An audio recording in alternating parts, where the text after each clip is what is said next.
Volume Roman 1 Chapter Roman 1 Preliminary. Why seeks he with unwearied toil through death's dim walks to urge his way, reclaim his long-asserted spoil, and lead oblivion into day? Langhorne. Most readers says the manuscript of Mr. Patterson must have witnessed with delight the joyous burst which attends the dismissing of a village school on a fine summer evening, the buoyant spirit of childhood, repressed with so much difficulty during the tedious hours of discipline, may then be seen to explode, as it were in shout and song and frolic, as the little urchins join in groups on their playground, and arrange their matches of sport for the evening. But there is one individual who partakes of the relief afforded by the moment of dismission, whose feelings are not so obvious to the eye of the spectator, or so apt to receive his sympathy, I mean the teacher himself, who, stunned with the hum and suffocated with the closeness of his schoolroom, has spent the whole day himself against a host in controlling petulance, exciting indifference to action, striving to enlighten stupidity and labouring to soften obstinacy, and whose very powers of intellect have been confounded by hearing the same dull lesson, repeated 100 times by rote, and only varied by the various blunders of the reciters. Even the flowers of classic genius, with which his solitary fancy is most gratified, have been rendered degraded in his imagination by their connection with tears, with errors, and with punishment, so that the eclogues of Virgil and odes of Horace are each inseparably allied, in association with the sullen figure and monotonous recitation of some blubbering schoolboy. If to these mental distresses are added a delicate frame of body, and a mind ambitious of some higher distinction than that of being the tyrant of childhood, the reader may have some slight conception of the relief which a solitary walk in the cool of a fine summer evening affords to the head which has ached, and the nerves which have been shattered for so many hours, implying the irksome task of public instruction. To me, these evening strolls have been the happiest hours of an unhappy life, and if any gentle reader shall hereafter find pleasure in perusing these lucubrations, I am not unwilling he should know that the plan of them has been usually traced in those moments when relief from toil and clamour, combined with the quiet scenery around me, has disposed my mind to the task of composition. My chief haunt in these hours of golden leisure is the banks of the small stream which, winding through a lone vale of green bracken, passes in front of the village schoolhouse of Ganderklug. For the first quarter of a mile, perhaps I may be disturbed from my meditations in order to return the scrape, or doffed bonnet, of such stragglers among my pupils as fish for trouts or minnows in the little brook, or seek rushes and wildflowers by its margin. But beyond the space I have mentioned, the juvenile anglers do not, after sunset, voluntarily extend their excursions. The cause is that farther up the narrow valley, and in a recess which seems scooped out of the side of the steep heathy bank, there is a deserted burial ground which the little cowards are fearful of approaching in the twilight. To me, however, the place has an inexpressible charm. It has been long the favourite termination of my walks, and if my kind patron forgets not his promise, will, and probably at no very distant day, be my final resting place after my mortal pilgrimage. Note by Mr. Jedediah Cleshbotham that I kept my plight in this melancholy matter with my deceased and lamented friend appeareth from a handsome headstone erected at my proper charges in this spot, bearing the name and calling of Peter Patterson, with the date of his nativity and sepulture together, also with a testimony of his merits, attested by myself as his superior and patron. J. Roman 100. It is a spot which possesses all the solemnity of feeling attached to a burial ground, without exciting those of a more unpleasing description, having been very little used for many years. The few hillocks which rise above the level plain are covered with the same short velvet turf, the monuments of which there are not above 7 or 8 are half sunk in the ground and overgrown with moss. No newly erected tomb disturbs the sober serenity of our reflections by reminding us of recent calamity, and no rank-springing grass forces upon our imagination the recollection that it owes its dark luxuriance to the foul and festering remnants of mortality which ferment beneath the daisy, which sprinkles the sod, and the harebell which hangs over it derive their pure nourishment from the dew of heaven, and their growth impresses us with no degrading or disgusting recollections. Death has indeed been here, and its traces are before us, but they are softened and deprived of their horror by our distance from the period when they have been first impressed. Those who sleep beneath are only connected with us by the reflection that they have once been what we now are, and that as their relics are now identified with their mother earth, ours shall at some future period undergo the same transformation. Yet although the moss has been collected on the most modern of these humble tombs during 4 generations of mankind, the memory of some of those who sleep beneath them is still held in reverent remembrance, it is true that upon the largest, and to an antiquary the most interesting monument of the group, which bears the effigies of a doughty knight in his hood of mail, with his shield hanging on his breast, the armorial bearings are defaced by time, and a few worn-out letters may be read at the pleasure of the decipherer DNS Johand Heimler Johand Lameland. It is also true that of another tomb richly sculptured with an ornamental cross mitre and pastoral staff tradition, can only aver that a certain nameless bishop lies interred there, but upon other two stones, which lie beside, may still be read in rude prose and ruder rhyme the history of those who sleep beneath them.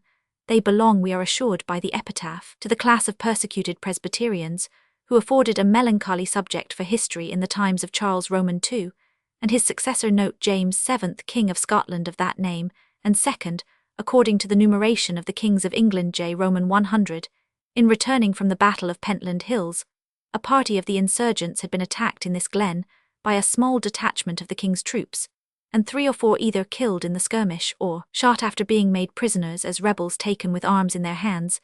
The peasantry continue to attach to the tombs of those victims of prelacy an honour which they do not render to more splendid mausoleums, and when they point them out to their sons and narrate the fate of the sufferers, usually conclude by exhorting them to be ready should times call for it, to resist to the death in the cause of civil and religious liberty, like their brave forefathers. Although I am far from venerating the peculiar tenets asserted by those who call themselves the followers of those men, and whose intolerance and narrow-minded bigotry are at least as conspicuous as their devotional zeal, yet it is without depreciating the memory of those sufferers, many of whom united the independent sentiments of a Hampden with the suffering zeal of a Hooper or Latimer on the other hand. It would be unjust to forget that many even of those who had been most active in crushing what they conceived the rebellious and seditious spirit of those unhappy wanderers, displayed themselves, when called upon to suffer for their political and religious opinions, the same daring and devoted zeal tinctured in their case with chivalrous loyalty, as in the former with republican enthusiasm.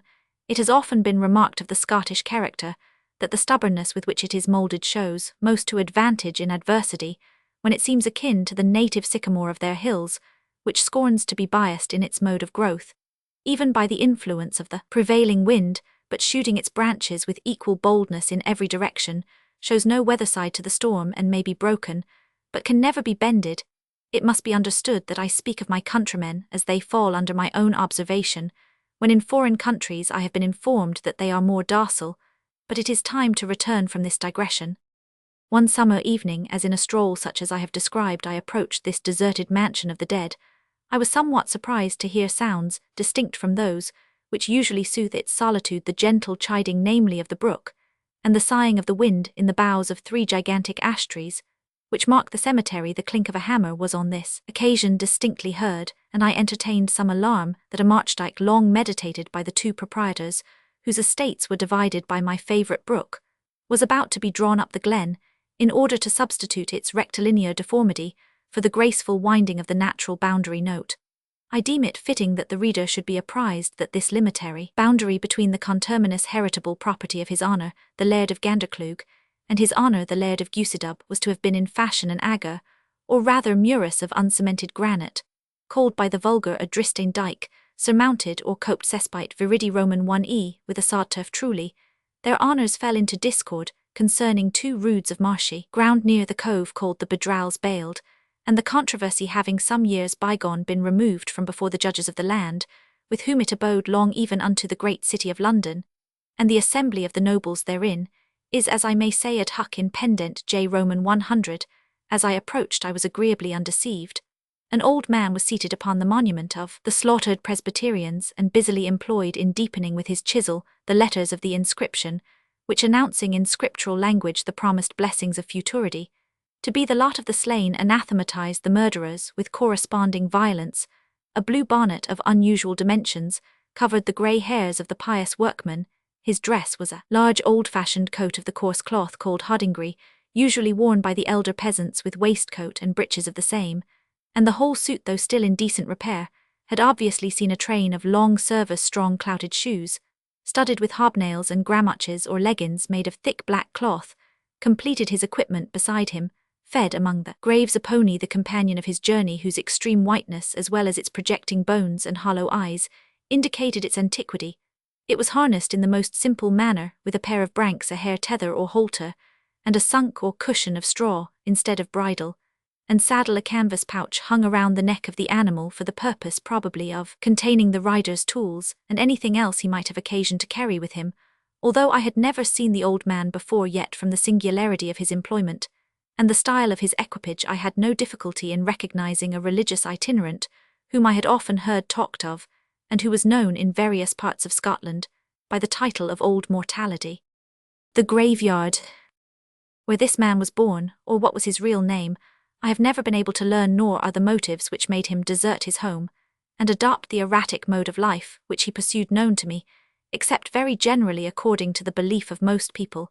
He was a native of either the county of Dumfries or Galloway, and lineally descended from some of those champions of the Covenant whose deeds and sufferings were his favourite theme. He is said to have held at one period of his life a small moorland farm, but whether from pecuniary losses or domestic misfortune, he had long renounced that, and every other gainful calling in the language of Scripture.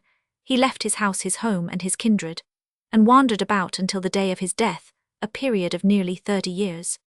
During this long pilgrimage, the pious enthusiast regulated his circuit, so as annually to visit the graves of the unfortunate Covenanters who suffered by the sword, or by the executioner during the reigns of the two last monarchs of the Stuart line.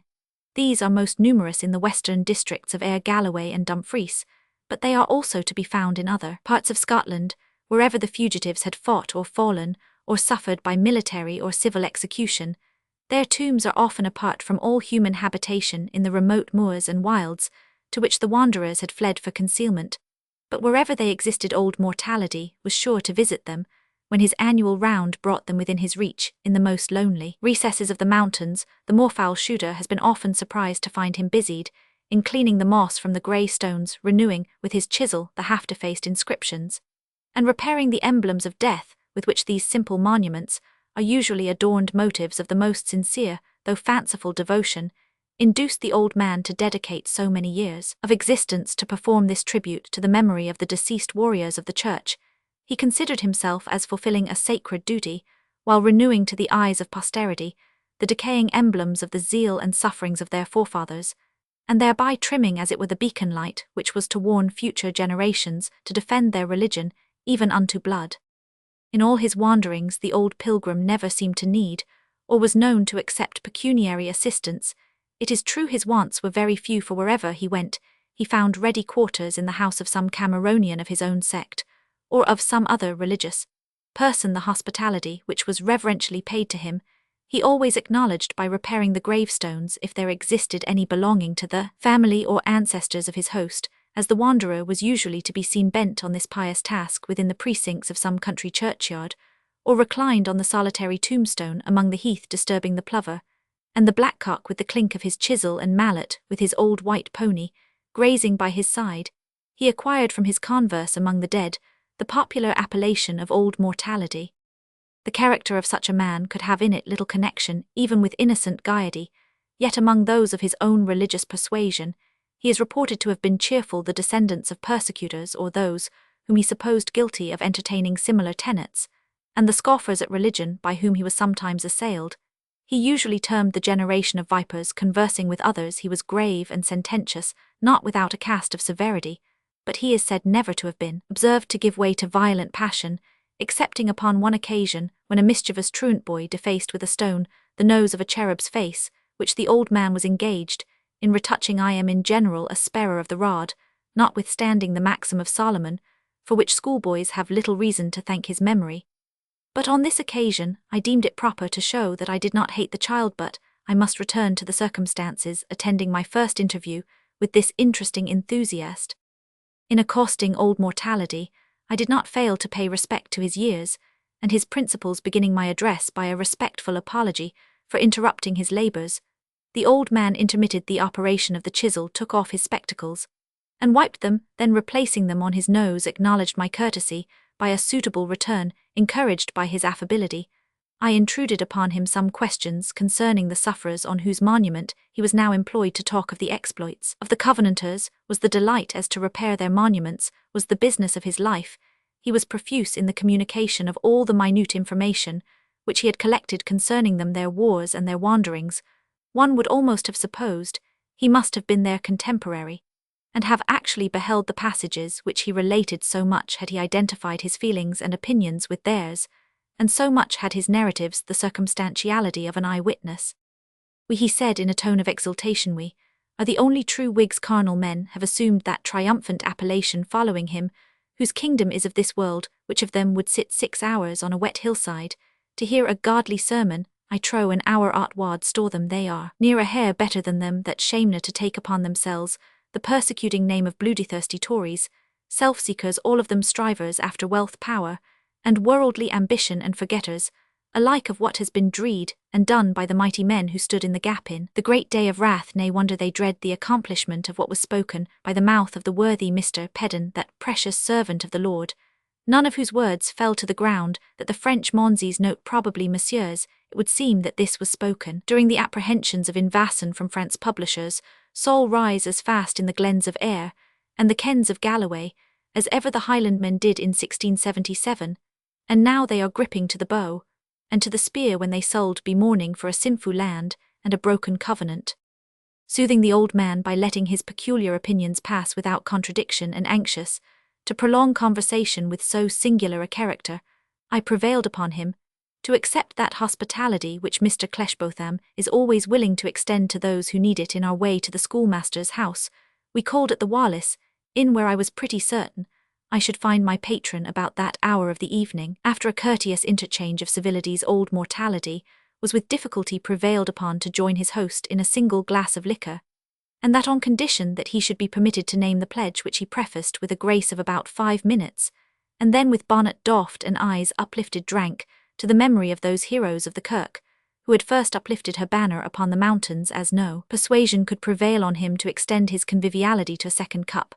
My patron accompanied him home, and accommodated him in the prophet's chamber, as it is his pleasure to call the closet which holds a spare bed, and which is frequently a place of retreat for the poor traveller. Note, he might have added, and for the rich also, since I laud my stars the great of the earth have also taken harbourage in my poor domicile. And during the service of my handmaiden Dorothy, who was buxom and comely of aspect, his honour the Laird of Smackawa in his peregrinations to and from the metropolis was wont to prefer my prophet's chamber even to the sanded chamber of Deus in the Wallace Inn, and to bestow a muchkin, as he would jocosely say, to obtain the freedom of the house, but in reality to assure himself of my company during the evening. Roman 100.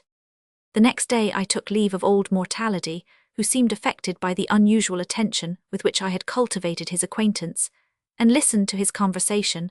After he had mounted, not without difficulty, the old white pony, he took me by the hand, and said, "The blessing of our Master be with you, young man. My hours are like the ears of the latter harvest, and your days are yet in the spring, and yet you may be gathered into the garner of mortality before me, for the sickle of death cuts down the green as oft as the ripe, and there is a colour in your cheek that like the bud of the rose serveth oft to hide the worm of corruption.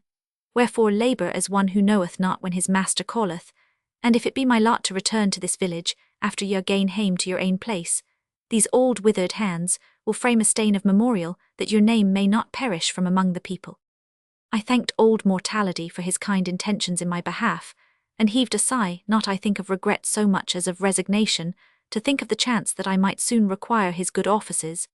But though in all human probability he did not err in supposing that my span of life may be abridged in youth, he had overestimated the period of his own pilgrimage on earth. It is now some years since he has been missed in all his usual haunts, while moss lichen and deer hair are fast covering those stones to cleanse which had been the business of his life about the beginning of this century.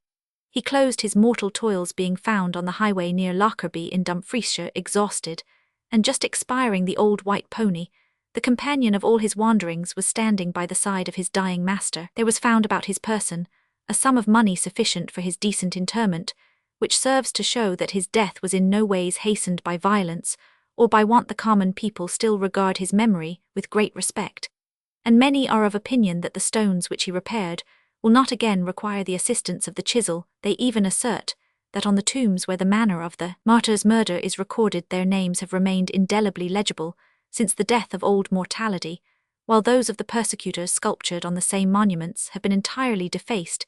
It is hardly necessary to say that this is a fond imagination, and that since the time of the pious pilgrim, the monuments which were the objects of his care hastening like all earthly memorials into ruin or decay. My readers will of course understand that in embodying into one compressed narrative many of the anecdotes, which I had the advantage of deriving from old Mortality, I have been far from adopting either his style, his opinions, or even his facts, so far as they appear to have been distorted by party prejudice. I have endeavored to correct or verify them from the most authentic sources of tradition afforded by the representatives of either party. On the part of the Presbyterians, I have consulted such moorland farmers from the western districts, as by the kindness of their landlords or otherwise, have been able during the late general change of property to retain possession of the grazings on which their grandsires fed their flocks and herds. I must own that of late days, I have found this a limited source of information. I have therefore called in the supplementary aid of those modest itinerants, whom the scrupulous civility of our ancestors denominated travelling merchants, but whom of late accommodating ourselves in this, as in more material particulars to the feelings and sentiments of our more wealthy neighbours, we have learned to call packmen or peddlers to country weavers, travelling in hopes to get rid of their winter web, but more especially to tailors, who from their sedentary profession and the necessity in our country of exercising it by temporary residence in the families by whom they are employed may be considered as possessing a complete register of rural traditions. I have been indebted for many illustrations of the narratives of old Mortality, much in the taste and spirit of the original. I had more difficulty in finding materials for correcting the tone of partiality, which evidently pervaded those stores of traditional learning, in order that I might be enabled to present an unbiased picture of the manners of that unhappy period, and at the same time to do justice to the merits of both parties. But I have been enabled to qualify the narratives of old Mortality and his Cameronian friends by the reports of more than one descendant of ancient and honourable families, who themselves decayed into the humble vale of life, yet look proudly back on the period when their ancestors fought and fell in behalf of the exiled House of Stuart. I may even boast right reverend authority on the same score for more than one non-juring bishop, whose authority and income were upon as apostolical a scale, as the greatest abominator of episcopacy could well desire have deigned, while partaking of the humble cheer of the Wallace Inn to furnish me with information corrective of the facts which I learned from others. There are also here and there a laird or two who, though they shrug their shoulders, profess no great shame in their fathers having served in the persecuting squadrons of Earlshall and Claverhouse, from the gamekeepers of these gentlemen, an office the most apt of any other to become hereditary in such families. I have also contrived to collect much valuable information. Upon the whole, I can hardly fear that at this time, in describing the operation which their opposite principles produced upon the good and bad men of both parties, I can be suspected of meaning insult or injustice to either, if recollection of former injuries, extra loyalty and contempt, and hatred of their adversaries produced rigour and tyranny in the one party. It will hardly be denied, on the other hand, that if the zeal for God's house did not eat up the conventiclers it devoured, at least, to imitate the phrase of Dryden, no small portion of their loyalty, sober sense, and good breeding, we may safely hope that the souls of the brave and sincere on either side have long looked down with surprise and pity upon the ill-appreciated motives which caused their mutual hatred and hostility, while in this valley of darkness blood and tears peace to their memory. Let us think of them as the heroine of our only Scottish tragedy entreats her lord to think of her departed sire. Oh, rake not up the ashes of our fathers. Implacable resentment was their crime, and grievous has the expiation been. Chapter Roman 2. Summon 100 horse by break of day, to wait our pleasure at the castle gates. Douglas. Under the reign of the last Stuarts, there was an anxious wish on the part of government to counteract by every means in their power the strict or puritanical spirit which had been the chief characteristic of the republican government, and to revive those feudal institutions which united the vassal to the liege, lord and both to the crown, frequent musters and assemblies of the people, both for military exercise and for sports and pastimes, were appointed by authority. The interference in the latter case was impolitic, to say the least, for, as usual on such occasions, the consciences which were at first only scrupulous became confirmed in their opinions, instead of giving way to the terrors of authority, and the youth of both sexes, to whom the pipe and tabor in England, or the bagpipe in Scotland, would have been in themselves an irresistible temptation, were enabled to set them at defiance from the proud consciousness that they were at the same time resisting an act of council to compel men to dance and be merry by authority, has rarely succeeded even on board of slave ships, where it was formerly sometimes attempted by way of inducing the wretched captives to agitate their limbs and restore the circulation, during the few minutes they were permitted to enjoy the fresh air upon deck, the rigour of the strict Calvinists increased in proportion to the wishes of the government, that it should be relaxed a Judaical observance of the Sabbath, a supercilious condemnation of all manly pastimes and harmless recreations, as well as of the profane custom of promiscuous dancing, that is, of men and women dancing together in the same party,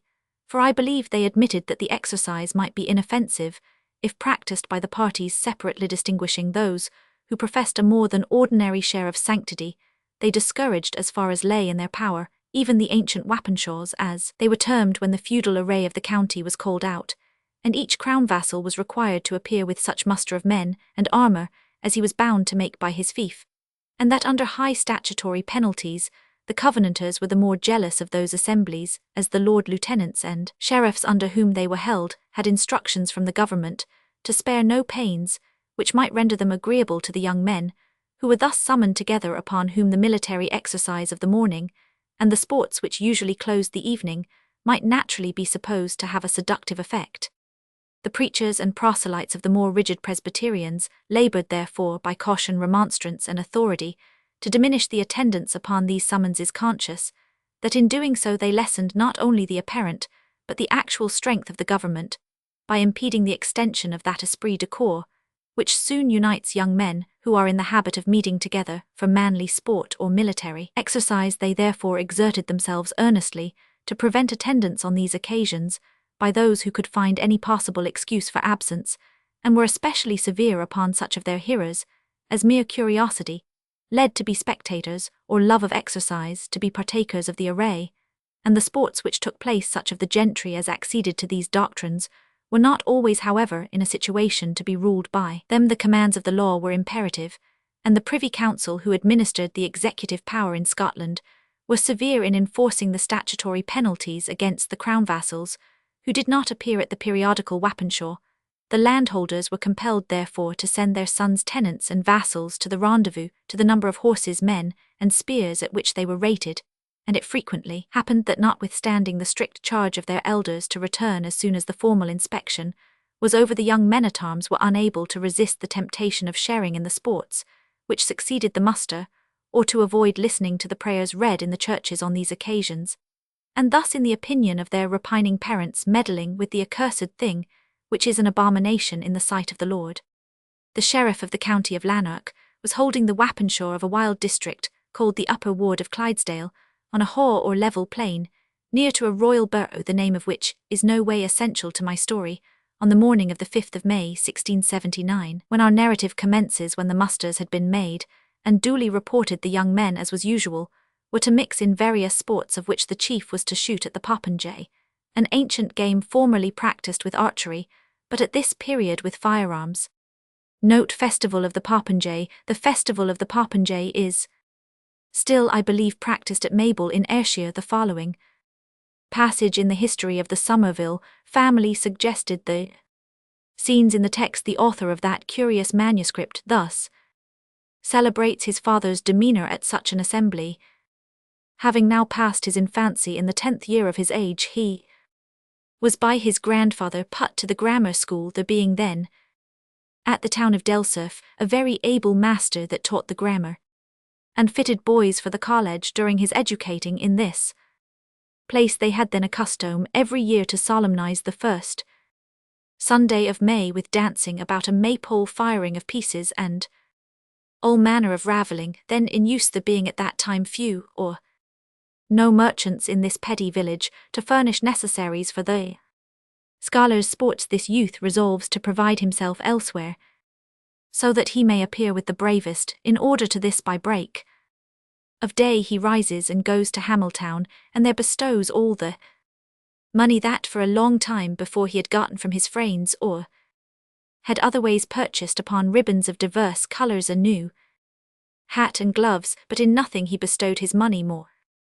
liberally than upon gunpowder, a great quantity whereof he buys for his own use, and to supply the wants of his comrades. Thus furnished with these commodities, but an empty purse, he returns to Delsurf by 7 o'clock, having travelled that Sabbath morning above 8 miles putts on his clothes, a new hat flying with ribbons of all colours, and in this equipage with his little fizzy fusee upon his shoulder, he marches to the church yard, where the maypole was set up, and the solemnity of that day was to be kept there first at the football. He equalled anyone that played, but in handling his piece, in charging and discharging, he was so ready, and shot so near the mark, that he far surpassed all his fellow scholars, and became a teacher of that art to them before the 13th year of his own age. And really I have often admired his dexterity in this, both at the exercising of his soldiers, and when for recreation I have gone to the gunning with him, when I was but a stripling myself, and albeit that pastime was the exercise I delighted most in, yet could I never attain to any perfection comparable to him. This day's sport being over, he had the applause of all the spectators, the kindness of his fellow condisciples, and the favour of the whole inhabitants of that little village. This was the figure of a bird decked with party-coloured feathers, so as to resemble a popinjay or parrot. It was suspended to a pole, and served for a mark at which the competitors discharged their fusees and carabines, in rotation, at the distance of 60 or 70 paces. He whose ball brought down the mark held the proud title of captain of the popinjay for the remainder of the day, and was usually escorted in triumph to the most reputable change-house in the neighbourhood, where the evening was closed with conviviality conducted under his auspices, and if he was able to sustain it at his expense. It will of course be supposed that the ladies of the country assembled to witness this gallant strife, those excepted who held the stricter tenets of Puritanism, and would therefore have deemed it criminal to afford countenance to the profane gambols of the malignants Landau's, Baruches, or Tilburys. There were none in those simple days. The Lord Lieutenant of the county, a personage of ducal rank, alone pretended to the magnificence of a wheel carriage, a thing covered with tarnished gilding and sculpture in shape, like the vulgar picture of Noah's Ark, dragged by 8 long-tailed Flanders mares bearing 8 insides, and 6 outsides. The insides were their graces, in person 2 maids of honour, 2 children, chaplain stuffed into a sort of lateral recess formed by a projection at the door of the vehicle, and called from its appearance the boot, and an equerry to his grace, ensconced in the corresponding convenience on the opposite side, a coachman and 3 postilions who wore short swords and tuigs with 3 tails, had blunderbusses slung behind them, and pistols at their saddlebow conducted the equipage. On the footboard behind this moving mansion-house stood, or rather hung in triple file, 6 lacqueys in rich liveries, armed up to the teeth. The rest of the gentry, men and women, old and young, were on horseback, followed by their servants, but the company, for the reasons already assigned, was rather select than numerous. Near to the enormous leathern vehicle, which we have attempted to describe, vindicating her title to precedence over the untitled gentry of the country, might be seen the sober palfrey of Lady Margaret Bellenden, bearing the erect and primitive form of Lady Margaret herself, decked in those widow's weeds, which the good lady had never laid aside since the execution of her husband for his adherence to Montrose. Her granddaughter, and only earthly care, the fair-haired Edith, who was generally allowed to be the prettiest lass in the upper ward, appeared beside her aged relative like spring, placed close to winter her black Spanish jennet, which she managed with much grace. Her gay riding dress and lace side-saddle had been anxiously prepared to set her forth to the best advantage, but the clustering profusion of ringlets which, escaping from under her cap, were only confined by a green ribbon from wantoning over her shoulders. Her cast of features, soft and feminine, yet not without a certain expression of playful archness, which redeemed their sweetness from the charge of insipidity, sometimes brought against blondes and blue-eyed beauties, attracted more admiration from the Western youth than either the splendour of her equipments or the figure of her palfrey. The attendance of these distinguished ladies was rather inferior to their birth and fashion in those times, as it consisted only of 2 servants on horseback. The truth was that the good old lady had been obliged to make all her domestic servants turn out to complete the quota which her barony ought to furnish for the muster, and in which she would not for the universe have been found deficient. The old steward, who in steel cap and jack-boots led forth her array, had, as he said, sweated blood and water in his efforts to overcome the scruples and evasions of the moorland farmers, who ought to have furnished men horse and harness on these occasions. At last their dispute came near to an open declaration of hostilities, the incensed Episcopalian bestowing on the recusants the whole thunders of the commination, and receiving from them in return the denunciations of a Calvinistic excommunication. What was to be done to punish the refractory tenants would have been easy enough. The Privy Council would readily have imposed fines, and sent a troop of horse to collect them, but this would have been calling the huntsmen and hounds into the garden to kill the hare. For said Harrison to himself, the carles have little enug gear at any rate, and if I call in the redcoats and take away what little they have, how is my worshipful lady to get her rents paid at Candlemas, which is but a difficult matter to bring round even in the best of times? So he armed the fowler and falconer, the footman and the ploughman at the home farm, with an old drunken cavaliering butler, who had served with the late Sir Richard under Montrose, and stunned the family nightly with his exploits at Kilsyth and Tippermore, and who was the only man in the party that had the smallest zeal for the work in hand in this manner, and by recruiting 1 or 2 latitudinarian poachers and blackfishers, Mr. Harrison completed the quota of men which fell to the share of Lady Margaret Bellenden, as lycanthropics of the barony of Tilliatudlem and others. But when the steward on the morning of the eventful day had mustered his troop door before the iron gate of the tower, the mother of Cuddy Hedrig the ploughman appeared loaded with the jackboots buff-coat, and other accoutrements which had been issued forth for the service of the day, and laid them before the steward, demurely assuring him that whether it were the colic, or a qualm of conscience, she couldn't attack upon her to decide, but sure it was Cuddy had been in sair straits a night, and she couldna say he was muckle better this morning. The finger of heaven, she said, was in it, and her bairn should gang on nae sick errands. Pains, penalties, and threats of dismission were denounced in vain. The mother was obstinate, and Cuddy, who underwent a domiciliary visitation for the purpose of verifying his state of body, could, or would answer only by deep groans. Moz, who had been an ancient domestic in the family, was a sort of favourite with Lady Margaret, and presumed accordingly. Lady Margaret had herself set forth, and her authority could not be appealed to in this dilemma. The good genius of the old butler suggested an expedient. He had seen money a braw callant far less than Goose Gibby fight brawly under Montrose. What for no tack Goose Gibby? This was a half-witted lad of very small stature, who had a kind of charge of the poultry under the old henwife, for in a Scottish family of that day there was a wonderful substitution of labour. This urchin, being sent for from the stubble-field, was hastily muffled in the buff coat, and girded rather to than with the sword of a full-grown man, his little legs plunged into jackboots, and a steel cap put upon his head, which seemed from its size as if it had been intended to extinguish him. Thus accoutred, he was hoisted at his own earnest request upon the quietest horse of the party, and prompted and supported by old Guddiel the butler, as his front file he passed muster tolerably enough. The sheriff, not caring to examine too closely the recruits of so well-affected a person as Lady Margaret Bellenden. To the above cause it was owing that the personal retinue of Lady Margaret on this eventful day amounted only to 2 lacqueys with which diminished train. She would on any other occasion have been much ashamed to appear in public, but for the cause of royalty she was ready at any time to have made the most unreserved personal sacrifices. She had lost her husband and 2 promising sons in the civil wars of that unhappy period, but she had received her reward, for on his route through the west of Scotland to meet Cromwell in the unfortunate field of Worcester, Charles II had actually breakfasted at the Tower of Tilliatudlem, an incident which formed from that moment an important era in the life of Lady Margaret, who seldom afterwards partook of that meal either at home or abroad, without detailing the whole circumstances of the royal visit, not forgetting the salutation which His Majesty conferred on each side of her face, though she sometimes omitted to notice that he bestowed the same favour on 2 buxom serving wenches who appeared at her back, elevated for the day into the capacity of waiting gentlewomen. Tilliatudlem Castle. These instances of royal favour were decisive, and if Lady Margaret had not been a confirmed royalist already from sense of high birth, influence of education, and hatred to the opposite party, through whom she had suffered such domestic calamity, the having given a breakfast to Majesty, and received the royal salute in return, were honours enough of themselves to unite her exclusively to the fortunes of the Stuarts. These were now in all appearance triumphant, but Lady Margaret's zeal had adhered to them through the worst of times, and was ready to sustain the same severities of fortune, should their scale once more kick the beam. At present, she enjoyed in full extent the military display of the force, which stood ready to support the crown, and stifled as well as she could the mortification she felt at the unworthy desertion of her own retainers.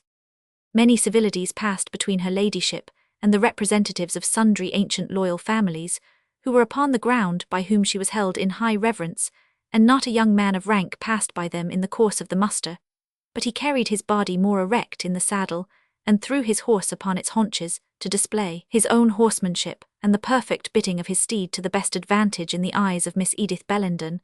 But the young cavaliers, distinguished by high descent and undoubted loyalty, attracted no more attention from Edith than the laws of courtesy peremptorily demanded, and she turned an indifferent ear to the compliments with which she was addressed, most of which were little the worse for the wear though borrowed for the nonce from the laborious and long-winded romances of Calprenède and Scudery, the mirrors in which the youth of that age delighted to dress themselves, ere Folly had thrown her ballast overboard, and cut down her vessels of the first rate, such as the romances of Cyrus Cleopatra, and others into small craft, drawing as little water, or to speak more plainly consuming as little time, as the little cockboat, in which the gentle reader has deigned to embark it, was however the decree of fate that Miss Bellenden should not continue to evince the same equanimity till the conclusion of the day. Chapter Roman 3 Horseman and horse confessed the bitter pang, and arms and warrior fell with heavy clang. Pleasures of hope. When the military evolutions had been gone through tolerably well, allowing for the awkwardness of men and of horses, a loud shout announced that the competitors were about to step forth for the game of the popinjay, already described. The mast or pole having a yard extended across it, from which the mark was displayed, was raised, amid the acclamations of the assembly, and even those who had eyed the evolutions of the feudal militia, with a sort of malignant and sarcastic sneer, from disinclination to the royal cause in which they were professedly embodied, could not refrain from taking considerable interest in the strife, which was now approaching. They crowded towards the goal, and criticized the appearance of each competitor as they advanced in succession, discharged their pieces at the mark, and had their good or bad address rewarded by the laughter or applause of the spectators. But when a slender young man, dressed with great simplicity, yet not without a certain air of pretension to elegance and gentility, approached the station with his fusee in his hand, his dark green cloak thrown back over his shoulder, his laced ruff and feathered cap indicating a superior rank to the vulgar, there was a murmur of interest among the spectators, whether altogether favourable to the young adventurer, it was difficult to discover. "Howsers to see his father's son at the like the fearless follies," was the ejaculation of the elder and more rigid Puritans, whose curiosity had so far overcome their bigotry as to bring them to the playground. But the generality viewed the strife less morosely, and were contented to wish success to the son of a deceased Presbyterian leader, without strictly examining the propriety of his being a competitor for the prize. Their wishes were gratified at the first discharge of his piece. The green adventurer struck the popinjay, being the first palpable hit of the day, though several balls had passed very near the mark. A loud shout of applause ensued, but the success was not decisive, it being necessary that each who followed should have his chance, and that those who succeeded in hitting the mark should renew the strife among themselves till one displayed a decided superiority over the others. Two only of those who followed in order succeeded in hitting the popinjay. The first was a young man of low rank, heavily built, and who kept his face muffled in his grey cloak. The second, a gallant young cavalier, remarkable for a handsome exterior, sedulously decorated for the day. He had been since the muster in close attendance on Lady Margaret and Miss Bellenden, and had left them with an air of indifference when Lady Margaret had asked whether there was no young man of family and loyal principles who would dispute the prize with the two lads who had been successful in half a minute. Young Lord Evandale threw himself from his horse, borrowed a gun from a servant, and, as we have already noticed, hit the mark. Great was the interest excited by the renewal of the contest between the three candidates, who had been hitherto successful. The state equipage of the Duke was with some difficulty put in motion, and approached more near to the scene of action.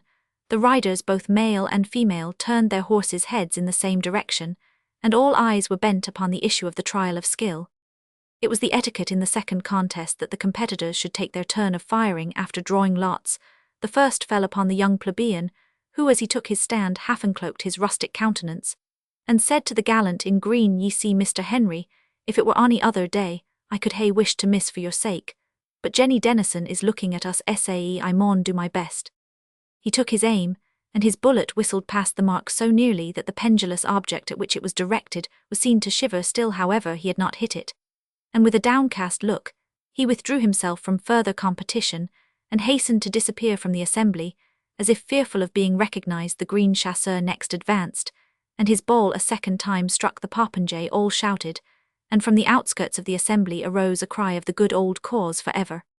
While the dignitaries bent their brows at these exulting shouts of the disaffected, The young Lord Evandale advanced again to the hazard and again was successful. The shouts and congratulations of the well-affected and aristocratical part of the audience attended his success, but still, a subsequent trial of skill remained.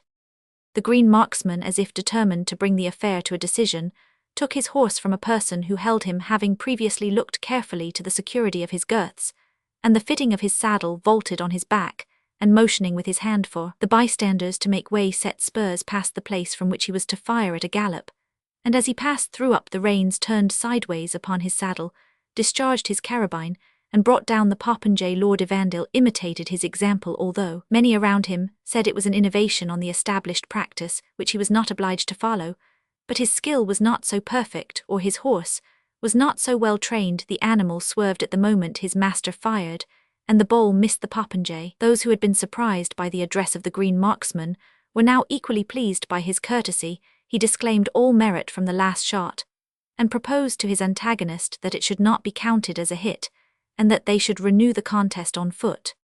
I would prefer horseback if I had a horse as well bitted, and probably as well broken to the exercise, as yours, said the young lord, addressing his antagonist. Will you do me the honour to use him for the next trial on condition you will lend me yours, said the young gentleman. Lord Evandale was ashamed to accept this courtesy, as conscious how much it would diminish the value of victory, and yet unable to suppress his wish to redeem his reputation as a marksman. He added that, although he renounced all pretensions to the honour of the day, which he said somewhat scornfully, yet if the victor had no particular objection, he would willingly embrace his obliging offer and change horses with him for the purpose of trying a shot for love. As he said so, he looked boldly towards Miss Bellenden, and tradition says that the eyes of the young Toreador travelled, though more covertly, in the same direction. The young lord's last trial was as unsuccessful as the former, and it was with difficulty that he preserved the tone of scornful indifference which he had hitherto assumed, but conscious of the ridicule which attaches itself to the resentment of a losing party, he returned to his antagonist the horse on which he had made his last unsuccessful attempt, and received back his own, giving at the same time thanks to his competitor, who he said had re-established his favourite horse in his good opinion, for he had been in great danger of transferring to the poor nag the blame of an inferiority, which every one as well as himself must now be satisfied remained, with the rider having made this speech in a tone in which mortification assumed the veil of indifference. He mounted his horse and rode off the ground. As is the usual way of the world, the applause and attention even of those whose wishes had favoured Lord Evandale were, upon his decisive discomfiture, transferred to his triumphant rival. Who is he? What is his name? Ran from mouth to mouth among the gentry, who were present, to few of whom he was personally known, his style and title having soon transpired, and being within that class whom a great man might notice without derogation. 4 of the Duke's friends, with the obedient start which poor Malvolio ascribes to his imaginary retinue, made out to lead the victor to his presence as they conducted him in triumph through the crowd of spectators, and stunned him at the same time with their compliments on his success. He chanced to pass, or rather to be led, immediately in front of Lady Margaret and her granddaughter, the captain of the popinjay, and Miss Bellenden, coloured like crimson, as the latter returned with embarrassed courtesy the low inclination which the victor made even to the saddlebow in passing her. "Do you know that young person?" said Lady Margaret. "I have seen him, madam, at my uncle's and elsewhere," occasionally stammered Miss Edith Bellenden. "I hear them say around me," said Lady Margaret, "that the young spark is the nephew of old Milnwood, the son of the late Colonel Morton of Milnwood, who commanded a regiment of horse with great courage at Dunbar, and in Verkeithing," said a gentleman who sate on horseback beside Lady Margaret. "Ay, and who before that fought for the Covenanters both at Marston Moor and Philiphaugh," said Lady Margaret, sighing as she pronounced the last fatal words, which her husband's death gave her such sad reason to remember. "Your ladyship's memory is just," said the gentleman, smiling, "but it were well all that were forgot now." "He ought to remember it," Gilbertscleuch, returned Lady Margaret, "and dispense with intruding himself into the company of those to whom his name must bring unpleasing recollections." "You forget, my dear lady," said her nomenclator, "that the young gentleman comes here to discharge suit and service in name of his uncle. I would every estate in the country sent out as pretty a fellow." "His uncle, as well as his umquhile father, is a Roundhead, I presume," said Lady Margaret. "He is an old miser," said Gilbertscleuch, with whom a broad peace would at any time weigh down political opinions. and therefore, although probably somewhat against the grain, he sends the young gentleman to attend the muster to save pecuniary pains and penalties. As for the rest, I suppose the youngster is happy enough to escape here for a day from the dullness of the old house at Milnwood, where he sees nobody but his hypochondriac uncle and the favourite housekeeper. Do you know how many men and horse the lands of Milnwood are rated at? Said the old lady, continuing her enquiry. 2 horsemen with complete harness, answered Gilbertsklug. Our land, said Lady Margaret, drawing herself up with dignity, has always furnished to the muster 8 men, cousin Gilbertsklug, and often a voluntary aid of thrice the number. I remember his sacred majesty King Charles, when he took his disjune at Tilliatudlem, was particular in inquiring. I see the Duke's carriage in motion, said Gilbertsklug, partaking at the moment an alarm common to all Lady Margaret's friends when she touched upon the topic of the royal visit at the family mansion. I see the Duke's carriage in motion. I presume your ladyship will take your right of rank in leaving the field. May I be permitted to convoy your ladyship and Miss Bellenden? Home parties of the wild Whigs have been abroad, and are said to insult and disarm the well-affected who travel in small numbers. We thank you, cousin Gilbertsklug, said Lady Margaret, but as we shall have the escort of my own people, I trust we have less need than others to be troublesome to our friends.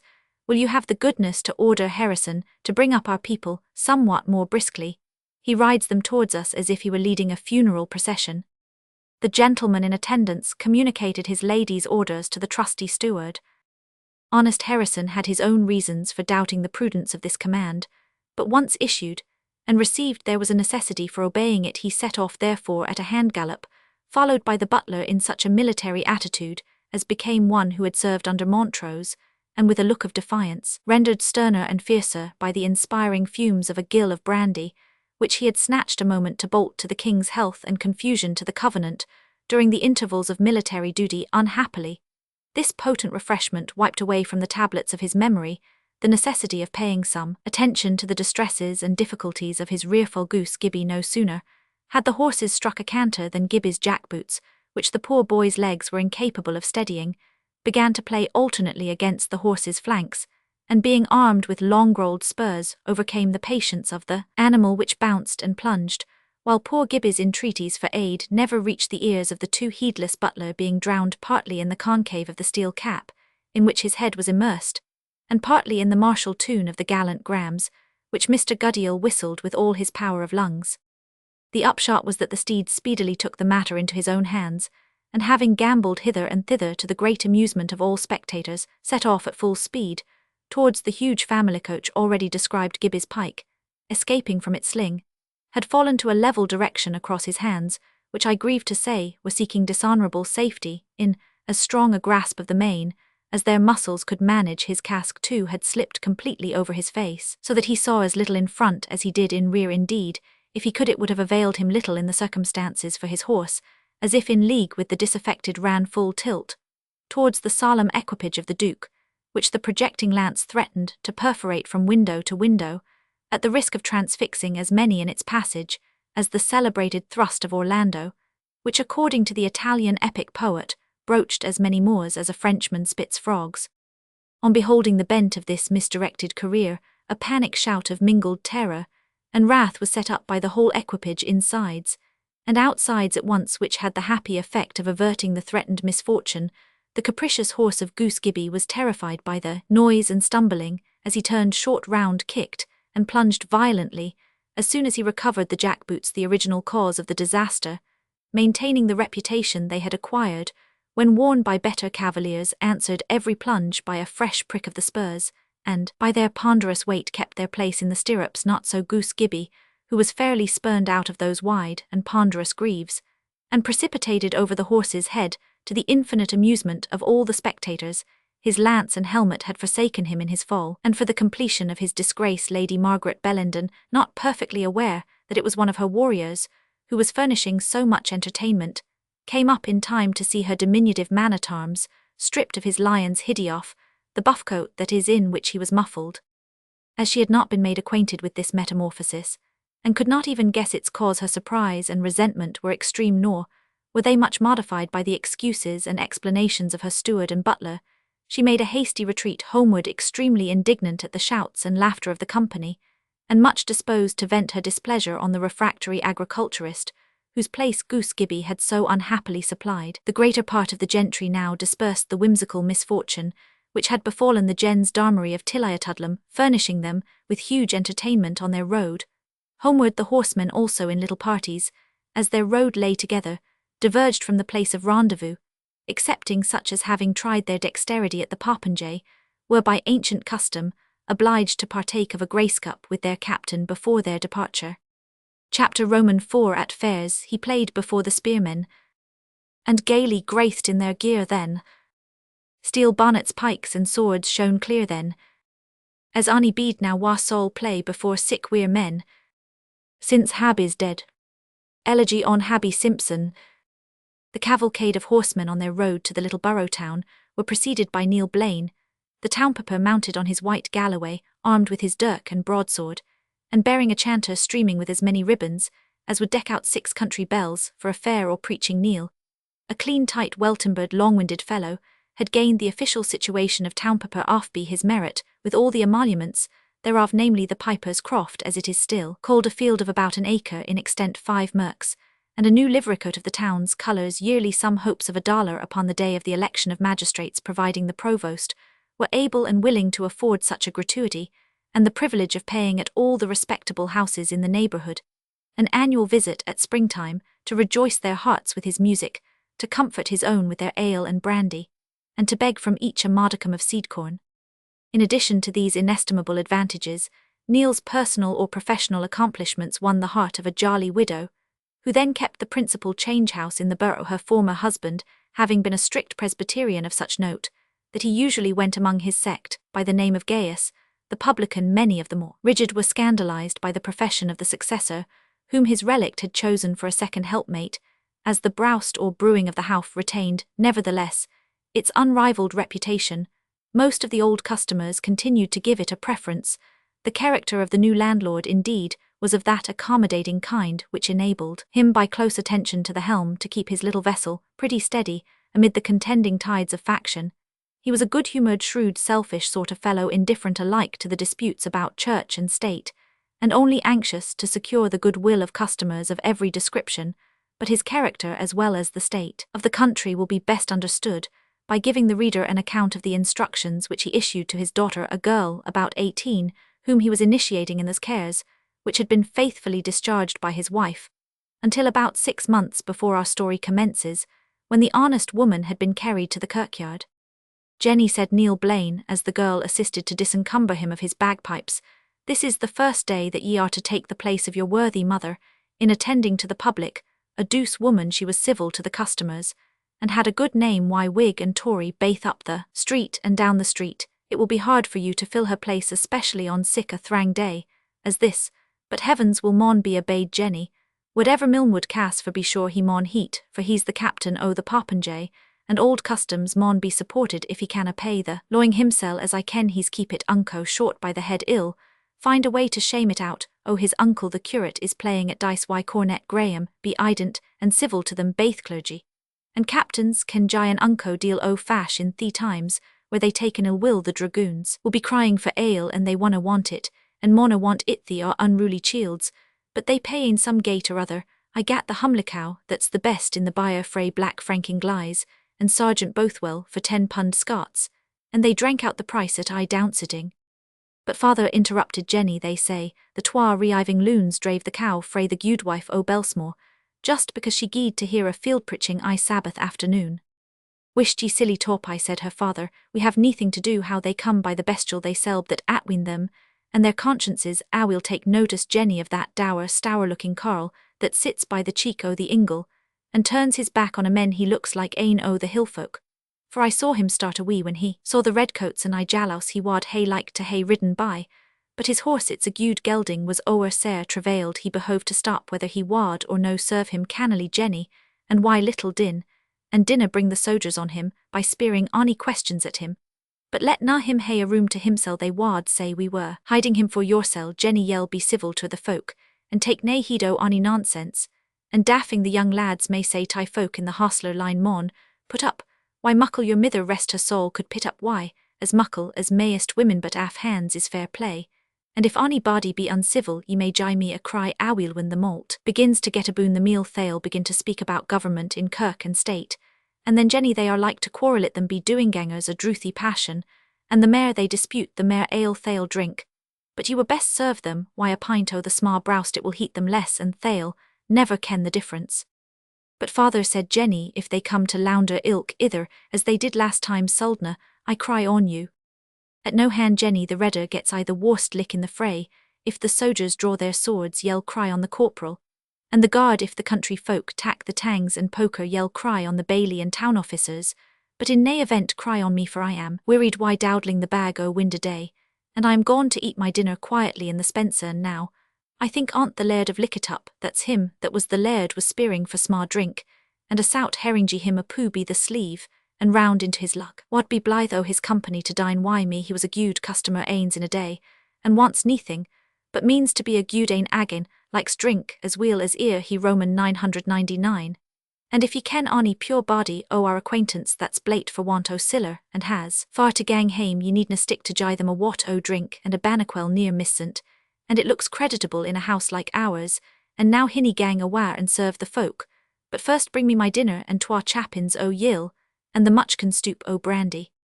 Having thus devolved his whole cares on Jenny, as Prime Minister Neil Blaine, and the Sidevant Laird once his patron, but now glad to be his trencher companion, sate down to enjoy themselves, for the remainder of the evening remote from the bustle of the public room. All in Jenny's department was in full activity, the knights of the popinjay received, and requited the hospitable entertainment of their captain, who though he spared the cup himself took care it should go round with due celerity among the rest, who might not have otherwise deemed themselves handsomely treated, their numbers melted away by degrees, and were at length diminished to 4 or 5, who began to talk of breaking up their party at another table at some distance. Sat 2 of the dragoons whom Neil Blaine had mentioned, a sergeant and a private, in the celebrated John Graham of Claverhouse's regiment of Life Guards. Even the non-commissioned officers and privates in these corps were not considered as ordinary mercenaries, but rather approached to the rank of the French mousquetaires, being regarded in the light of cadets, who performed the duties of rank and file with the prospect of obtaining commissions in case of distinguishing themselves. Many young men of good families were to be found in the ranks, a circumstance which added to the pride and self-consequence of these troops. A remarkable instance of this occurred in the person of the non-commissioned officer in question.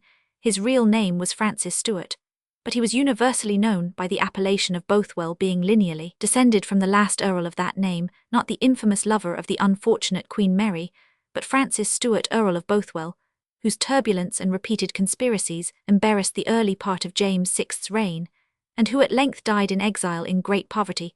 The son of this Earl had sued to Charles Roman I for the restitution of part of his father's forfeited estates, but the grasp of the nobles to whom they had been allotted was too tenacious to be unclenched. The breaking out of the civil wars utterly ruined him, by intercepting a small pension which Charles Roman I had allowed him, and he died in the utmost indigence. His son, after having served as a soldier abroad and in Britain and passed through several vicissitudes of fortune, was fain to content himself with the situation of a non-commissioned officer in the Life Guards.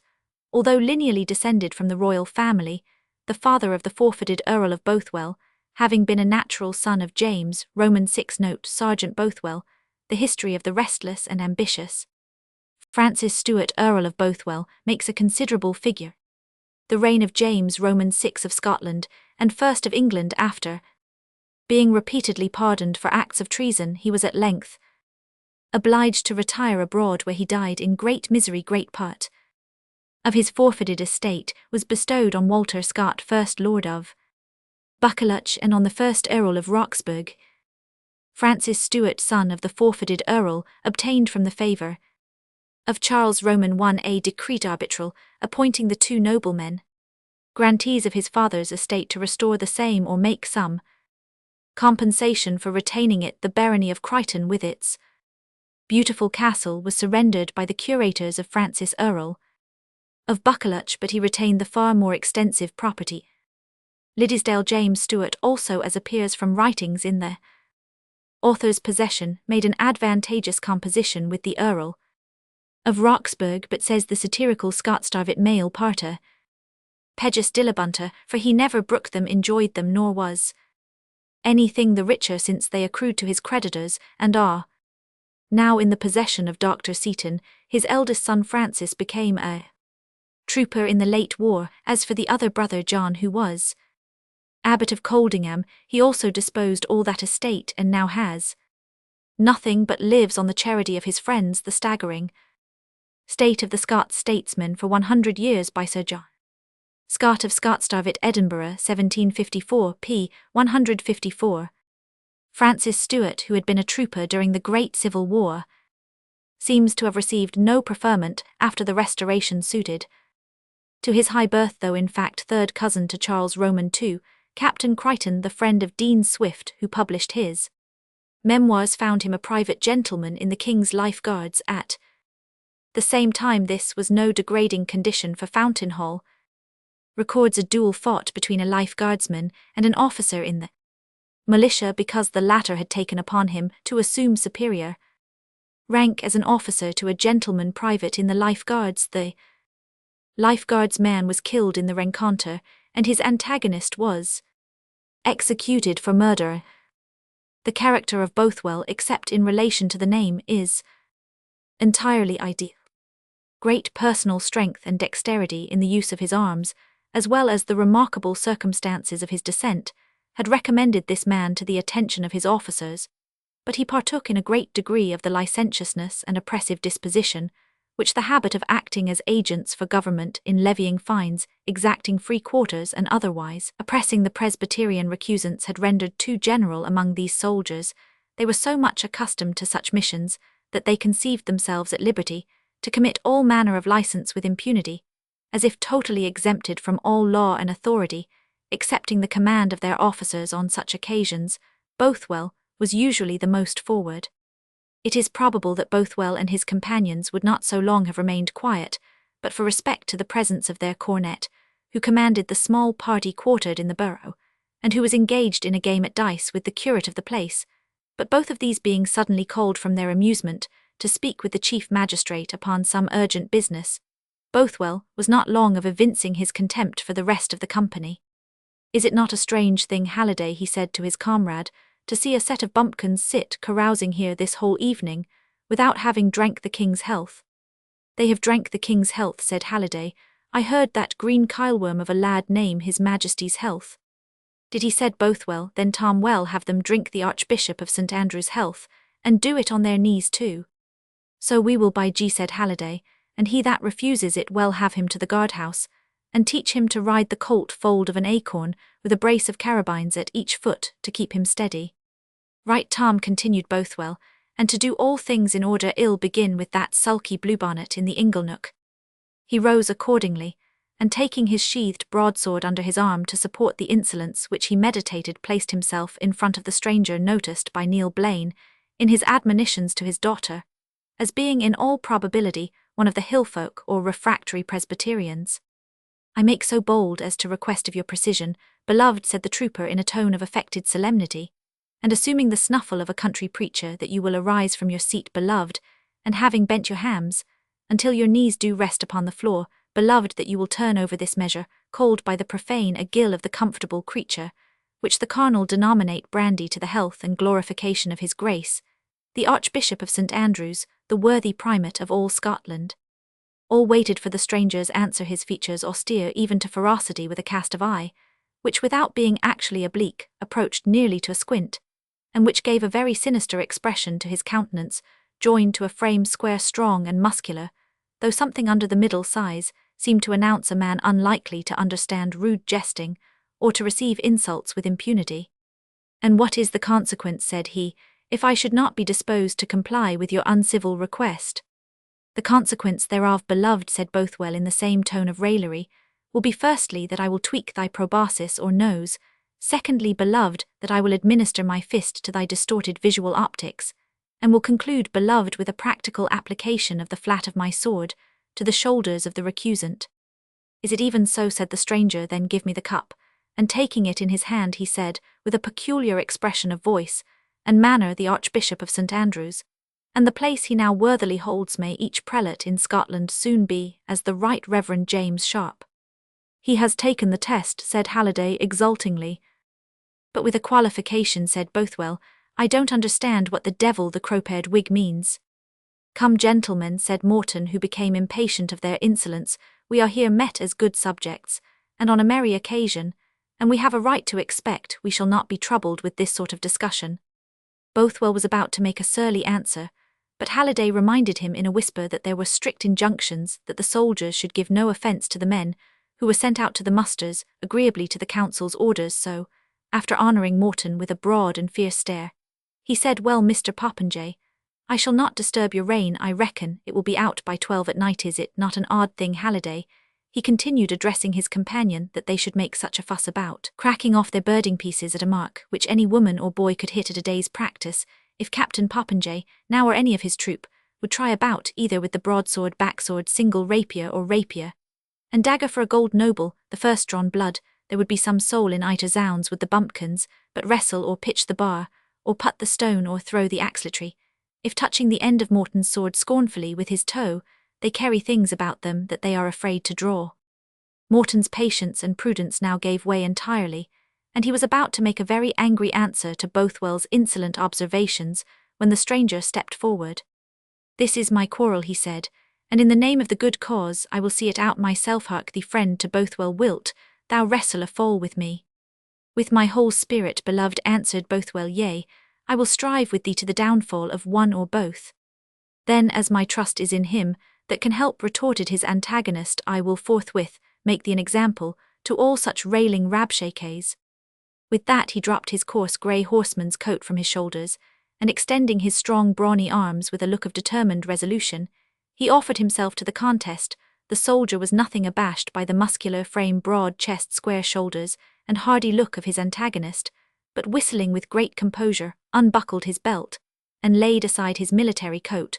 The company stood round them anxious for the event.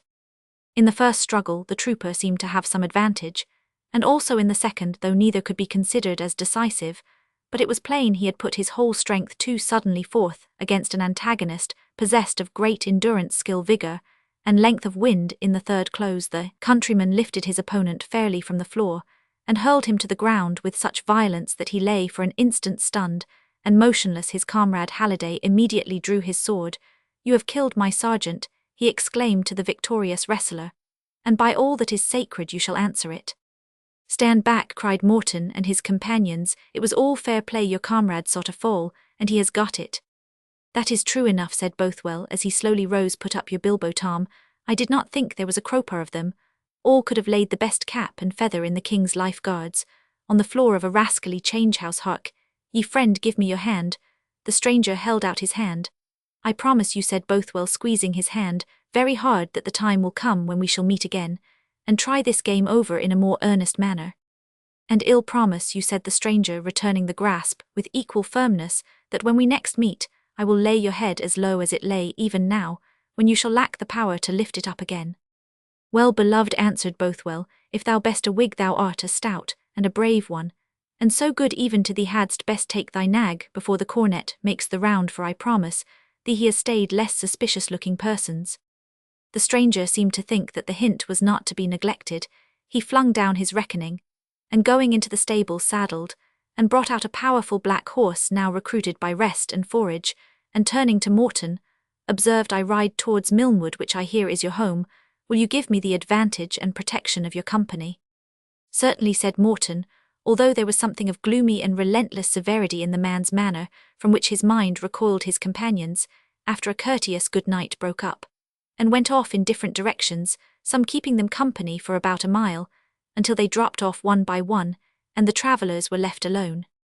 The company had not long left the Howff, as Bland's public house was called, when the trumpets and kettle-drums sounded. The troopers got under arms in the marketplace at this unexpected summons, while with faces of anxiety and earnestness Cornet, Graham, a kinsman of Claverhouse, and the provost of the borough, followed by half a dozen soldiers and town officers with halberts, entered the apartment of Neil Blaine. Guard the doors were the first words which the cornet spoke. Let no man leave the house. So Bothwell, how comes this? Did you not hear them sound boot and saddle? He was just going to quarters, sir, said his comrade. He has had a bad fall. In a fray, I suppose, said Graham. If you neglect duty in this way, your royal blood will hardly protect you. "How have I neglected duty?" said Bothwell sulkily. "You should have been at quarters, Sergeant Bothwell," replied the officer. "You have lost a golden opportunity.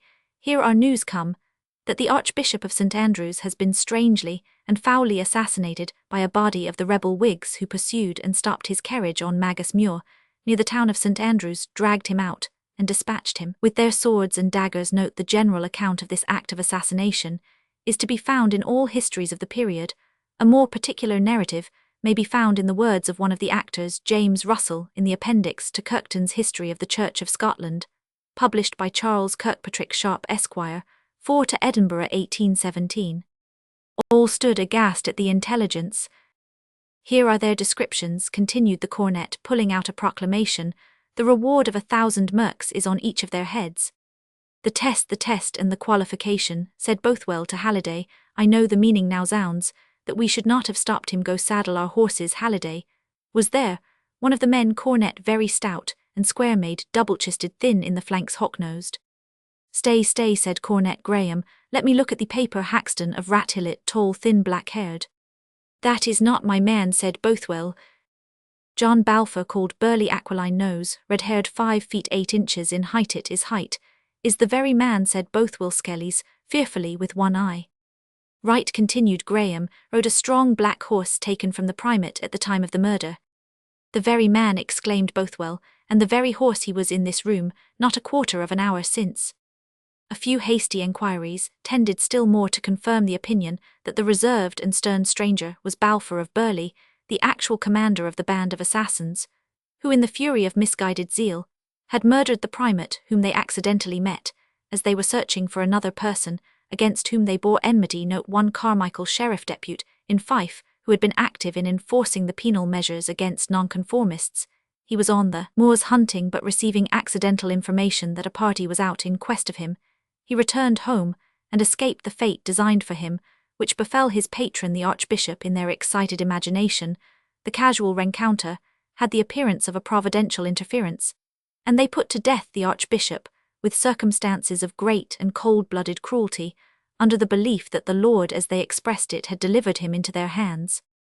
Note: murderers of Archbishop Sharp. The leader of this party was David Haxton of Rathillet, a gentleman of ancient birth and good estate. He had been profligate in his younger days, but having been led from curiosity to attend the conventicles of the nonconforming clergy, he adopted their principles in the fullest extent. It appears that Haxton had some personal quarrel with Archbishop Sharp, which induced him to decline the command of the party when the slaughter was determined upon, fearing his acceptance might be ascribed to motives of personal enmity. He felt himself free conscience, however, to be present, and when the Archbishop dragged from his carriage, crawled towards him on his knees for protection, he replied coldly, "Sir, I will never lay a finger on you." It is remarkable that Haxton, as well as a shepherd, who was also present but passive on the occasion, were the only two of the party of assassins who suffered death by the hands of the executioner. On Haxton refusing the command, it was by universal suffrage conferred on John Balfour of Kinloch, called Burley, who was Haxton's brother-in-law. He is described as a little man, squinted, and of a very fierce aspect. He was, adds the same author, by some reckoned none of the most religious, yet he was always reckoned zealous and honest-hearted, courageous in every enterprise, and a brave soldier, seldom any escaping that came into his hands. He was the principal actor in killing that arch-traitor to the Lord and his Church, James Sharp. See Scottish Worthies, 8 Vo. Leith 1816, page 522. Horse, and pursue, my lads," exclaimed Cornet Graham. "The murdering dog's head is worth its weight in gold." Chapter Roman 5. Arouse the youth. It is no human call. God's church is leaguered. Haste to man the wall. Haste where the Red Cross banners wave on high, signal of honoured death or victory. James Duff.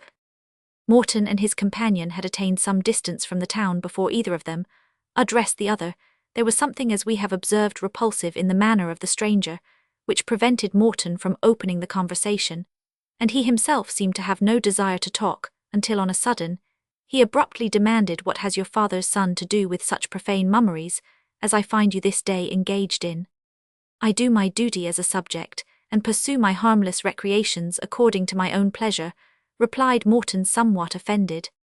"Is it your duty, think you, or that of any Christian young man, to bear arms in their cause, who have poured out the blood of God's saints in the wilderness, as if it had been water? Or is it a lawful recreation to waste time in shooting at a bunch of feathers, and close your evening with wine-bibbing in public houses and market towns, when he that is mighty is come into the land with his fan in his hand, to purge the wheat from the chaff?" "I suppose from your style of conversation," said Morton, "that you are one of those who have thought proper to stand out against the government. I must remind you that you are unnecessarily using dangerous language in the presence of a mere stranger, and that the times do not render it safe for me to listen to it." "Thou canst not help it, Henry Morton," said his companion, "thy master has his uses for thee, and when he calls thou must obey. Well wot I thou hast not heard the call of a true preacher, or thou hadst ere now been what thou wilt assuredly one day become." "We are of the Presbyterian persuasion like yourself," said Morton, for his uncle's family attended the ministry, "of one of those numerous Presbyterian clergymen who, complying with certain regulations, were licensed to preach without interruption from the government. This indulgence, as it was called, made a great schism among the Presbyterians, and those who accepted of it were severely censured by the more rigid sectaries, who refused the proffered terms. The stranger, therefore, answered with great disdain to Morton's profession of faith. "That is but an equivocation, a poor equivocation. Ye listen on the Sabbath to a cold, worldly, time-serving discourse from one who forgets his high commission so much as to hold his apostleship by the favour of the courtiers and the false prelates, and ye call that hearing the word of all the baits with which the devil has fished for souls in these days of blood and darkness, that black indulgence has been the most destructive and awful dispensation.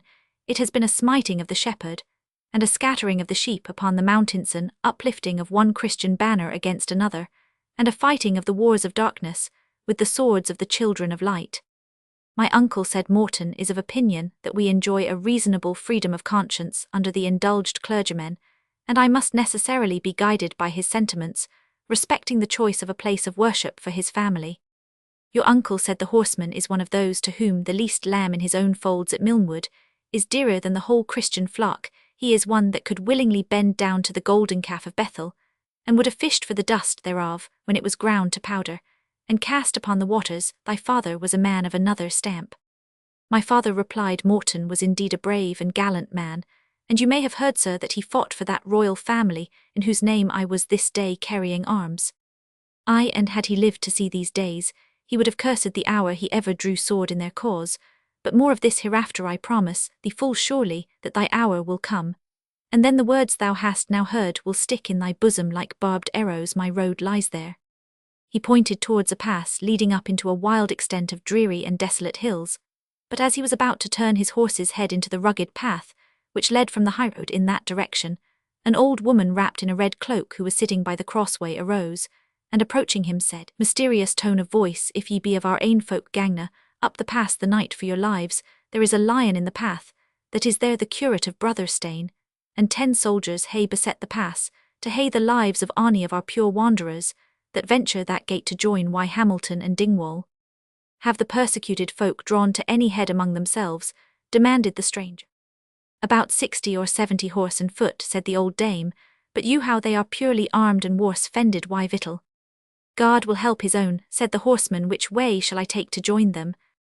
"It's a mere impossibility this night," said the woman. "The troopers keep stricter guard, and they say there's strange news come frae the east that makes them rage in their cruelty mair fierce than every mon. Take shelter somegate for the night before you get to the muirs, and keep yoursel in hiding till the grey o' the morning, and then you may find your way through the Drake Moss.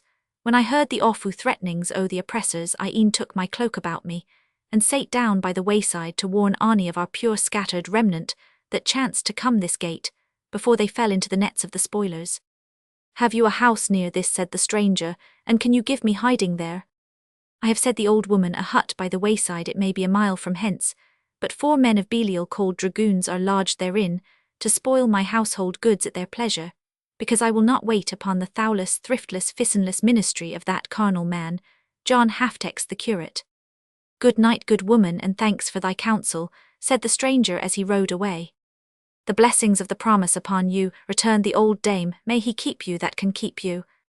"Amen," said the traveller, "for where to hide my head this night mortal skill cannot direct me." "I am very sorry for your distress," said Morton, "and had I a house or place of shelter that could be called my own, I almost think I would risk the utmost rigour of the law rather than leave you in such a strait. But my uncle is so alarmed at the pains and penalties denounced by the laws against such as comfort receive or consort with intercommuned persons, that he has strictly forbidden all of us to hold any intercourse with them." "It is no less than I expected," said the stranger. "Nevertheless, I might be received without his knowledge. A barn, a hayloft, a cochidony place, where I could stretch me down, would be to my habits like a tabernacle of silver set about with planks of cedar." "I assure you," said Morton, much embarrassed, "that I have not the means of receiving you at Milnwood, without my uncle's consent and knowledge, nor if I could do so would I think myself justifiable in engaging him unconsciously in danger, which most of all others he fears and deprecates." "Well," said the traveller, "I have but one word to say. Did you ever hear your father mention John Balfour of Burley, his ancient friend and comrade, who saved his life with almost the loss of his own in the battle of Longmarston Moor, often, very often?" "I am that Balfour," said his companion. "Yonder stands thy uncle's house. I see the light among the trees. The avenger of blood is behind me, and my death certain. Unless I have refuge there now, make thy choice, young man, to shrink from the side of thy father's friend, like a thief in the night, and to leave him exposed to the bloody death from which he rescued thy father, or to expose thine uncle's worldly goods to such peril as in this perverse generation attends those who give a morsel of bread or a draught of cold water to a Christian man when perishing for lack of refreshment." 1,000 recollections thronged on the mind of Morton. At once his father, whose memory he idolized, had often enlarged upon his obligations to this man, and regretted that after having been long comrades, they had parted in some unkindness at the time when the kingdom of Scotland was divided into resolutioners and protesters, the former of whom adhered to Charles Roman II after his father's death upon the scaffold, while the protesters inclined rather to a union with the triumphant republicans. The stern fanaticism of Burley had attached him to this latter party, and the comrades had parted in displeasure. Never, as it happened to meet again these circumstances, the deceased Colonel Morton had often mentioned to his son, and always with an expression of deep regret, that he had never in any manner been enabled to repay the assistance which on more than one occasion he had received from Burley. To hasten Morton's decision, the night wind, as it swept along, brought from a distance the sullen sound of a kettle drum, which, seeming to approach nearer, intimated that a body of horse were upon their march towards them. "It must be Claverhouse with the rest of his regiment. What can have occasioned this nightmare? If you go on you fall into their hands. If you turn back towards the borough town you are in no less danger from Cornet Graham's party. The path to the hill is beset. I must shelter you at Milnwood, or expose you to instant death, but the punishment of the law shall fall upon myself, as in justice it should not upon my uncle. Follow me." Burley, who had awaited his resolution with great composure, now followed him in silence. The house of Milnwood, built by the father of the present proprietor, was a decent mansion suitable to the size of the estate, but since the accession of this owner, it had been suffered to go considerably into disrepair. At some little distance from the house stood the court of offices. Here Morton paused. "I must leave you here for a little while," he whispered, "until I can provide a bed for you in the house." "I care little for such delicacy," said Burley. "For 30 years, this head has rested oftener on the turf, or on the next grey stone, than upon either wool or down. A draught of ale, a morsel of bread to say my prayers, and to stretch me upon dry hay were to me as good as a painted chamber and a prince's table." It occurred to Morton at the same moment that to attempt to introduce the fugitive within the house would materially increase the danger of detection.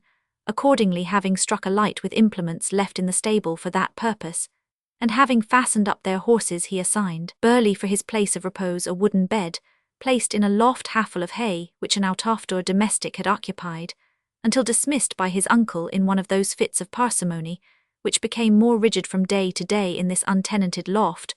Morton left his companion with a caution so to shade his light that no reflection might be seen from the window, and a promise that he would presently return with such refreshments as he might be able to procure at that late hour.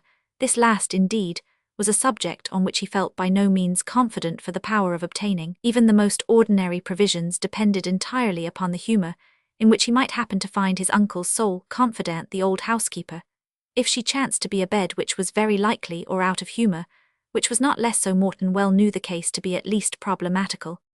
Cursing in his heart the sordid parsimony which pervaded every part of his uncle's establishment, he gave the usual gentle knock at the bolted door, by which he was accustomed to seek admittance, when accident had detained him abroad beyond the early and established hours of rest at the house of Milnwood. It was a sort of hesitating tap, which carried an acknowledgment of transgression in its very sound, and seemed rather to solicit than command attention after it had been repeated again, and again, the housekeeper grumbling betwixt her teeth as she rose from the chimney corner in the hall, and wrapping her checked handkerchief round her head, to secure her from the cold air, paced across the stone passage, and repeated a careful was there at this time, o' night more than once before she undid the bolts and bars, and cautiously opened the door. "This is a fine time o' night, Mr. Henry," said the old dame, with the tyrannic insolence of a spoilt and favourite domestica, "broad time o' night, and a barney to disturb a peaceful house in, and to keep quiet folk out o' their beds waiting for you. Your uncle's been in his mayest 3 hours syne, and Robin's ill o' the rheumatize, and he's to his bed too, and sae, I had to sit up for ye myself for as Sarah host as I hae." Here she coughed once or twice in further evidence of the egregious inconvenience which she had sustained. "Much obliged to you, Alison, and many kind thanks. Hegsers sae fair-fashioned, as we are money folk call me Mistress Wilson, and Milnwood himsel is the only ane about this town, thinks o' kaying me Alison, and indeed he as aften says Mrs. Alison as ony other thing." "Well then, Mistress Alison," said Morton, "I really am sorry to have kept you up waiting till I came in." "And now that you are come in, Mr. Henry," said the cross old woman, "what for do you no tack up your candle, and gang to your bed, and mind ye dinna let the candle sweel as ye gang alang the wainscot parlour, and haud o' the house scouring to get out the grease again. But Alison, I really must have something to eat, and a draught of ale before I go to bed." "Eat and ale, Mr. Henry, my, so to ye're ill to serve. Do ye think we havena heard o' your grand popinjay walk yonder, and how ye bleezed away as muckle powther as wad hae shot o' the wildfowl that well want Atween and Candlemas, and then ganging majoring to the pipers half why, a' the idle loons in the country, and sitting there burling at your poor uncle's cost, nae doubt why the scaff and raff o' the waterside, till sundown, and then coming hame and crying for ale as if ye were maester and mare." Extremely vexed yet anxious on account of his guest, to procure refreshments if possible, Morton suppressed his resentment, and good-humouredly assured Mrs. Wilson that he was really both hungry and thirsty. "And as for the shooting at the popinjay, I have heard you say you have been there yourself, Mrs. Wilson. I wish you had come to look at us." "Ah, Maister Henry," said the old dame, "I wish ye binna beginning to learn the way of blowing in a woman's lug. Why, your willy was aweel sae ye dinna practise them, but on old wives like me the less matter. But tak heed o' the young queen's lad popinjay. Think yoursel a braw fellow eno and troth, surveying him with the candle. There's nae fault to find why the outside if the inside be conforming. But I mind when I was a gilpie of a lassock seeing the duke that was him that lost his head at London folk, said it wasna a very gude ane, but it was I a sair loss to him, pure gentleman aweel. He won the popinjay for few cared to win it o'er his grace's headwheel. He had a comely presence, and when o' the gentles mounted to show their capers, his grace was as near to me as I am to you, and he said to me, tak tent o' yoursel, my bonny lassie. These were his very words, for my horse is not very chancyan now. As ye say ye had sae little to eat or drink ill, let you see that I havena been sae unmindful o' you, for I dinna think it safe for young folk to gang to their bed on an empty stamach." To do Mrs. Wilson justice, her nocturnal harangues, upon such occasions, not unfrequently terminated with this sage apophthegm, which always prefaced the producing of some provision, a little better than ordinary, such as she now placed before him. In fact, the principal object of her maundering was to display her consequence and love of power, for Mrs. Wilson was not at the bottom an ill-tempered woman, and certainly loved her old and young master, both of whom she tormented extremely better than anyone else in the world. She now eyed Mr. Henry, as she called him, with great complacency, as he partook of her good cheer. "Muckle gude may it do ye, my bonny man. I trow ye dinna get sick o' skirlinthepan, as that at Neil Bland's, his wife was a canny body, and could dress things very weel for ane in her line o' business, but no like a gentleman's housekeeper to be sure. But I doubt the daughter's a silly thingan unco cockernony. She had busked on her head at the kirk last Sunday. I am doubting that there will be news o' a thee bras, but my old ene's drawing the githerd in a hurry yoursel, my bonny man. Tak mind about the putting out the candle, and there's a horn of ale, and a glass of clough-leaflower water. I dinna jye ilka body, that I keep it for a pain I hae whiles in my ain stamach, and it's better for your young blood than brandy sae gudenite to ye, Mr. Henry. and see that ye tak good care o' the candle." Morton promised to attend punctually to her caution, and requested her not to be alarmed if she heard the door opened, as she knew he must again as usual look to his horse, and arrange him for the night. Mrs. Wilson then retreated, and Morton, folding up his provisions, was about to hasten to his guest, when the nodding head of the old housekeeper was again thrust in at the door, with an admonition to remember to take an account of his ways before he laid himself down to rest, and to pray for protection during the hours of darkness. Such were the manners of a certain class of domestics once common in Scotland, and perhaps still to be found in some old manor houses in its remote counties. They were fixtures in the family they belonged to, and as they never conceived the possibility of such a thing as dismissal to be within the chances of their lives, they were of course sincerely attached to every member of it. Note: a masculine retainer of this kind, having offended his master extremely, was commanded to leave his service instantly in troth, and that will I not, answered the domestic, if your honour disna ken when ye hae a good servant. I ken when I hae a good master, and go away, I will not on another occasion of the same nature. The master said, John, you and I shall never sleep under the same roof again, to which John replied with much war the deal can your honour be ganging. On the other hand, when spoiled by the indulgence or indolence of their superiors, they were very apt to become ill-tempered, self-sufficient, and tyrannical, so much so that a mistress or master would sometimes almost have wished to exchange their cross-grained fidelity for the smooth and accommodating duplicity of a modern menial. Chapter Romans 6. Yea, this man's brow like to a tragic leaf foretells the nature of a tragic volume. Shakespeare. Being at length rid of the housekeeper's presence, Morton made a collection of what he had reserved from the provisions set before him, and prepared to carry them to his concealed guest. He did not think it necessary to take a light, being perfectly acquainted with every turn of the road, and it was lucky he did not do so, for he had hardly stepped beyond the threshold ere a heavy trampling of horses announced that the body of cavalry, whose kettledrums note regimental music, is never played at night, but who can assure us that such was not the custom in Charles II's time. Till I am well informed on this point, the kettledrums shall clash on, as adding something to the picturesque effect of the night march they had before heard, were in the act of passing along the highroad, which winds round the foot of the bank on which the house of Milnwood was placed. He heard the commanding officer distinctly give the word halt. A pause of silence followed, interrupted only by the occasional neighing or pawing of an impatient child. "Whose house is this?" said a voice in a tone of authority and command. "Milnwood, if it like your honour," was the reply. "Is the owner well affected?" said the enquirer. "He complies with the orders of government and frequents an indulged minister," was the response. I indulged a mere mask for treason, very impolitically allowed to those who are too great cowards to wear their principles barefaced. Had we not better send up a party, and search the house in case some of the bloody villains concerned in this heathenish butchery may be concealed in it? Ere Morton could recover from the alarm into which this proposal had thrown him, a third speaker rejoined, "I cannot think it at all necessary. Milnwood is an infirm hypochondriac old man, who never meddles with politics, and loves his money-bags and bonds better than anything else in the world. His nephew, I hear, was at the Wappenshaw today, and gained the popinjay, which does not look like a fanatic. I should think they are all gone to bed long since, and an alarm at this time of night might kill the poor old man." "Well," rejoined the leader, "if that be so, to search the house would be lost time, of which we have but little to throw away. Gentlemen of the Life Guards, forward march." A few notes on the trumpet mingled with the occasional boom of the kettledrum to mark the cadence, joined with the tramp of hoofs, and the clash of arms announced that the troop had resumed its march. The moon broke out as the leading files of the column attained a hill up which the road winded, and showed indistinctly the glittering of the steel caps, and the dark figures of the horses and riders might be imperfectly traced through the gloom. They continued to advance up the hill and sweep over the top of it in such long succession as intimated a considerable numerical force.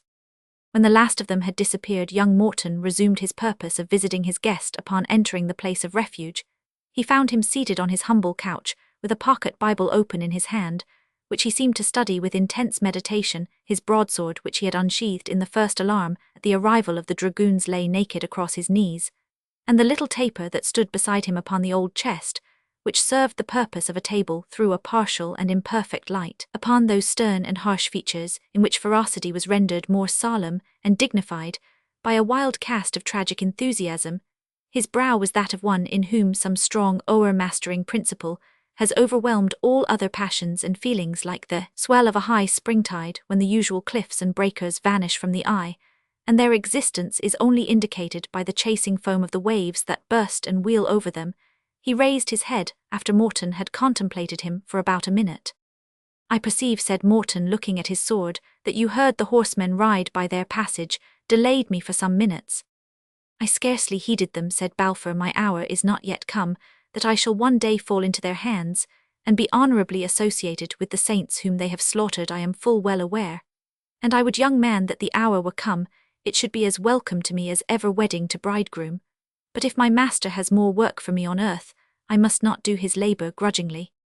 "Eat and refresh yourself," said Morton. "Tomorrow your safety requires you should leave this place, in order to gain the hills so soon as you can see to distinguish the track through the morasses." "Young man," returned Balfour, "you are already weary of me, and would be yet more so perchance did you know the task upon which I have been lately put, and I wonder not that it should be so, for there are times when I am weary of myself.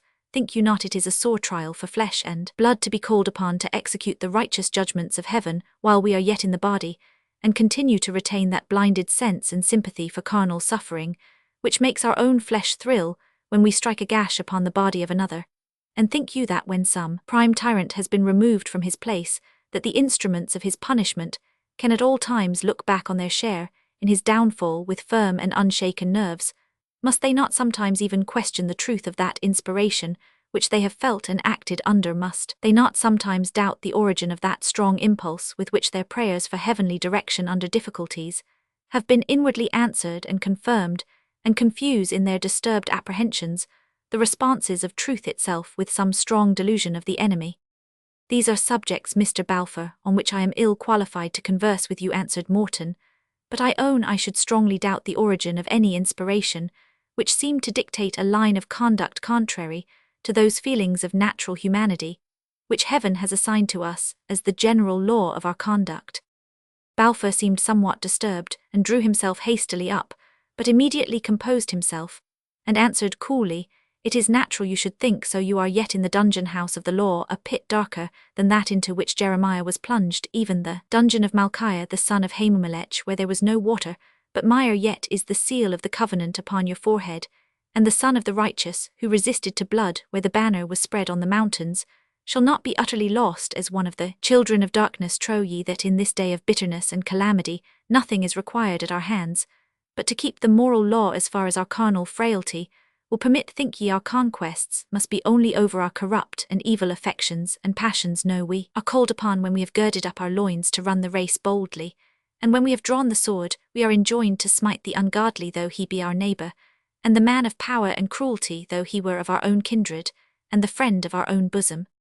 "These are the sentiments," said Morton, "that your enemies impute to you, and which palliate if they do not vindicate the cruel measures which the council have directed against you. They affirm that you pretend to derive your rule of action from what you call an inward light, rejecting the restraints of legal magistracy, of national law, and even of common humanity, when in opposition to what you call the spirit within you."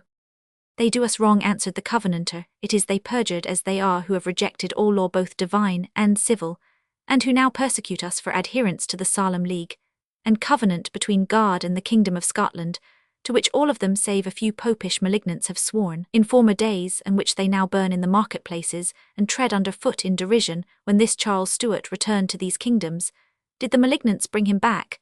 They had tried it with strong hand, but they failed. I trow, could James Graham of Montrose and his Highland caterans have put him again in the place of his father. I think their heads on the Westport told another tale for many a long day. It was the workers of the glorious work, the reformers of the beauty of the tabernacle, that called him again to the high place from which his father fell. And what has been our reward? In the words of the prophet, we looked for peace, but no good came, and for a time of health. And behold, trouble! The snorting of his horses was heard from Dan. The whole land trembled at the sound of the neighing of his strong ones, for they are come, and have devoured the land, and all that is in it." "Mr. Balfour," answered Morton, "I neither undertake to subscribe to or refute your complaints against the government. I have endeavoured to repay a debt due to the comrade of my father by giving you shelter in your distress. But you will excuse me from engaging myself either in your cause or in controversy. I will leave you to repose, and heartily wish it were in my power to render your condition more comfortable. But I shall see you, I trust, in the morning ere I depart. I am not a man whose bowels yearn after kindred and friends of this world. When I put my hand to the plough, I entered into a covenant with my worldly affections, that I should not look back on the things I left behind me, yet the son of mine ancient comrade is to me as mine own, and I cannot behold him without the deep and firm belief that I shall one day see him gird on his sword in the dear and precious cause for which his father fought and bled. With a promise on Morton's part that he would call the refugee when it was time for him to pursue his journey, they parted for the night. Morton retired to a few hours' rest, but his imagination, disturbed by the events of the day, did not permit him to enjoy sound repose. There was a blended vision of horror before him, in which his new friend seemed to be a principal actor. The fair form of Edith Bellenden also mingled in his dream, weeping, and with dishevelled hair, and appearing to call on him for comfort and assistance, which he had not in his power to render. He awoke from these unrefreshing slumbers with a feverish impulse, and a heart which foreboded disaster. There was already a tinge of dazzling lustre on the verge of the distant hills, and the dawn was abroad in all the freshness of a summer morning. I have slept too long, he exclaimed to himself, and must now hasten to forward the journey of this unfortunate fugitive. He dressed himself as fast as possible, opened the door of the house with as little noise as he could, and hastened to the place of refuge, occupied by the Covenanter. Morton entered on tiptoe, for the determined tone and manner, as well as the unusual language and sentiments of this singular individual, had struck him with a sensation. Approaching to all, Balfour was still asleep. A ray of light streamed on his uncurtained couch, and showed to Morton the working of his harsh features, which seemed agitated by some strong internal cause of disturbance. He had not undressed. Both his arms were above the bed-cover, the right hand strongly clenched and occasionally making that abortive attempt to strike which usually attends dreams of violence. The left was extended and agitated from time to time by a movement, as if repulsing someone. The perspiration stood on his brow like bubbles in a late disturbed stream, and these marks of emotion were accompanied with broken words which escaped from him at intervals. Thou art taken, Judas, thou art taken, cling not to my niece, cling not to my niece, you him down, a priest, I a priest of Baal, to be bound and slain even at the brook Kishon. Firearms will not prevail against him. Strike, thrust with the cold iron, put him out of pain, put him out of pain, were it but for the sake of his grey hairs. Much alarmed at the import of these expressions, which seemed to burst from him even in sleep with the stern energy accompanying the perpetration of some act of violence, Morton shook his guest by the shoulder in order to awake him. The first words he uttered were, "Bear me where ye will, I will avouch the deed." His glance around having then fully awakened him, he at once assumed all the stern and gloomy composure of his ordinary manner, and throwing himself on his knees, before speaking to Morton, poured forth an ejaculatory prayer for the suffering Church of Scotland, entreating that the blood of her murdered saints and martyrs might be precious in the sight of Heaven, and that the shield of the Almighty might be spread over the scattered remnant, who for his name's sake were abiders in the wilderness. Vengine cespidi, and ample vengeance on the oppressors, was the concluding petition of his devotions, which he expressed aloud in strong and emphatic language, rendered more impressive by the Orientalism of Scripture. When he had finished his prayer, he arose, and taking Morton by the arm, they descended together to the stable, where the wanderer, to give Burleigh a title which was often conferred on his sect, began to make his horse ready to pursue his journey.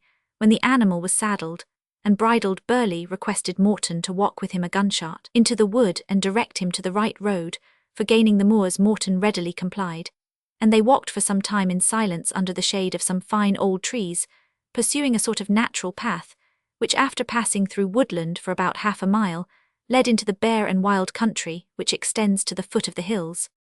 There was little conversation between them, until at length Burleigh suddenly asked Morton whether the words he had spoken overnight had borne fruit in his mind. Morton answered that he remained of the same opinion which he had formerly held, and was determined, at least as far and as long as possible, to unite the duties of a good Christian with those of a peaceful subject. In other words, replied Burleigh, you are desirous to serve both God and Mamonto, be one day professing the truth with your lips, and the next day in arms at the command of carnal and tyrannic authority, to shed the blood of those who for the truth have forsaken all things. Think ye he continued to touch pitch and remain undefiled, to mix in the ranks of malignants, papists, papaprelatists, latitudinarians, and scoffers, to partake of their sports, which are like the meat offered unto idols, to hold intercourse perchance with their daughters, as the sons of God with the daughters of men in the world before the flood think, you I say to do all these things, and yet remain free from pollution, I say unto you, that all communication with the enemies of the church is the accursed thing which God hateth. Touch not, taste not, handle not, and grieve not, young man, as if you alone were called upon to subdue your carnal affections, and renounce the pleasures which are a snare to your feet. I say to you, that the Son of David hath denounced no better lot on the whole generation of mankind. He then mounted his horse and turning to Morton, repeated the text of Scripture. An heavy yoke was ordained for the sons of Adam from the day they go out of their mother's womb, till the day that they return to the mother of all things from him, who is clothed in blue silk, and weareth a crown, even to him, who weareth simple linen, wrath, envy, trouble, and unquietness, rigour, strife, and fear of death in the time of rest. Having uttered these words, he set his horse in motion, and soon disappeared among the boughs of the forest.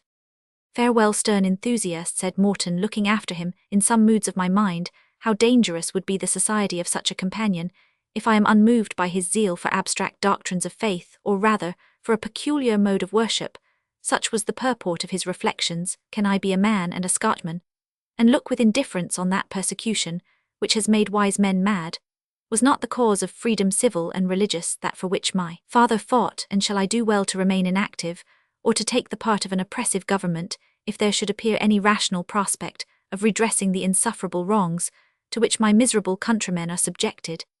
And yet who shall warrant me that these people, rendered wild by persecution, would not in the hour of victory be as cruel and as intolerant as those by whom they are now hunted down? What degree of moderation or of mercy can be expected from this Burleigh, so distinguished as one of their principal champions, and who seems even now to be reeking from some recent deed of violence, and to feel stings of remorse which even his enthusiasm cannot altogether stifle? I am weary of seeing nothing but violence and fury around men, now assuming the mask of lawful authority, now taking that of religious zeal. I am sick of my country off, myself off, my dependent situation off, my repressed feelings off, these woods off, that river off, that house off, all but Edith, and she can never be mine. Why should I haunt her walks? Why encourage my own delusion? And perhaps she can never be mine. Her grandmother's pride are the opposite principles of our family's me wretched state of dependency, a poor miserable slave, for I have not even the wages of a servant. All circumstances give the lie to the vain hope that we can ever be united. Why then protract a delusion so painful? But I am no slave, he said aloud, and drawing himself up to his full stature. No slave in one respect. Surely I can change my abode. Me father's sword is mine, and Europe lies open before me as before him, and hundreds besides of my countrymen who have filled it with the fame of their exploits. Perhaps some lucky chance may raise me to a rank with our Ruthvens, our Leslies, our Monroes, the chosen leaders of the famous Protestant champion Gustavus Adolphus, or if not, a soldier's life or a soldier's grave. When he had formed this determination, he found himself near the door of his uncle's house, and resolved to lose no time in making him acquainted with it. Another glance of Edith's eye, another walk by Edith's side, and my resolution would melt away. I will take an irrevocable step therefore, and then see her for the last time. In this mood, he entered the wainscoted parlour in which his uncle was already placed at his morning's refreshment, a huge plate of oatmeal porridge, with a corresponding allowance of buttermilk. The favourite housekeeper was in attendance, half standing, half resting on the back of a chair in a posture betwixt freedom and respect. The old gentleman had been remarkably tall in his earlier days, an advantage which he now lost by stooping to such a degree, that at a meeting where there was some dispute concerning the sort of arch which should be thrown over a considerable brook, a facetious neighbour proposed to offer Milnwood a handsome sum for his curved backbone, alleging that he would sell anything that belonged to him: splay feet of unusual size, long thin hands, garnished with nails which seldom felt the steel, a wrinkled and puckered visage, the length of which corresponded with that of his person, together with a pair of little sharp bargain-making grey eyes that seemed eternally looking out for their advantage, completed the highly unpromising exterior of Mr. Morton of Milnwood, as it would have been very injudicious to have lodged a liberal or benevolent disposition in such an unworthy cabinet. Nature had suited his person with a mind exactly in conformity with it, that is to say, mean, selfish and covetous.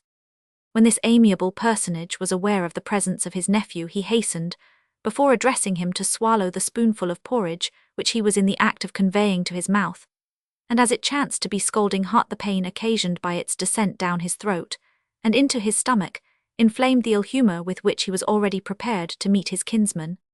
The deal take them that made them was his first ejaculation, apostrophizing his mess of porridge. There a good parich enug, said Mrs. Wilson, if ye wad, but take time to sup them, I made them mysel, but if folk winna hae patience, they should get their thraples causewayed. Hod your peace, Alison, I was speaking to my nevy. How is this, sir? And what sort o' scampering gates are these going on? Ye were not at hame last night, till near midnight. Thereabouts, sir, I believe, answered Morton in an indifferent tone. Thereabouts, sir, what sort of an answer is that, sir? Why came ye na hame when other folk left the grund? I suppose you know the reason very well, sir, said Morton. I had the fortune to be the best marksman of the day, and remained, as is usual, to give some little entertainment to the other young men. The devil ye did, sir, and ye come to tell me that to my face you pretend to jye entertainments that canna come by a dinner, except by sorning on a careful man like me. But if ye put me to charges, I say work it out. I seena why ye shouldna haud the plug now that the plugman has left us. It wad set ye better than wearing the green duds, and wasting your siller on powther, and lead it wad put ye in an honest calling, and wad keep ye in bread without being behadden to ony ane. I am very ambitious of learning such a calling, sir, but I don't understand driving the plough. And what for no it's easier than your gunning and archery that ye like sae weel old Davy is king it in now, and ye may be goadsman for the first 2 or 3 days, and tack tent ye dinna ower drive the ozen, and then ye will be fit to gang between the stilts. Yell near learn younger ill, be your caution. Haggihome is heavy land, and Davy is ower old to keep the coulter down now. I beg pardon for interrupting you, sir, but I have formed a scheme for myself, which will have the same effect of relieving you of the burden and charge attending my company. Ay, indeed, a scheme o' yours that must be a denty ane, said the uncle with a very peculiar sneer. Let's hear about it, lad. It is said in 2 words, sir. I intend to leave this country, and serve abroad as my father did, before these unhappy troubles broke out at home. His name will not be so entirely forgotten in the countries where he served, but that it will procure his son at least the opportunity of trying his fortune as a soldier. Gude be gracious to us, exclaimed the housekeeper, our young Mr. Harry Gang, abroad none that maun never be. Milnwood, entertaining no thought or purpose of parting with his nephew, who was moreover very useful to him in many respects, was thunderstruck at this abrupt declaration of independence from a person whose deference to him had hitherto been unlimited. He recovered himself, however, immediately. And what do you think is to give you the means, young man, for such a wild goose chase? Not I am sure I can hardly support you at hame, and ye wad be marrying a warrant as your father did afore ye too, and sending your uncle hame a pack o' weans to be fighting and skirling through the house in my old days, and to take wing and flee aff like yoursel, whenever they were asked to serve a turn about the town. I have no thoughts of ever marrying, answered Henry. Hear till him now, said the housekeeper. It's a shame to hear a douce young lad speak in that way, since a' the world kens that they maun either marry or do war. Hold your peace, Alison, said her master, and you, Harry, he added more mildly, put this nonsense out o' your head. Thighs comes letting ye gang a soddering for a daymind. Ye hae nae siller, lad, for ony sick nonsense plans. I beg your pardon, sir, my wants shall be very few, and would you please to give me the gold chain which the Margrave gave to my father after the Battle of Lutzen? Mercy on us! The gowd chain, exclaimed his uncle. The chain of gowd, reached the housekeeper, both aghast with astonishment at the audacity of the proposal. I will keep a few links, continued the young man, to remind me of him by whom it was won, and the place where he won it, continued Morton. The rest shall furnish me the means of following the same career in which my father obtained that mark of distinction. Merciful powers, exclaimed the gouvernante, my master wears it every Sunday.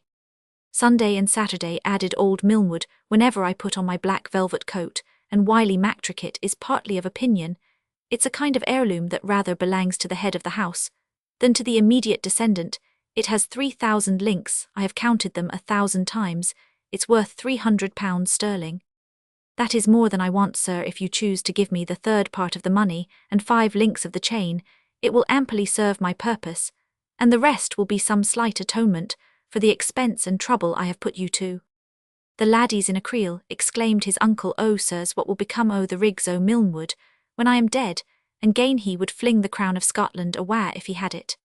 Hout, sir, said the old housekeeper, I maun e'en say it's partly your ain faut. Ye mauna curb his head ower sair in neither, and to be sure, since he has gained down to the houth, ye maun just e'en pay the lawing. If it be not $1,000, Alison, said the old gentleman very reluctantly. "I'll settle it myself. Why Neil Blaine, the first time I gang down to the clachan," said Alison, "cheaper than your honour or Mr. Harry can do," and then whispered to Henry, "Dinna vex him, onamere I'll pay the lave out o' the butter siller, and nae mere words about it," then proceeding aloud, "and ye mauna speak o' the young gentleman holding the plug, there's pure distressed wigs, eno about the country will be glad to do that for a bite, and a soupit sets them far better than the like o' him."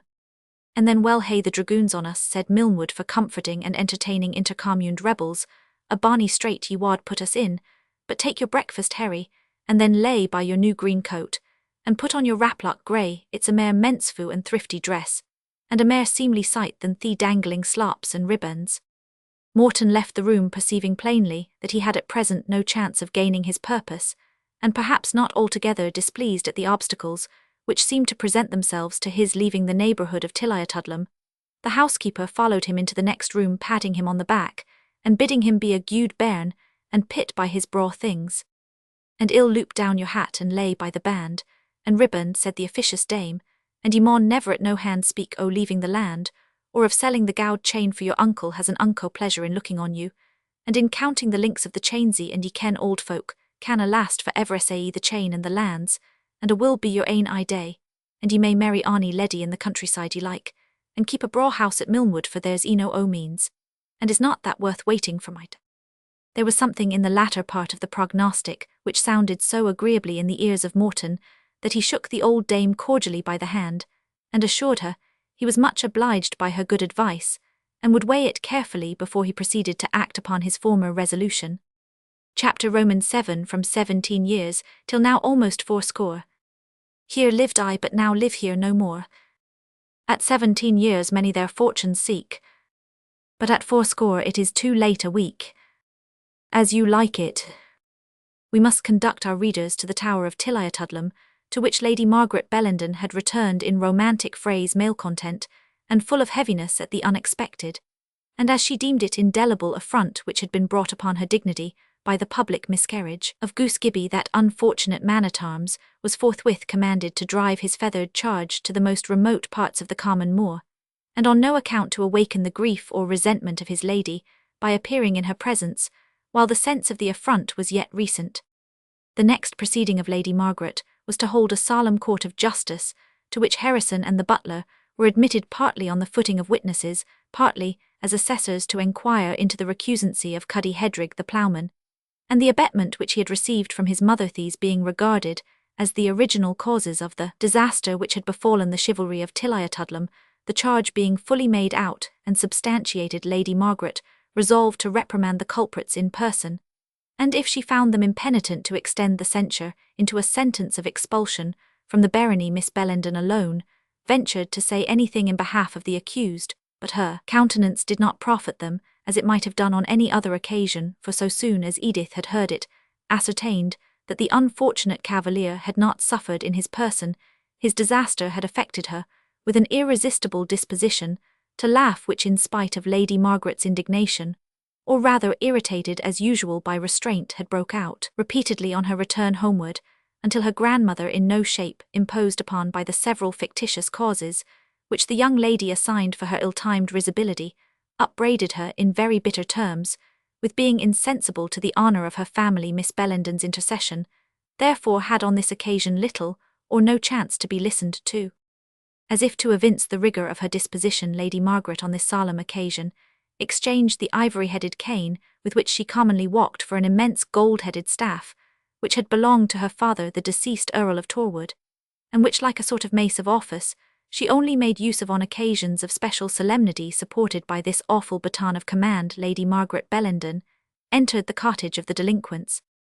There was an air of consciousness about old Moz as she rose from her wicker chair in the chimney-nook, not with the cordial alertness of visage which used on other occasions to express the honour she felt in the visit of her lady, but with a certain solemnity and embarrassment, like an accused party on his first appearance in presence of his judge, before whom he is nevertheless determined to assert his innocence. Her arms were folded, her mouth primmed into an expression of respect, mingled with obstinacy, her whole mind apparently bent up to the solemn interview, with her best curtsy to the ground, and a mute motion of reverence. Moz pointed to the chair which on former occasions Lady Margaret, for the good lady, was somewhat of a gossip, had deigned to occupy for half an hour sometimes at a time, hearing the news of the county and of the borough, but at present her mistress was far too indignant for such condescension.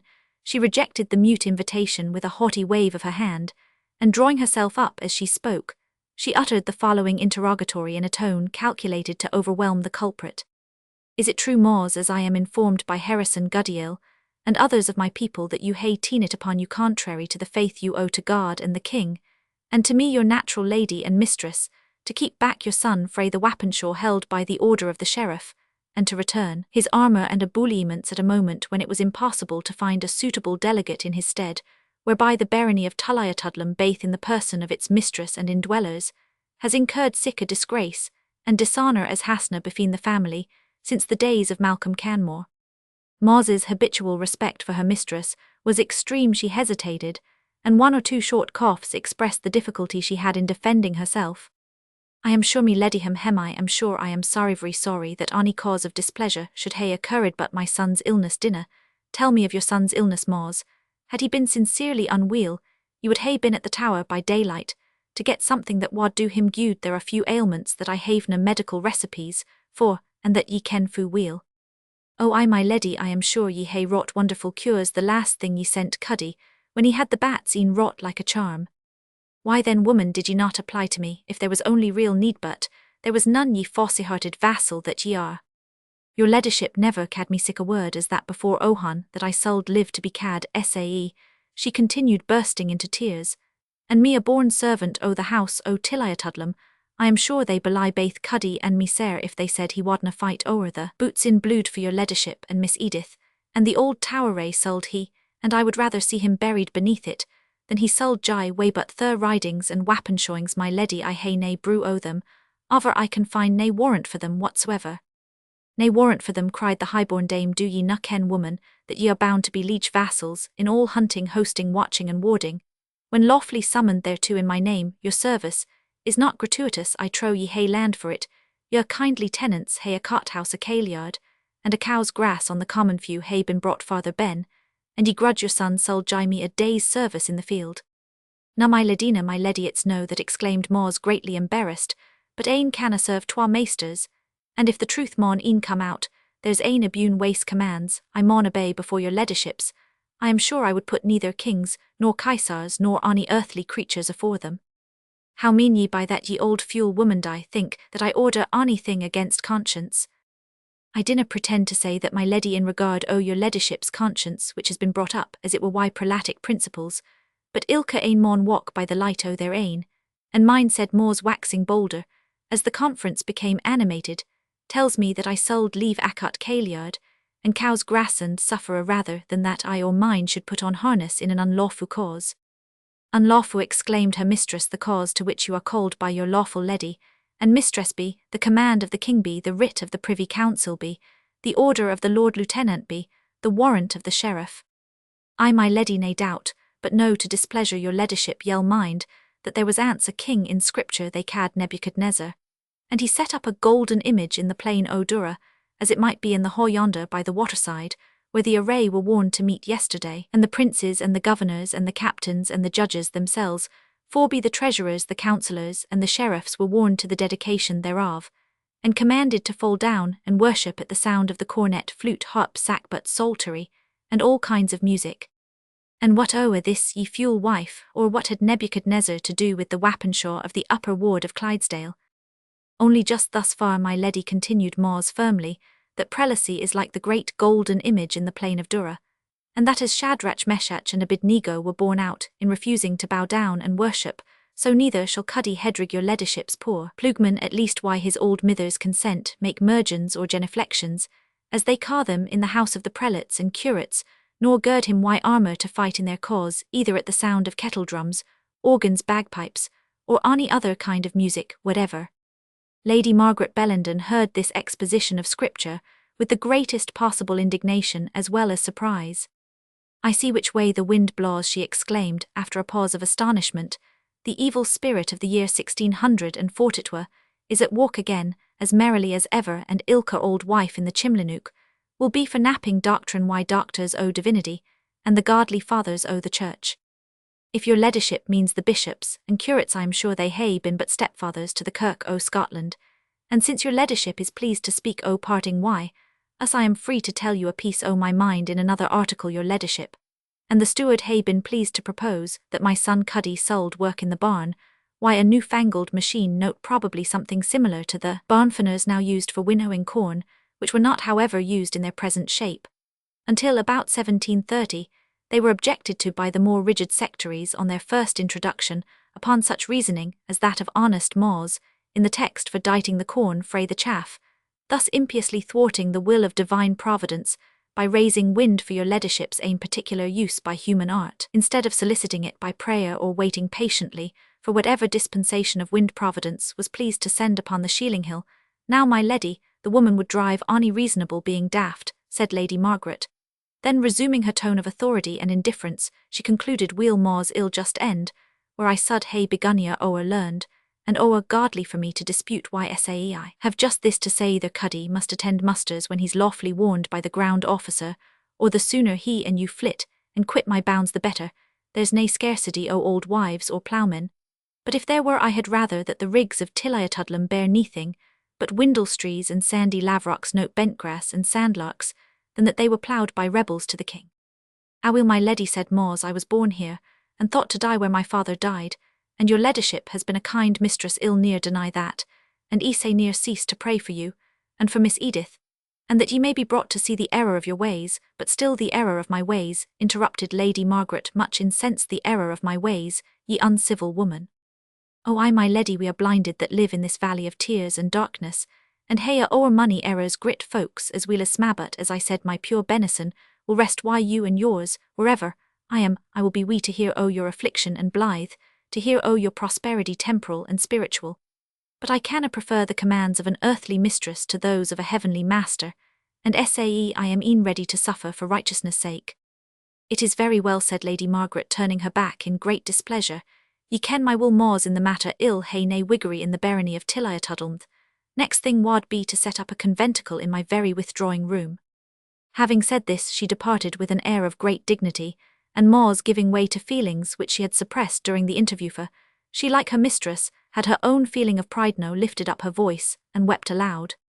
Cuddy, whose malady, real or pretended, still detained him in bed, lay perdu during all this conference, snugly ensconced within his boarded bedstead, and terrified to death lest Lady Margaret, whom he held in hereditary reverence, should have detected his presence, and bestowed on him personally some of those bitter reproaches with which she loaded his mother. But as soon as he thought her ladyship fairly out of hearing, he bounced up in his nest. The foul faye that I sold, say he cried out to his mother, for a lang-tongued clavering wife, as my father honest man, I cad ye couldna, ye let the leddy alane why your wiggery. And I was e'en as great a gomerel to let ye persuade me to lie up here amming the blankets like a hurchin, instead o' gone to the Wappenshaw like other folk ard. But I put a trick on ye, for I was out at the window bowl when your old back was turned, and awa down by to hae a baff at the popinjay, and I shot within 'twarant I cheated the leddy for your clavers. But I wasna gone to cheat my Jo, but she may marry we, she likes now, for I am clean dung o' her. This is a war dirdum than we got frae Mr. Guddiel, when ye gad me refuse to eat the plumporage on Yuleave, as if it were ony matter to God or man, whether a plugman had suppit on minched pies or sour sowins. Oh, wisht my bairn, wisht, replied Mawes, thou kentsna about thee things it was forbidden meat things, dedicated to set days and holidays, which are inhibited to the use of Protestant Christians. And now, continued her son, ye hae brought the leddy hersel on our handsen, I could but hae gotten some decent clees in I wad hae spanged out o' bed, and told her I wad ride where she liked night or day, and she wad, but leave us the free house, and the yard that grew the best early kale in the hill country, and the cow's grass. Oh wow, my winsome bairn Cuddy, continued the old dame, murmur not at the dispensation, never grudge suffering in the gude cause. But what ken I if the cause is gude, or no mither, rejoined Cuddy, for ye bleeze out muckle doctrine. About it's clean beyond my comprehension athigither. I see nae muckle difference. Atween the twa ways art as the folk pretend it's very true. The curates read I the same words o'er again, and if they be right words, what for no a gude tales know the war o' being twice told, I trow, and a body has I the better chance to understand it. Every body's no gleg at the uptake, as ye are yoursel mither. Oh, my dear Cuddy, this is the sairst distress of a, said the anxious mother o', how aften have I shown ye the difference between a pure evangelical doctrine, and ane that's corrupt why human inventions o' my bairn, if no for your ain soul's sake yet for my grey hairs will mither, said Cuddy, interrupting her. What need ye mak sae muckle din about it? I hae I doon, whate'er ye bade me, and gied to kirk where'er ye lick it on, the Sundays and fended weel for ye in the ilka days besides. And that's what vexes me mair than o' the rest when I think how I am to fend for ye now in the brickle times. I am no clear if I can plug ony place, but the Mains and Mucklohame at least, I never tried ony other grund, and it wadna come natural to me, and nae neighbouring heritors will door to take us, after being turned aft the bounds for non-enormity. Nonconformity hinny side Maws is the name that the worldly men gie us. We'll well hae to gang to a far country maybe, 12 or 15 miles af I could be a dragoon nae doubt, for I can ride and play the broadsword a bit, but ye wad be roaring about your blessing, and your grey hairs here Maws's exclamations became extreme wheel I, but spoke up besides your o'er old to be, sitting cocked up on a baggage wagon, why Eppie Dumlin the corporal's wife, sae what's to come o' us, I canna weel see I doubt ill hae to tack the hills why the wild Whigs as they ca' them, and then it will be my low to be shot down like a mockin at some dykeside, or to be sent to heaven why a St. Johnston's tippet about my hawse. Oh my bonny Cuddy, said the zealous Maws for bare sick carnal self-seeking language Wilk, is just a misdoubting o' Providence. I have not seen the son of the righteous begging his bread sae, says the text, and your father was a deuce honest man though somewhat worldly in his dealings, and cumbered about earthly things e'en like yoursel my jo. Aweel, said Cuddy after a little consideration. I see, but I gate fort, and that's a cold coal to blaw at mither howsomever mither, ye hae some guess o' a wee bit kindness that's atween Miss Edith, and young Mr. Henry Morton, that sulled be cad young Milnwood, and that I hae whiles carried a bit book or maybe a bit letter quietly atween them, and made believe never to ken whar it cam frae, though I kenned brawly there's whiles convenience in a body looking a wee stupidand.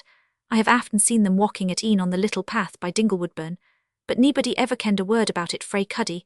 I ken I'm gay thick in the head, but I am as honest as our old forehand ox pure fallow that ill near work ony mair. I hope they'll be as kind to him that come ahint me as I hae been. But as I was saying, well awa down to Milnwood, and tell Mr. Harry our distress, they want a plugman, and the grund's no unlike our ain. I am sure Mr. Harry will stand my part, for he's a kind-hearted gentleman ill, get but little penny fee for his uncle old Nippy Milnwood has as close a grip as the deal himsel, but well I win a bit bread, and a drap kale, and a fireside and theeking o'er our heads, and that's a well want for a season. Sae get up mither, and sort your things to gang away, for since sae it is that gang we maun I wad like ill to wait, till Mr. Harrison and old Guddiel cam to poo us out by the lug and the horn. Chapter Roman 8. The devil a Puritan, or anything else he is but a time-server. 12th night. It was evening when Mr. Henry Morton perceived an old woman, wrapped in her tartan plaid, supported by a stout stupid-looking fellow in hodingry, approach the house of Milnwood. Old Maws made her courtesy, but Cuddy took the lead in addressing Morton. Indeed, he had previously stipulated with his mother that he was to manage matters his own way, for though he readily allowed his general inferiority of understanding, and filially submitted to the guidance of his mother on most ordinary occasions, yet he said for getting a service, or getting forward in the world, he could somegate gar the wee pickle sense he had gang muckle farther than hers, though she could crack like ony minister o' them. Accordingly, he thus opened the conversation with young Morton. A braw night this for the rye, your honour. The West Park will be breering bravely this e'en. I do not doubt it, Cuddy, but what can have brought your mother? Is your mother, is it not? Cuddy nodded. What can have brought your mother, and you down the water so late? Troth stir just what gars the old wives trot necessity stir, seeking for service stir. For service, Cuddy, and at this time of the year, how comes that? Maws could forbear no longer, proud alike of her cause, and her sufferings, she commenced with an affected humility of tone. It has pleased heaven and it like your honour to distinguish us by a visitation deals in the wife, and nae gude, whispered Cuddy to his mother, and ye come out why your wiggery thale no door open a door to us through the hale country. Then aloud, and addressing Morton, my mother's old stir, and she has rather forgotten hersel in speaking to my leddy that canna weel bide to be contradicket, as I ken nebody likes it if they could help themselves, especially by her ain folk and Mr. Harrison, the steward, and Guddiel the butler. They're no very fond o' us, and it's ill sitting at Rome, and striving why the Pope sae I thought it best to flit before ill came to warrend. Here's a wee bit line to your honour frae, a friend will maybe say some mair about it. Morton took the billet, and crimsoning up to the ears between joy and surprise read these words, "If you can serve these poor helpless people you will oblige E.B." It was a few instants before he could attain composure enough to ask, "And what is your object, Cuddy, and how can I be of use to you?" "Walk stir walk, and a service is my object, a bit bailed for my mither and mysel we hae gude plenishing o' our ain. If we had the cast o' a cart to bring it down, and milk and meal and greens, no, for I'm gay gleg at mealtime, and sae is my mither, lang may it be sae, and for the penny fee, and o' that ill just leave it to the laird, and you I ken yell no see a poor lad ranged if ye can help it." Morton shook his head for the meat, enlarging Cuddy, "I think I can promise something, but the penny fee will be a hard chapter, I doubt." "I'll tak my chance, austere," replied the candidate for service, "rather than gang down about Hamilton or ony sick far country." "Well, step into the kitchen, Cuddy, and I'll do what I can for you." The negotiation was not without difficulties. Morton had first to bring over the housekeeper, who made 1,000 objections as usual, in order to have the pleasure of being besought and entreated. But when she was gained over, it was comparatively easy to induce old Milnwood to accept of a servant whose wages were to be in his own option. An outhouse was therefore assigned to Moz and her son for their habitation, and it was settled that they were for the time to be admitted to eat of the frugal fare provided for the family, until their own establishment should be completed. As for Morton, he exhausted his own very slender stock of money, in order to make Cuddy such a present under the name of Aurel, as might show his sense of the value of the recommendation delivered to him. "And now we're settled, Aunt's mare," said Cuddy to his mother. "And if we're no sae bien and comfortable as we were up yonder, yet life's life ony gate, and we're why decent kirk-ganging folk o' your ain persuasion, mither, there will be nae quarrelling about that." "Of my persuasion, hinny," said the too enlightened Moz, "wees me for thy blindness, and there's O Cuddy they are but in the court of the Gentiles, and will near win farther ben, I doubt. They are but little better than the prelatists themselves, they wait on the ministry of that blinded man Peter Poundtext. Aunt's a precious teacher of the word, but now a backsliding pastor that has for the sake of stipend and family maintenance forsaken the strict path, and gane astray after the black indulgence. O my son, had ye but profited by the gospel doctrines ye hae heard in the glen of Benganor. Frae the dear Richard Rumbleberry, that sweet youth who suffered martyrdom in the Grassmarket afore Candlemas, didna ye hear him say that Erastianism was as bad as prelacy, and that the indulgence was as bad as Erastianism? Heard ever onybody the like? O, this interrupted Cuddy, well be driven out o' house, and ha again, afore we ken where to turn ourselves. Weech mither, I hae just I word Merrin, I hear ony mair o' your dinafore folk. That is, for I dinna mind your clavers mysel, they aye set me sleeping, but if I hear ony mair dinafore folk, as I was saying about Poundtexts and Rumbleberries and doctrines and malignants, e'en turn single sojer mysel, or maybe a sergeant or a captain if ye plague me the mare, and let Rumbleberry, and you gang to the deal the gither. I near gat ony gude by his doctrine as ye cat, but a sour fit o' the bats why sitting amang the wat moss hags for 4 hours at a yoking, and the leddy cured me why some hickory-pickory mare by token, and she had kenned how I came by the disorder, she wadna hae been in sic a hurry to mend it." Although groaning in spirit over the obdurate and impenitent state, as she thought it of her son Cuddy, Moz durst neither urge him farther on the topic nor altogether neglect the warning he had given her. She knew the disposition of her deceased helpmate, whom this surviving pledge of their union greatly resembled, and remembered that although submitting implicitly in most things to her boast of superior acuteness, he used on certain occasions, when driven to extremity, to be seized with fits of obstinacy, which neither remonstrance, flattery, nor threats were capable of overpowering. Trembling therefore at the very possibility of Cuddy's fulfilling his threat, she put a guard over her tongue, and even when Poundtext was commended in her presence as an able and fructifying preacher, she had the good sense to suppress the contradiction which thrilled upon her tongue, and to express her sentiments no otherwise than by deep groans, which the hearers charitably construed to flow from a vivid recollection of the more pathetic parts of his homilies. How long she could have repressed her feelings, it is difficult to say. An unexpected accident relieved her from the necessity. The Laird of Milnwood kept up all old fashions which were connected with economy. It was therefore still the custom in his house, as it had been universal in Scotland, about 50 years before, that the domestics, after having placed the dinner on the table, sate down at the lower end of the board, and partook of the share which was assigned to them in company with their masters on the day therefore, after Cuddy's arrival being the 3rd. From the opening of this narrative, old Robin, who was butler, valet-chamber, footman, gardener, and what not in the house of Milnwood, placed on the table an immense charger of broth, thickened with oatmeal and colewort, in which ocean of liquid was indistinctly discovered by close observers 2 or 3 short ribs of lean mutton sailing to, and fro 2 huge baskets, one of bread made of barley and peas, and one of oatcakes flanked this standing dish. A large boiled salmon would nowadays have indicated more liberal housekeeping, but at that period, salmon was caught in such plenty in the considerable rivers in Scotland, that instead of being accounted a delicacy, it was generally applied to feed the servants, who are said sometimes to have stipulated that they should not be required to eat a food so luscious and surfeiting in its quality,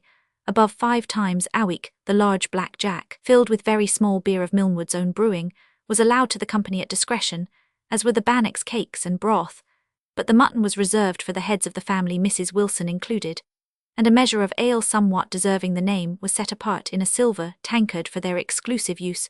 A huge kebbuck, a cheese that is made with ewe milk mixed with cow's milk, and a jar of salt butter were in common to the company.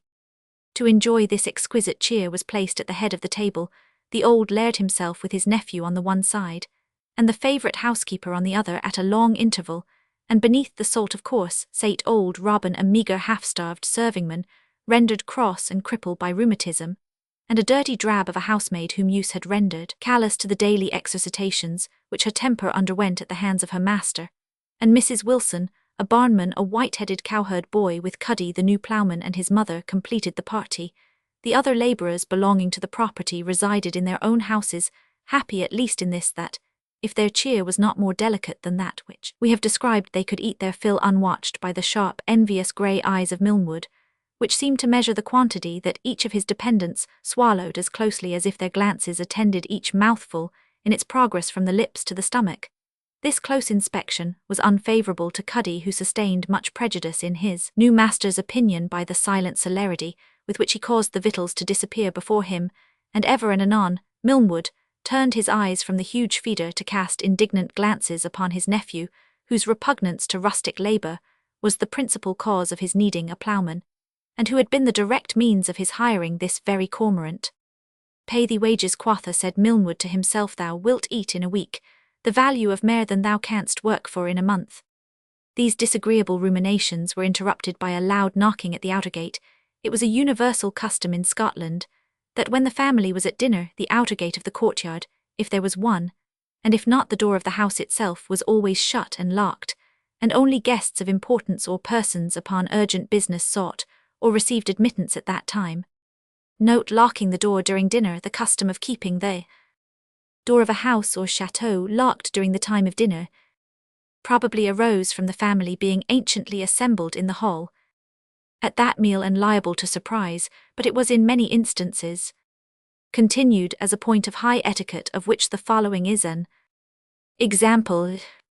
A considerable landed proprietor in Dumfriesshire, being bachelor without near relations and determined to make his will, resolved previously to visit his 2 nearest kinsmen and decide which should be his heir according to the degree of kindness with which he should be received like a good clansman. He first visited his own chief, a baronet in rank, descendant and representative of one of the oldest families in Scotland. Unhappily the dinner bell had rung and the door of the castle had been locked before his arrival. The visitor in vain announced his name and requested admittance, but his chief adhered to the ancient etiquette and would on no account suffer the doors to be unbarred. Irritated at this cold reception, the old laird rode on to Sanquhar Castle, then the residence of the Duke of Queensberry, who no sooner heard his name than, knowing well he had a will to make, the drawbridge dropped and the gates flew open. The table was covered anewise.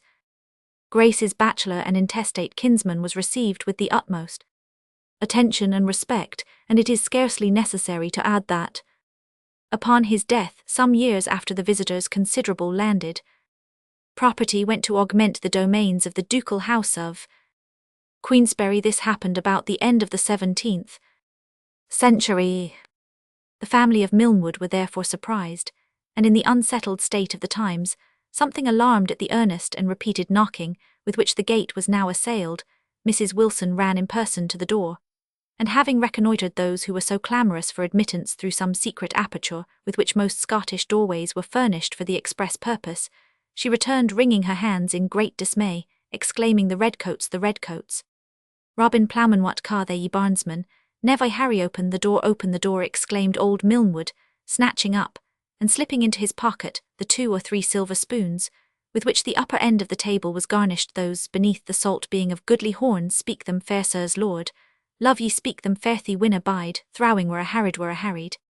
While the servants admitted the troopers, whose oaths and threats already indicated resentment at the delay they had been put to Cuddy, took the opportunity to whisper to his mother, "Now, ye daft old carline mak yoursel deafy, hey made us a deaf ere no, and let me speak for ye, I wad like ill to get my neck raxed for an old wife's clashes, though ye be our mither. O hinny I ease, be silent, or thou soul come to ill," was the corresponding whisper of Maw's, but bethink ye, my dear them, that deny the word will deny her. Admonition was cut short by the entrance of the Life Guardsmen, a party of 4 troopers commanded by Bothwell. In they tramped, making a tremendous clatter upon the stone floor, with the iron-shod heels of their large jack-boots, and the clash and clang of their long, heavy basket-hilted broadswords. Milnwood and his housekeeper trembled from well-grounded apprehensions of the system of exaction and plunder carried on during these domiciliary visits. Henry Morton was discomposed with more special cause, for he remembered that he stood answerable to the laws for having harboured Burley the widow Maw's Hedrig between fear for her son's life, and an overstrained and enthusiastic zeal, which reproached her for consenting even tacitly to belie her religious sentiments, was in a strange quandary. The other servants quaked, for they knew not well what Cuddy alone, with the look of supreme indifference and stupidity, which Scottish peasant can at times assume as a mask for considerable shrewdness and craft, continued to swallow large spoonfuls of his broth, to command which he had drawn within his sphere the large vessel that contained it, and helped himself amid the confusion to a 7-fold portion. "What is your pleasure here, gentlemen?" said Milnwood, humbling himself before the satellites of power. "We come in behalf of the king," answered Bothwell. "Why the devil did you keep us so long standing at the door?" "We were at dinner," answered Milnwood, "and the door was locked, as is usual in landward towns." Note the Scots retain the use of the word town in its comprehensive Saxon meaning, as a place of habitation. A mansion, or a farmhouse, though solitary, is called the town. A landward town is a dwelling situated in the country. In this country, I am sure, gentlemen, if I had kenned ony servants of our gude king had stood at the door, but wad ye pleased to drink some ale or some brandier, a cup of canary sack or claret wine, making a pause between each offer as long as a stingy bidder at an auction who is loath to advance his offer for a favourite lot. "Claret for me," said one fellow. "I like ale better," said another, "provided it is right juice of John Barleycorn." "Better never was malted," said Milnwood. "I can hardly say sae muckle for the claret, it's thin and cold, gentlemen." "Brandy will cure that," said a third fellow. "A glass of brandy to 3 glasses of wine prevents the curmering in the stomach." "Brandy, ale, sack and claret, well, try them all," said Bothwell, "and stick to that which is best. There's good sense in that, if the damnedest Whig in Scotland had said it." Hastily, yet with a reluctant quiver of his muscles, Milnwood lugged out 2 ponderous keys, and delivered them to the gouvernante. "The housekeeper," said Bothwell, taking a seat, and throwing himself upon it, "is neither so young nor so handsome as to tempt a man to follow her to the gauntries, and devil a one here is there worth sending in her place. What's this meat?" searching with a fork among the broth, and fishing up a cutlet of mutton. "I think I could eat a bit wi' it's as tough as if the devil's dam had hatched it." "If there is anything better in the house, sir," said Milnwood, alarmed at these symptoms of disapprobation. No, said Bothwell, "it's not worth while I must proceed to business. You attend Poundtex, the Presbyterian parson, I understand, Mr. Morton." Mr. Morton hastened to slide in a confession and apology. "By the indulgence of his gracious majesty, and the government, for I wad do nothing out of law, I hae nae objection whatever to the establishment of a moderate episcopacy, but only that I am a countrybred man, and the ministers are a hamelier kind of folk, and I can follow their doctrine better, and with reverence, sir, it's a mere frugal establishment for the country." "Well, I care nothing about that," said Bothwell. "They are indulged, and there's an end of it. But for my part, if I were to give the law, never a cropard cur of the whole pack should bark in a Scotch pulpit. However, I am to obey commands. There comes the liquor, put it down, my good old lady." He decanted about 1/2 of a quart bottle of claret into a wooden quaig or bicker, and took it off at a draught. "You did your good wine injustice, my friend. It's better than your brandy, though that's good too.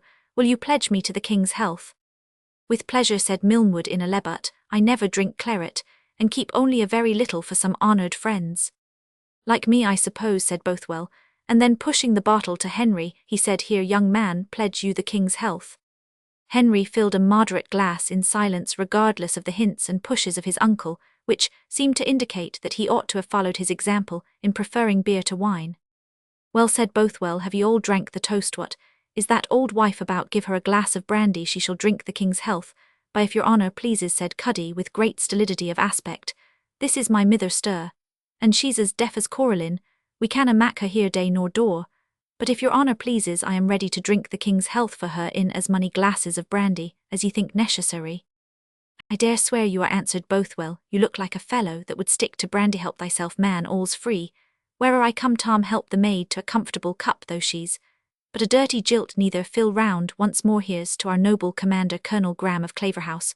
What the devil is the old woman groaning, for she looks as very a Whig as ever sate on a hillside. Do you renounce the covenant, good woman?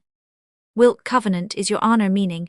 Is it the covenant of works or the covenant of grace? Said Cuddy, interposing. Any covenant, all covenants that ever were hatched, answered the trooper. Mither, cried Cuddy, affecting to speak as to a deaf person, the gentleman wants to ken if you will renounce the covenant of works. With all my heart, Cuddy, said Moz, and pray that my feet may be delivered from the snare thereof.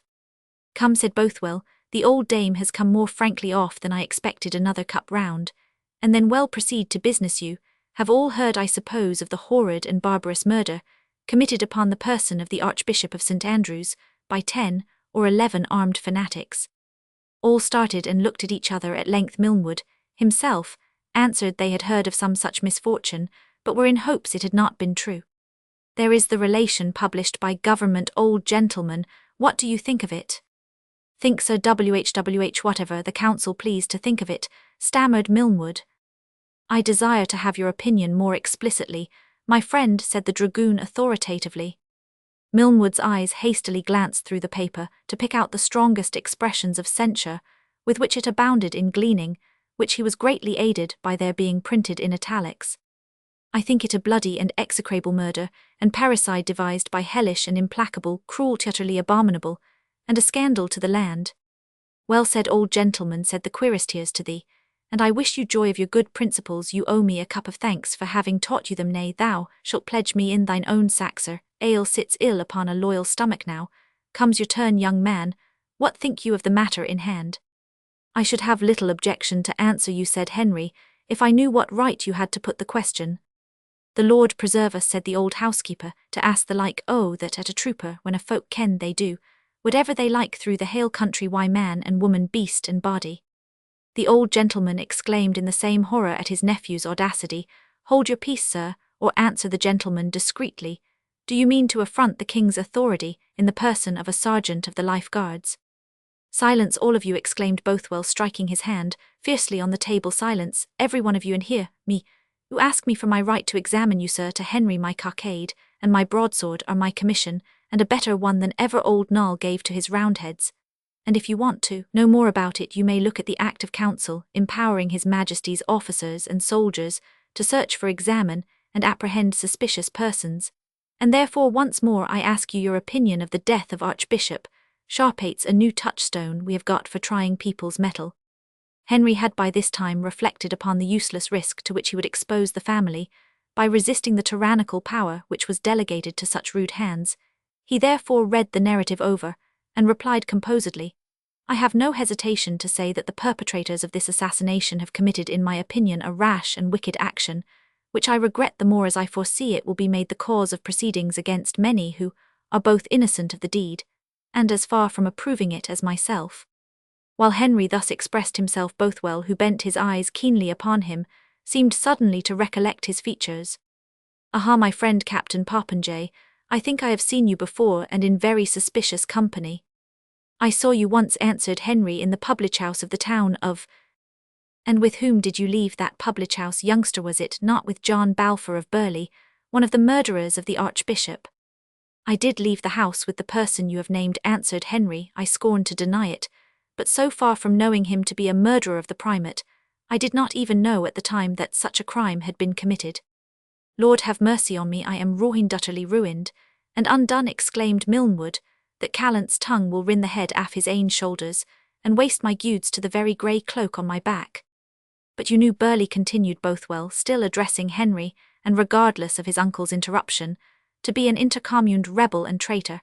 And you knew the prohibition to deal with such persons. You knew that, as a loyal subject, you were prohibited to reset supply or intercommune with this attainted traitor, to correspond with him by word, writ, or message, or to supply him with meat, drink, house, harbour, or victual under the highest paints. You knew all this. And yet you broke the law. Henry was silent. Where did you part from him? Continued Bothwell. Was it in the highway, or did you give him harbourage in this very house? In this house, said his uncle. He dared not for his neck bring ony traitor into a house of mine. Dare he deny that he did so? Said Bothwell. As you charge it to me as a crime, said Henry, you will excuse my saying anything that will criminate myself. Oh, the lands of Milnwood, Barney lands of Milnwood, that have been in the name of Morton 200 years, exclaimed his uncle, they are barking and fleeing outfield and infield, haw and home. No, sir, said Henry, you shall not suffer on my account. I own, he continued, addressing Bothwell, I did give this man a night's lodging as to an old military comrade of my father. But it was not only without my uncle's knowledge, but contrary to his express general orders. I trust, if my evidence is considered as good against myself, it will have some weight in proving my uncle's innocence. Come, young man, said the soldier in a somewhat milder tone, you're a smart spark enough, and I am sorry for you, and your uncle here is a fine old Trojan, kinder, I see, to his guests than himself, for he gives us wine, and drinks his own thin lettel me. All you know about this Burleigh, what he said when you parted from him, where he went, and where he is likely now to be found, and dn it ill wink as hard on your share of the business as my duty will permit. There's 1,000 merks on the murdering Whigamore's head, and I could but light on it come out with it. Where did you part with him? You will excuse my answering that question, sir, said Morton, the same cogent reasons which induced me to afford him hospitality at considerable risk to myself and my friends would command me to respect his secret, if indeed he had trusted me with any. So you refuse to give me an answer, said Bothwell. I have none to give, returned Henry. Perhaps I could teach you to find one by tying a piece of lighted match betwixt your fingers, answered Bothwell. Oh, for pity's sake, sir, said old Alison apart to her master, jie them siller it siller, they're a seeking thou murder Mr. Henry and yoursel next. Milnwood groaned in perplexity and bitterness of spirit, and with a tone as if he was giving up the ghost exclaimed, if 20 pp puns would make up this unhappy matter, my master, insinuated Alison, to the sergeant would jie 20 puns sterling puns Scotch. Ye bh, interrupted Milnwood, for the agony of his avarice overcame, alike his puritanic precision, and the habitual respect he entertained for his housekeeper. Puns sterling, insisted the housekeeper, if ye wad hae the gudeness to look o'er the lad's misconduct, he's that dour ye might tear him to pieces, and ye wad near get a word out o' him, and it wad do ye little gude, I'm sure, to burn his barney finger rents. Why, said Bothwell, hesitating, I don't know, most of my cloth would have the money, and take off the prisoner too, but I bear a conscience, and if your master will stand to your offer and enter into a bond to produce his nephew, and if all in the house will take the test oath, I do not know, but oh, aye, sir, cried Mrs. Wilson, ony test, ony oaths ye please, and then aside to her master, haste ye away, sir, and get the siller, or they will burn the house about our lugs. Old Milnwood cast a rueful look upon his adviser, and moved off like a piece of Dutch clockwork, to set at liberty his imprisoned angels in this dire emergency. Meanwhile, Sergeant Bothwell began to put the test oath with such a degree of solemn reverence as might have been expected, being just about the same which is used to this day in His Majesty's Custom House. Yow, what's your name, woman? Alison Wilson, sir. You, Alison Wilson, solemnly swear, certify, and declare that you judge it unlawful for subjects under pretext of reformation, or any other pretext whatsoever, to enter into leagues and covenants here. The ceremony was interrupted by a strife between Cuddy and his mother, which long conducted in whispers now became audible. O wished mither, wished there upon a communing, o wished, and they'll agree we'll enuch eno. I will not, wished Cuddy, replied his mother, I will uplift my voice and spare not. I will confound the man of sin, even the scarlet man, and through my voice shall Mr. Henry be freed from the net of the fowler. She has her leg o'er the harrows now, said Cuddy, stop her wa, can I see her cocked up behind a dragoon on her way to the Tolbooth? I find my ain legs tied below a horse's belly. Aish has just mustered up her sermon, and there we that grain out it comes, and we are arrowined horse and foot. And div ye think to come here, said Moz, her withered hand shaking in concert with her keen, though wrinkled visage animated by zealous wrath, and emancipated by the very mention of the test, from the restraints of her own prudence and Cuddy's admonition. Div ye think to come here why your soul-killing saint-seducing conscience second-founding oaths and tests and bancier snares, and your traps, and your gins? Surely it is in vain that a net is spread in the sight of any bird. What good dame, said the soldier, here's a Whig miracle. Egad, the old wife has got both her ears and tongue, and we are like to be driven deaf in our turn. Go to hold your peace, and remember whom you talk to, you old idiot.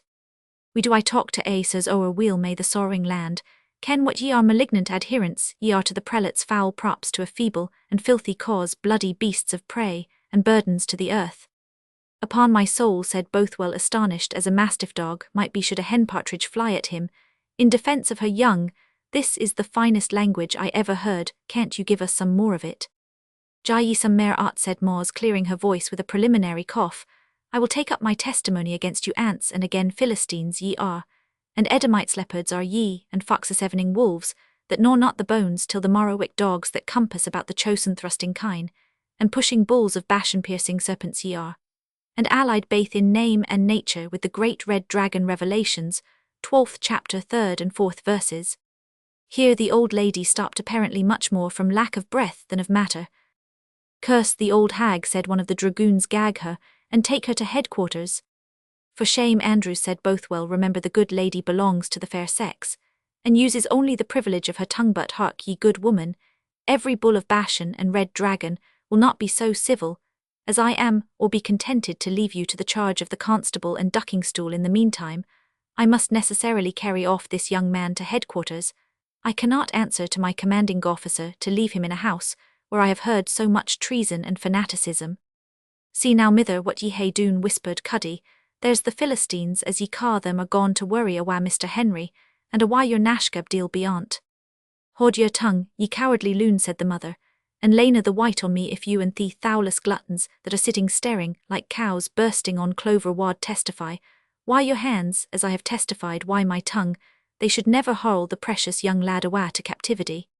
While this dialogue passed, the soldiers had already bound and secured their prisoner. Milnwood returned at this instant, and alarmed at the preparations he beheld, hastened to proffer to Bothwell, though with many a grievous groan, the purse of gold, which he had been obliged to rummage out as ransom for his nephew. The trooper took the purse with an air of indifference, weighed it in his hand, chucked it up into the air, and caught it as it fell, then shook his head, and said, There's many a merry night in this nest of yellow boys, but d-n me if I dare venture for them. That old woman has spoken too loud, and before all the men to hark ye, old gentleman, to Milnwood, I must take your nephew to headquarters, so I cannot in conscience keep more than is my due as civility money. Then, opening the purse, he gave a gold piece to each of the soldiers, and took 3 to himself. Now, said he, you have the comfort to know that your kinsman, young Captain Popinjay, will be carefully looked after and civilly used, and the rest of the money I return to you. Milnwood eagerly extended his hand. Only you know, said Bothwell, still playing with the purse, that every landholder is answerable for the conformity and loyalty of his household, and that these fellows of mine are not obliged to be silent on the subject of the fine sermon we have had from that old Puritan in the tartan plaid there, and I presume you are aware that the consequences of delation will be a heavy fine before the council. Good sergeant, worthy captain, exclaimed the terrified miser, I am sure there is no person in my house to my knowledge would give cause of offence.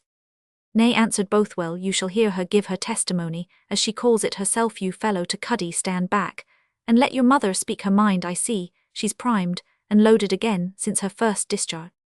Lord noble sir, said Cuddy, an old wife's tongues, but a feckless matter to mak sic a fash about. Neither my father nor me ever minded muckle what our mither said.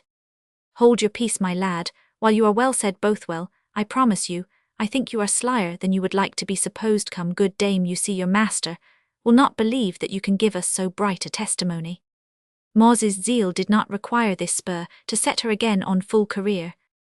Woe to the compliers and carnal self-seekers, she said, that daub over and drown their consciences by complying with wicked exactions, and giving mammon of unrighteousness to the sons of Belial that it may make their peace with them. It is a sinful compliance, a base confederacy with the enemy.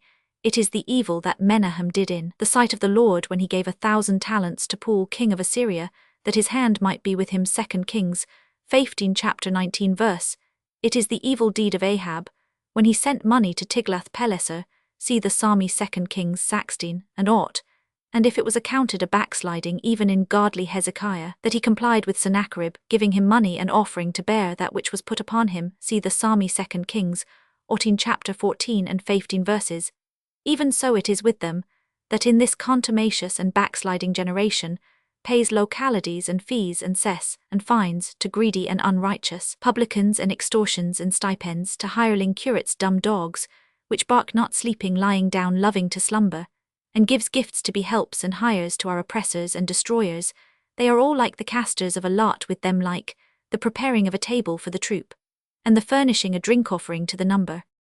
There's a fine sound of doctrine for you, Mr. Morton, how like you that, said Bothwell, or how do you think the council will like it? I think we can carry the greatest part of it in our heads, without a Kylevine pen, and a pair of tablets such as you bring to conventicles. She denies paying cess, I think, Andrews. Yes, by G, said Andrews, and she swore it was a sin to give a trooper a pot of ale or ask him to sit down to a table. You hear, said Bothwell, addressing Milnwood, but it's your own affair, and he proffered back the purse with its diminished contents with an air of indifference. Milnwood, whose head seemed stunned by the accumulation of his misfortunes, extended his hand mechanically to take the purse. Are ye mad, said his housekeeper in a whisper, tell them to keep it, thee will keep it either by fair means or foul, and it's our only chance to make them quiet. I canna do it, Ailey, I canna do it, said Milnwood, in the bitterness of his heart. I canna part why the siller I hae counted sae often ower to thee blackguards. Then I maun do it, mysel, Milnwood, said the housekeeper, or see a gang rang the gither my master. Sir, she said, addressing Bothwell, canna think o' taking back onything at the hand of an honourable gentleman, like you. He implores ye to pit up the siller, and be as kind to his nephew as ye can, and be favourable in reporting our dispositions to government, and let us tak nae rang for the daft speeches of an old jod. Here she turned fiercely upon Moz to indulge herself for the effort which it cost her to assume a mild demeanour to the soldiers.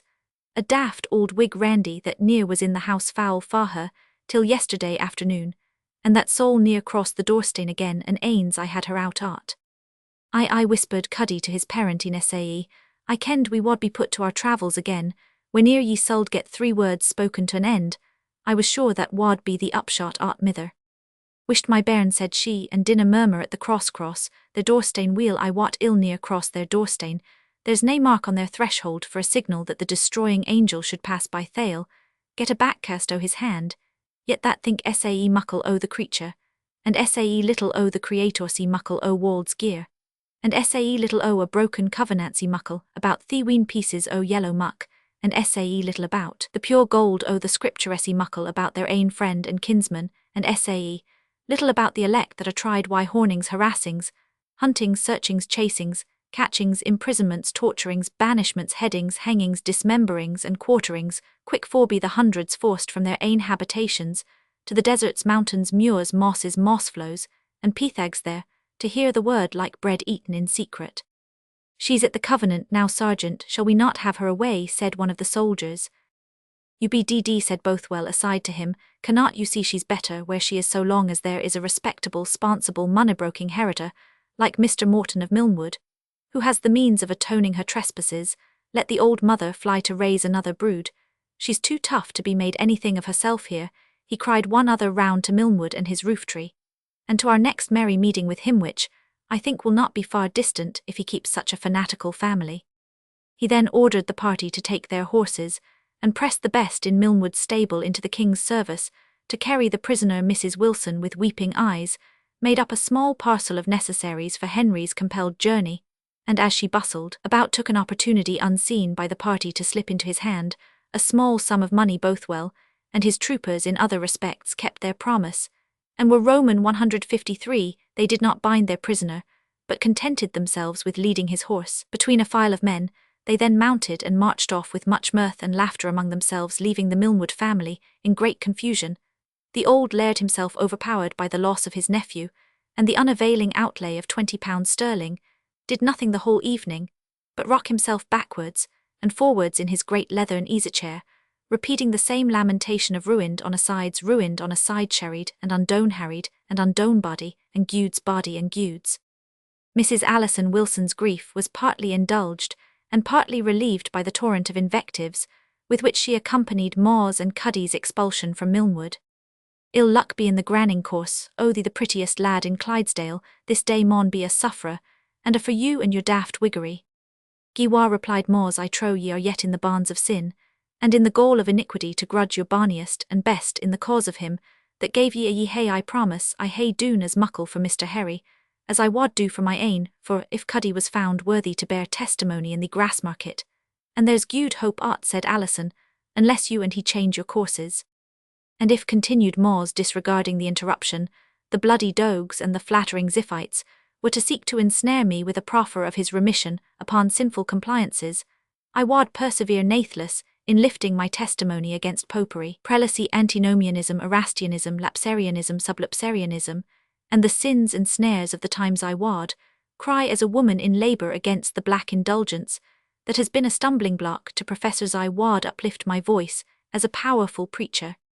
Hout tout mither, cried Cuddy, interfering and dragging her off forcibly. Dinner, Deave the gentlewoman, why your testimony ye hae preached enug for 6 days, ye preached us out o' our canny freehouse and gude Cailliard, and out o' this new city o' refuge afore our hinder end was weel hafted in it, and ye hae preached Mr. Harry awa to the prison, and ye hae preached 20 punds out o' the laird's pocket that he likes as ill to quit. Why, and sae ye may hod sae for I we, while without preaching me up a ladder, and down a toe, sae come awa the family hae had enug o' your testimony to mind it for I while.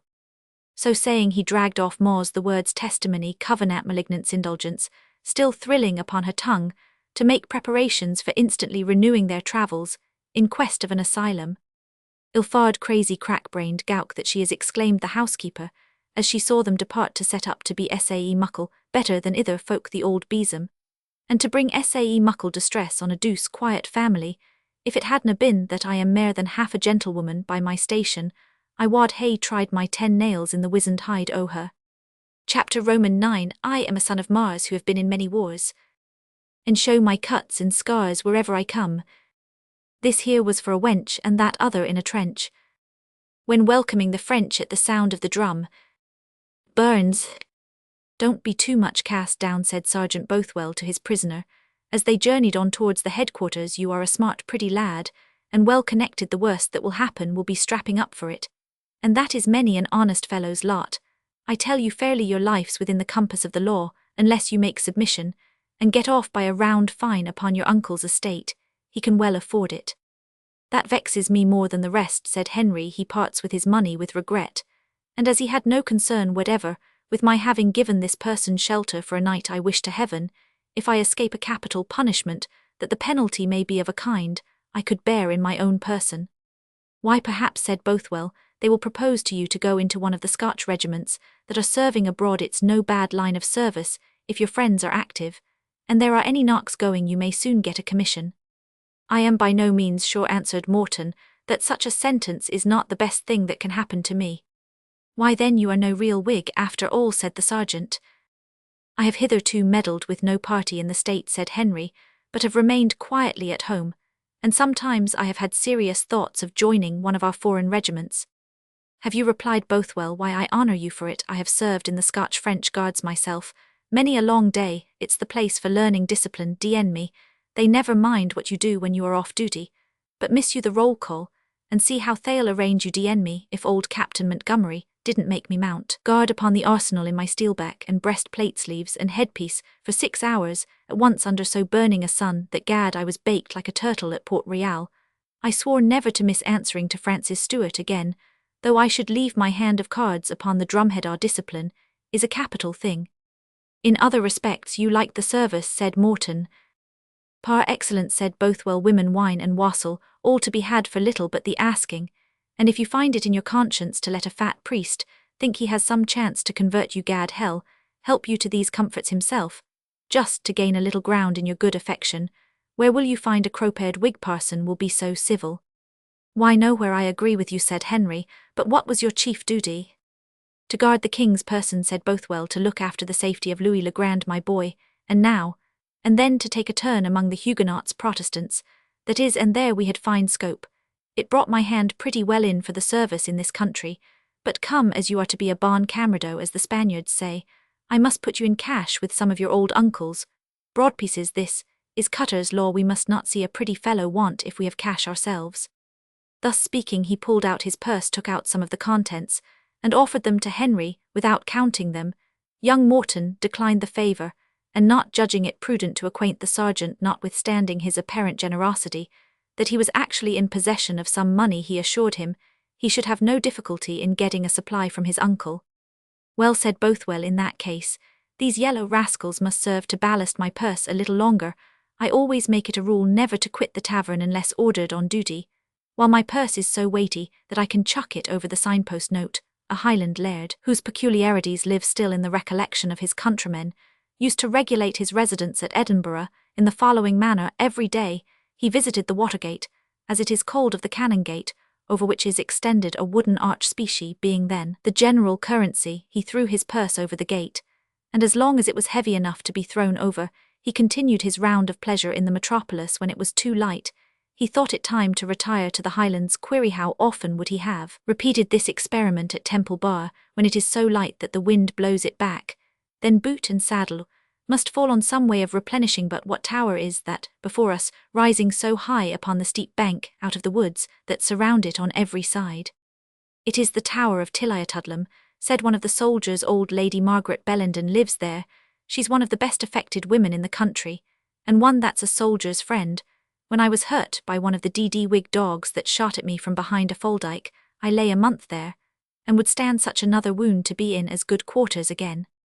If that be the case, said Bothwell, I will pay my respects to her, as we pass, and request some refreshment for men and horses. I am as thirsty already as if I had drunk nothing at Milnwood. But it is a good thing in these times, he continued, addressing himself to Henry, that the king's soldier cannot pass a house without getting a refreshment. In such houses as Tillihat I call it, you are served for love. In the houses of the avowed fanatics, you help yourself by force, and among the moderate Presbyterians and other suspicious persons, you are well treated from fear, so your thirst is always quenched on some terms or other. And you purpose, said Henry anxiously, to go upon that errand up to the tower yonder? To be sure I do, answered Bothwell. How should I be able to report favourably to my officers of the worthy lady's sound principles, unless I know the taste of her sack? For sack she will produceth that, I take for granted it, is the favourite consoler of your old dowager of quality, as small claret is the potation of your country laird. Then, for heaven's sake, said Henry, if you are determined to go there, do not mention my name, or expose me to a family that I am acquainted with. Let me be muffled up for the time in one of your soldiers' cloaks, and only mention me generally as a prisoner under your charge. With all my heart, said Bothwell, I promise to use you civilly, and I scorn to break my word. Here, Andrews, wrap a cloak round the prisoner, and do not mention his name nor where we caught him, unless you would have a trot on a horse of wood.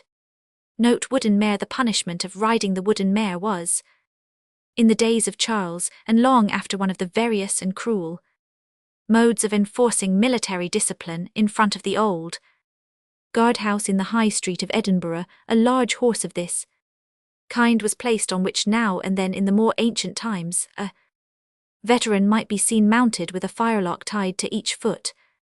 Atoning for some small offence, there is a singular work, entitled Memoirs of Prince William Henry, Duke of Gloucester, son of Queen Anne, from his birth to his 9th year, in which Jenkin Lewis, an honest Welshman, in attendance on the royal infant's person, is pleased to record that his Royal Highness laughed, cried, crowd, and said gig and die very like a babe of plebeian descent. He had also a premature taste for the discipline, as well as the show of war, and had a corps of 22 boys, arrayed with paper caps and wooden swords for the maintenance of discipline. In this juvenile corps, a wooden horse was established in the present chamber, and was sometimes employed in the punishment of offences not strictly military hues. The Duke's tailor, having made him a suit of clothes which were too tight, was appointed in an order of the day issued by the young prince to be placed on this penal steed. The man of remnants, by dint of supplication and mediation, escaped from the penance which was likely to equal the inconveniences of his brother artist's equestrian trip to Brentford. But an attendant named Weatherly, who had presumed to bring the young prince a toy after he had discarded the use of them, was actually mounted on the wooden horse without a saddle with his face to the tail, while he was plied by 4 servants of the household with syringes and squirts till he had a thorough wetting. He was a waggish fellow, says Lewis, and would not lose anything for the joke's sake when he was putting his tricks upon others, so he was obliged to submit cheerfully to what was inflicted upon him, being at our mercy to play him off well, which we did accordingly amid much such nonsense. Lewis' book shows that this poor child, the heir of the British monarchy, who died when he was 11 years old, was in truth of promising parts and of a good disposition. The volume, which rarely occurs, is an octavo published in 1789, the editor being Dr. Philip Hayes of Oxford. They were at this moment at an arched gateway battlemented, and flanked with turrets, one whereof was totally ruinous, excepting the lower story, which served as a cowhouse to the peasant, whose family inhabited the turret that remained entire. The gate had been broken down by Monk's soldiers during the Civil War, and had never been replaced, therefore presented no obstacle to Bothwell and his party. The avenue, very steep and narrow and causewayed with large round stones, ascended the side of the precipitous bank, in an oblique and zigzag course, now showing, now hiding a view of the tower, and its exterior bulwarks, which seemed to rise almost perpendicularly above their heads. The fragments of Gothic defences which it exhibited were upon such a scale of strength as induced Bothwell to exclaim, "It's well, this place is in honest and loyal hands. Egad, if the enemy had it, a dozen of old Whigamore wives with their distaffs might keep it against a troop of dragoons. At least, if they had half the spunk of the old girl we left at Milnwood, upon my life," he continued, as they came in front of the large double tower and its surrounding defences and flankers. "It is a superb place, founded," says the worn inscription over the Gatulus. "The remnant of my Latin has given me the slip by Sir Ralph de Bellenden in 1350, a respectable antiquity. I must greet the old lady with due honour, though it should put me to the labour of recalling some of the compliments that I used to dabble in when I was wont to keep that sort of company." As he thus communed with himself, the butler, who had reconnoitred the soldiers from an arrow slit in the wall, announced to his lady that a commanded party of dragoons, or, as he thought, life guardsmen, waited at the gate, with a prisoner under their charge. "I am certain," said Guddiel, "and positive, that the 6th man is a prisoner, for his horse is led, and the 2 dragoons that are before have their carabines out of their budgets, and rested upon their thighs. It was the way we guarded prisoners in the days of the great Marquis." "King's soldiers," said the lady, "probably in want of refreshment. Go, Guddiel, make them welcome, and let them be accommodated with what provision and forage the tower can afford, and stay, tell my gentlewoman to bring my black scarf and manteau. I will go down myself to receive them. One cannot show the king's lifeguards too much respect in times when they are doing so much for royal authority. And die here, Guddiel. Let Jenny Denison slip on her pearlings to walk before my niece and me, and the 3 women to walk behind, and bid my niece attend me instantly." Fully accoutred and attended according to her directions, Lady Margaret now sailed out into the courtyard of her tower. With great courtesy and dignity, Sergeant Bothwell saluated the grave and reverend lady of the manor, with an assurance which had something of the light and careless address of the dissipated men of fashion in Charles II's time, and did not at all savour of the awkward or rude manners of a non-commissioned officer of dragoons. His language, as well as his manners, seemed also to be refined for the time and occasion, though the truth was that, in the fluctuations of an adventurous and profligate life, Bothwell had sometimes kept company much better suited to his ancestry than to his present situation of life. To the lady's request to know whether she could be of service to them, he answered with a suitable bow that, as they had to march some miles farther that night, they would be much accommodated by permission to rest their horses for an hour before continuing their journey. "With the greatest pleasure," answered Lady Margaret, "and I trust that my people will see that neither horse nor men want suitable refreshment." "We are well aware, madam," continued Bothwell, "that such has always been the reception within the walls of Tilliatudlem of those who served the king. We have studied to discharge our duty faithfully and loyally on all occasions," so answered Lady Margaret, pleased with the compliment both to our monarchs and to their followers, particularly to their faithful soldiers. "It is not long ago, and it probably has not escaped the recollection of his sacred majesty, now on the throne, since he himself honoured my poor house with his presence, and breakfasted in a room in this castle, Mr. Sergeant, which my waiting gentlewoman shall show you. We still call it the King's Room." Bothwell had by this time dismounted his party, and committed the horses to the charge of one file, and the prisoner to that of another, so that he himself was at liberty to continue the conversation which the lady had so condescendingly opened. Since the king my master had the honour to experience your hospitality, I cannot wonder that it is extended to those that serve him, and whose principal merit is doing it with fidelity.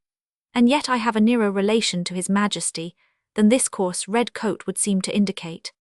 Indeed, sir, probably, said Lady Margaret, you have belonged to his household. Not exactly, madam, to his household, but rather to his house, a connection through which I may claim kindred with most of the best families in Scotland, not, I believe, exclusive of that of Tilliatudlem. Sir, said the old lady, drawing herself up with dignity, at hearing what she conceived an impertinent jest, I do not understand you.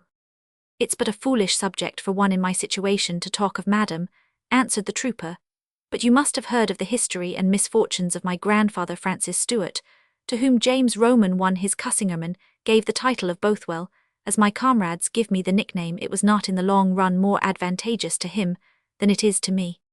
Indeed, said Lady Margaret with much sympathy and surprise, I have indeed always understood that the grandson of the last Earl was in necessitous circumstances, but I should never have expected to see him so low in the service. With such connections, what ill fortune could have reduced you? Nothing much out of the ordinary course, I believe, madam, said Bothwell, interrupting and anticipating the question. I have had my moments of good luck, like my neighbour shave drunk my bottle with Rochester, thrown a merry main with Buckingham, and fought at Tangiers side by side with Sheffield, but my luck never lasted. I could not make useful friends out of my jolly companions. Perhaps I was not sufficiently aware, he continued with some bitterness, how much the descendant of the Scottish Stuarts was honoured by being admitted into the convivialities of Wilmot and Villiers. But your Scottish friends, Mr. Stuart, your relations here so numerous and so powerful. Why, I, my lady, replied the sergeant, I believe some of them might have made me their gamekeeper, for I am a tolerable shot. Some of them would have entertained me as their bravo, for I can use my sword well and here.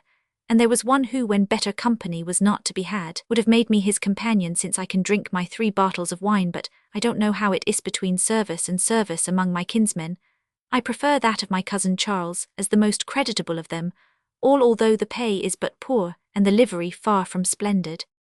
It is a shame, it is a burning scandal, said Lady Margaret. Why do you not apply to his most sacred majesty? He cannot but be surprised to hear that a scion of his august family. I beg your pardon, madam, interrupted the sergeant, I am but a blunt soldier, and I trust you will excuse me when I say his most sacred majesty is more busy in grafting scions of his own than with nourishing those which were planted by his grandfather's grandfather. Well, Mr. Stuart, said Lady Margaret, one thing you must promise me: remain at Tilliatudlem tonight. Tomorrow I expect your commanding officer, the gallant Claverhouse, to whom king and country are so much obliged for his exertions against those who would turn the world upside down. I will speak to him on the subject of your speedy promotion, and I am certain he feels too much both what is due to the blood which is in your veins, and to the request of a lady so highly distinguished as myself by his most sacred majesty not to make better provision for you than you have yet received. I am much obliged to your ladyship, and I certainly will remain her with my prisoner, since you request it, especially as it will be the earliest way of presenting him to Colonel Graham and obtaining his ultimate orders about the young spark. Who is your prisoner, pray? You said, Lady Margaret. A young fellow of rather the better class in this neighbourhood, who has been so incautious as to give countenance to one of the murderers of the primate, and to facilitate the dog's escape. Oh, fie upon him, said Lady Margaret. I am but too apt to forgive the injuries I have received at the hands of these rogues, though some of them, Mr. Stuart, are of a kind not like to be forgotten. But those who would abet the perpetrators of so cruel and deliberate a homicide on a single man, an old man, and a man of the Archbishop's sacred profession, oh, fie upon him. If you wish to make him secure with little trouble to your people, I will cause Harrison or Guddiel look for the key of our pit or principal dungeon. It has not been opened since the week after the victory of Kilsyth, when my poor Sir Arthur Bellenden put 20 wigs into it, but it is not more than 2 stories beneath ground, so it cannot be unwholesome, especially as I rather believe there is somewhere an opening to the outer. I beg your pardon, madam, answered the sergeant. I dare say the dungeon is a most admirable one, but I have promised to be civil to the lad, and I will take care he is watched so as to render escape impossible. Ill set those to look after him shall keep him as fast as if his legs were in the boots, or his fingers in the thumbikins. "Well, Mr. Stewart," rejoined the lady, "you best know your own duty. I heartily wish you good evening, and commit you to the care of my steward Harrison. I would ask you to keep ourselves company, but Oh, madam, it requires no apology. I am sensible the coarse red coat of King Charles Roman II does, and ought to annihilate the privileges of the red blood of King James Roman V. Not with me, I do assure you, Mr. Stewart, you do me injustice if you think so. I will speak to your officer tomorrow, and I trust you shall soon find yourself in a rank where there shall be no anomalies to be reconciled." "I believe, madam," said Bothwell, "your goodness will find itself deceived, but I am obliged to you for your intention, and at all events I will have a merry night with Mr. Harrison." Lady Margaret took a ceremonious leave with all the respect which she owed to royal blood, even when flowing in the veins of a sergeant of the Life Guards again, assuring Mr. Stewart that whatever was in the Tower of Tilliatudlem was heartily at his service, and that of his attendants. Sergeant Bothwell did not fail to take the lady at her word, and readily forgot the height from which his family had descended in a joyous carousal, during which Mr. Harrison exerted himself to produce the best wine in the cellar, and to excite his guest to be merry by that seducing example which in matters of conviviality goes farther than precept. Old Guddiel associated himself with a party so much to his taste, pretty much as Davy in the second part of Henry the Fourth mingles in the revels of his master Justice Shallow. He ran down to the cellar at the risk of breaking his neck, to ransack some private catacomb known, as he boasted, only to himself, and which never either had or should, during his superintendence, render forth a bottle of its contents to anyone but a real king's friend. "When the Duke dined here," said the butler, seating himself at a distance from the table, being somewhat overawed by Bothwell's genealogy, but yet hitching his seat half a yard nearer at every clause of his speech, "my lady was importunate to have a bottle of that Burgundiher. He advanced his seat a little, but I dinna ken how it was, Mr. Stewart. I misdoubted him. I jaloused him, so know to be the friend to government. He pretends the family are not to lippen to that old Duke James lost his heart before he lost his head. And the Worcester man was but worse parich, neither gued to fry boil, nor sup cold." With this witty observation, he completed his first parallel, and commenced a zigzag, after the manner of an experienced engineer, in order to continue his approaches to the table. "Sae, sir, the faster," my lady cried Burgundy to his grasseth old Burgundythe choice Burgundy, that came o'er in the 39th mare. "Did I say to mysel deal, a drap gangs down his hawse, unless I was mair sensible o' his principal's sack. And claret may serve him none na gentleman, as lang as I hae the trust o' butler in this house. O Tilliatudlem, ill tak it upon me to see that nae disloyal or doubtful person is the better o' our bins, but when I can find a true friend to the king and his cause, and a moderate episcopacy, when I find a man, as I say, that will stand by church and crown, as I did mysel in my master's life, and all through Montrose's time, I think there's neithing in the cellar o'er gude to be spared on him." By this time he had completed a lodgment in the body of the place, or in other words, advanced his seat close to the table. "And now, Mr. Francis Stewart of Bothwell, I have the honour to drink your gude health and a commission tie, and much luck may ye have in raking this country clear o' Whigs and Roundheads, fanatics and Covenanters." Bothwell, who it may well be believed, had long ceased to be very scrupulous in point of society, which he regulated more by his convenience and station in life than his ancestry, readily answered the butler's pledge, acknowledging at the same time the excellence of the wine, and Mr. Guddiel, thus adopted a regular member of the company, continued to furnish them with the means of mirth until an early hour in the next morning. Chapter Roman 10. "Did I but purpose to embark with thee on the smooth surface of a summer sea, and would forsake the skiff and make the shore, when the winds whistle and the tempests roar." Priors. While Lady Margaret held with the high-descended sergeant of dragoons the conference which we have detailed in the preceding pages, her granddaughter, partaking in a less degree her ladyship's enthusiasm for all who were sprung of the bloodreel, did not honour Sergeant Bothwell with more attention than a single glance which showed her a tall, powerful person, and a set of hardy weatherbeat features to which pride and dissipation had given an air where discontent mingled with the reckless gaiety of desperation. The other soldiers offered still less to detach her consideration, but from the prisoner, muffled and disguised as he was, she found it impossible to withdraw her eyes, yet she blamed herself for indulging a curiosity which seemed obviously to give pain to him who was its object. "I wish," she said to Jenny Dennison, who was the immediate attendant on her person, "I wish we knew who that poor fellow is." "I was just thinking, sae mysel, Miss Edith," said the waiting woman, but it canna be Cuddy Hedrig because he's taller and no sae stout. Yet, continued Miss Bellenden, it may be some poor nigba for whom we might have cause to interest ourselves. I can soon learn wha he is, said the enterprising Jenny, if the soldiers were ain settled, and at leisure, for I ken ain o' them very weald beslooking, and the youngest o' them. I think you know all the idle young fellows about the country, answered her mistress. Now, Miss Edith, I am no sae free o' my acquaintance as that, answered the Philodet chamber. To be sure, folk canna help kenning the folk by headmark, that they see I glowering and looking at them at kirk and market. But I ken few lads to speak to unless it be them o' the family, and the 3 Steinsons and Tam Rand, and the young miller and the 5 Howisons in Nethershales, and Lang Tam Gilry, and— Pray cut short a list of exceptions which threatens to be a long one, and tell me how you come to know this young soldier, said Miss Bellenden.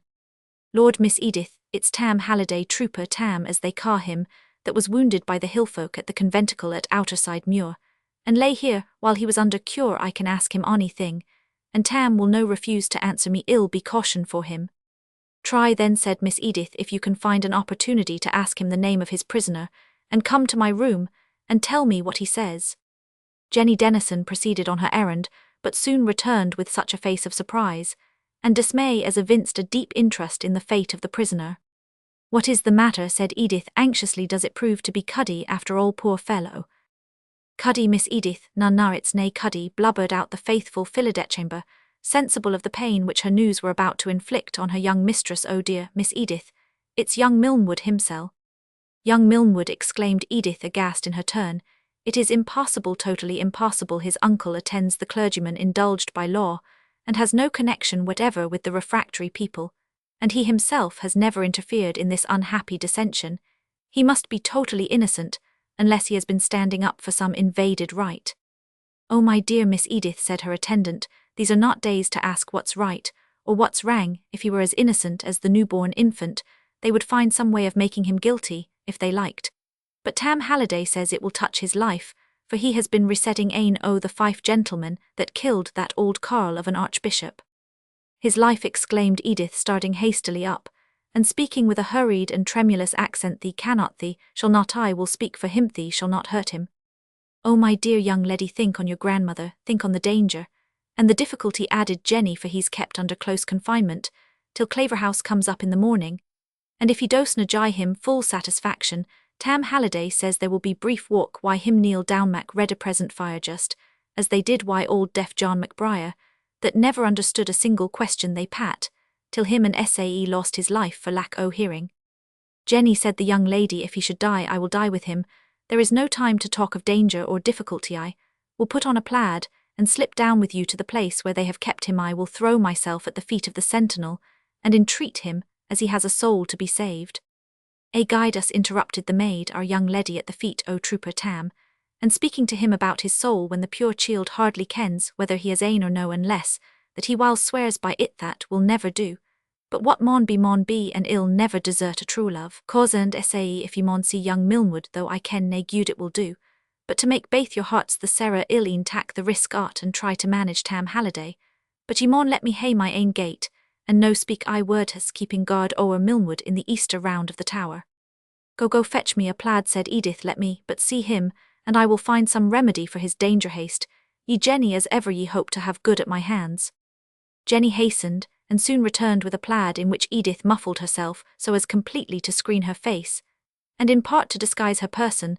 This was a mode of arranging the plaid very common among the ladies of that century, and the earlier part of the succeeding one, so much so indeed that the venerable sages of the Kirk, conceiving that the mode gave tempting facilities for intrigue, directed more than one act of assembly against this use of the mantle, but fashion as usual proved too strong for authority, and while plaids continued to be worn, women of all ranks occasionally employed them as a sort of muffler or veil-note concealment of an individual while in public or promiscuous society, was then very common in England. Where no plaids were worn, the ladies used visored masks for the same purpose, and the gallants drew the skirts of their cloaks over the right shoulder, so as to cover part of the face. This is repeatedly alluded to in Pepys' diary. Her face and figure thus concealed, Edith, holding by her attendant's arm, hastened with trembling steps to the place of Morton's confinement. This was a small study or closet, in one of the turrets opening upon a gallery, in which the sentinel was pacing to and fro, for Sergeant Bothwell, scrupulous in observing his word, and perhaps touched with some compassion for the prisoner's youth and genteel demeanour, had waived the indignity of putting his guard into the same apartment with him. Halliday, therefore, with his carabine on his arm, walked up and down the gallery, occasionally solacing himself with a draught of ale, a huge flagon of which stood upon the table at one end of the apartment, and at other times humming the lively Scottish air. Between St. Johnstone and Bonnie Dundee Ilgar ye be fain to follow me. Jenny Dennison cautioned her mistress once more to let her take her own way. I can manage the trooper weel enug, she said, for as rough as he is I ken their nature weel, but ye mauna say a single word. She accordingly opened the door of the gallery, just as the sentinel had turned his back from it, and taking up the tune which he hummed, she sung in a coquettish tone of rustic raillery. If I were to follow a poor soger, lad, my friends wad be angry my minnie, be mad a laird or a lord, they were fitter for me sae, I'll never be fain to follow thee. A fair challenge, by Jove, cried the sentinel, turning round, and from two at once, but it's not easy to bang the soldier with his bandoliers, then taking up the song where the damsel had stopped. To follow me ye will may be glad, a share of my supper, a share of my bed, to the sound of the drum to range fearless and free Ilgar, ye be fain to follow me. Come, my pretty lass, and kiss me for my song. I should not have thought of that, Mr. Halliday, answered Jenny with a look and tone, expressing just the necessary degree of contempt at the proposal. And Ise assure ye yell hey, but little o' my company, unless ye show gentler havings it wasna to hear that sort o' nonsense that brought me here, why my friend, and ye should think shame o' yoursel at should ye. And what sort of nonsense did bring you here, then, Mrs. Dennison? My kinswoman has some particular business with your prisoner, young Mr. Harry Morton, and I am come why her to speak till him. The devil you are, answered the sentinel, and pray, Mrs. Dennison, how do your kinswoman, and you propose to get in, you are rather too plump to whisk through a keyhole, and opening the door is a thing not to be spoke of. It's no a thing to be spoken o', but a thing to be doon, replied the persevering damsel. Well, see about that, my bonny Jenny, and the soldier resumed his march, humming, as he walked to and fro along the gallery. Keek into the drawell, Janet, Janet, then yell see your bonny sell, my Jo Janet. So you're no thinking to let us in, Mr. Halliday, weel Gudine to yout hay seen the last o' me and o' this bonny die too, said Jenny, holding between her finger and thumb a splendid silver dollar. Give him gold, whispered the agitated young lady. Silver's een ower gude for the like o', him, replied Jenny, that disna care for the blink o' a bonny lass's and what's war he wad think there was something mair in't than a kinswoman o' mine, my certy sillers no sae plenty why. Us let alane gowd, having addressed this advice aside to her mistress, she raised her voice, and said, my cousin winna stay ony langer, Mr. Halliday sae, if you please Gudine tie.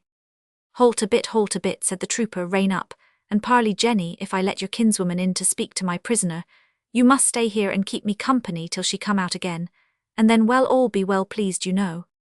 The fiend be in my feet, then said Jenny die. Think my kinswoman and me are gone to lose our gude name, why cracking clavers, why the like o' you, or your prisoner, either without somebody, by to see fair play heg, so as to see sic a difference between folks' promises and performance, you were I willing to slight pure Cuddy. But an I had asked him to oblige me in a thing though it had been to cost his hanging, he wadna hae stewed twice about it. D.N. Cuddy, retorted the dragoon, hell be hanged in good earnest. I hope I saw him today at Milnwood with his old puritanical bar for mother. And if I had thought I was to have had him cast in my dish, I would have brought him up at my horse's tail. We had law enough to bear us out. Very weel see if Cuddy winna hae a lang shot at you ane o' the days, if ye gar him tack the muir why sae money honest folk. He can hit a mark brawly, he was third at the popinjay. And he's as true of his promise as of in hand, though he disna mak sic a phrase about it, as some acquaintance o' yours, but it's a ain to me come cousin Wellawa. Stay Jenny, dn me if I hang fire more than another. When I have said a thing, said the soldier in a hesitating tone, where is the sergeant? Drinking and driving o'er, quoth Jenny. Why, the steward and John Guddiel. So's safe enough, and where are my comrades? Asked Halliday. Burling the brown bowl, why the fowler and the falconer, and some o' the serving folk. Have they plenty of ale? 6 gallons as gude as ear was masked, said the maid. Well then, my pretty Jenny, said the relenting sentinel, they are fast till the hour of relieving guard, and perhaps something later. and so if you will promise to come alone the next time maybe, I will and maybe I winna, said Jenny, but if ye get the dollar yell like that just as we'll. I'll be D&D if I do, said Halliday, taking the money however, but it's always something for my risk, for if Claverhouse hears what I have done he will build me a horse as high as the tower of Tilliatudlem. But every one in the regiment takes what they can come by. I am sure Bothwell and his bloodreel shows us a good example, and if I were trusting to you, you little jilting devil, I should lose both pains and powder, whereas this fellow looking at the piece will be good as far as he goes. So come, there is the door open for you, do not stay groaning and praying with the young Whig now, but be ready when I call at the door to start as if they were sounding hoarse and away. So speaking, Halliday unlocked the door of the closet, admitted Jenny, and her pretended kinswoman locked it behind them, and hastily reassumed the indifferent measured step and time-killing whistle of a sentinel upon his regular duty. The door, which slowly opened, discovered Morton with both arms reclined upon a table, and his head resting upon them in a posture of deep dejection. He raised his face as the door opened, and perceiving the female figures which it admitted started up in great surprise. Edith, as if modesty had quelled the courage which despair had bestowed, stood about a yard from the door, without having either the power to speak, or to advance all the plans of aid, relief, or comfort, which she had proposed to lay before her lover seemed at once to have vanished from her recollection, and left only a painful chaos of ideas with which was mingled a fear that she had degraded herself in the eyes of Morton by a step which might appear precipitate and unfeminine. She hung motionless and almost powerless upon the arm of her attendant, who in vain endeavoured to reassure and inspire her with courage by whispering, "We are in now, madam, and we maun mak the best o' our time, for doubtless the corporal or the sergeant will gang the rounds, and it wad be a pity to hae the poor lad Halliday punished for his civility." Morton, in the meantime, was timidly advancing, suspecting the truth, for what other female in the house, excepting Edith herself, was likely to take an interest in his misfortunes, and yet afraid, owing to the doubtful twilight and the muffled dress, of making some mistake which might be prejudicial to the object of his affections. Jenny, whose ready wit and forward manners well qualified her for such an office, hastened to break the ice. "Mr. Morton, Miss Edith's very sorry for your present situation, and—" It was needless to say more. He was at her side, almost at her feet, pressing her unresisting hands, and loading her with a profusion of thanks and gratitude, which would be hardly intelligible from the mere broken words, unless we could describe the tone, the gesture, the impassioned and hurried indications of deep and tumultuous feeling with which they were accompanied.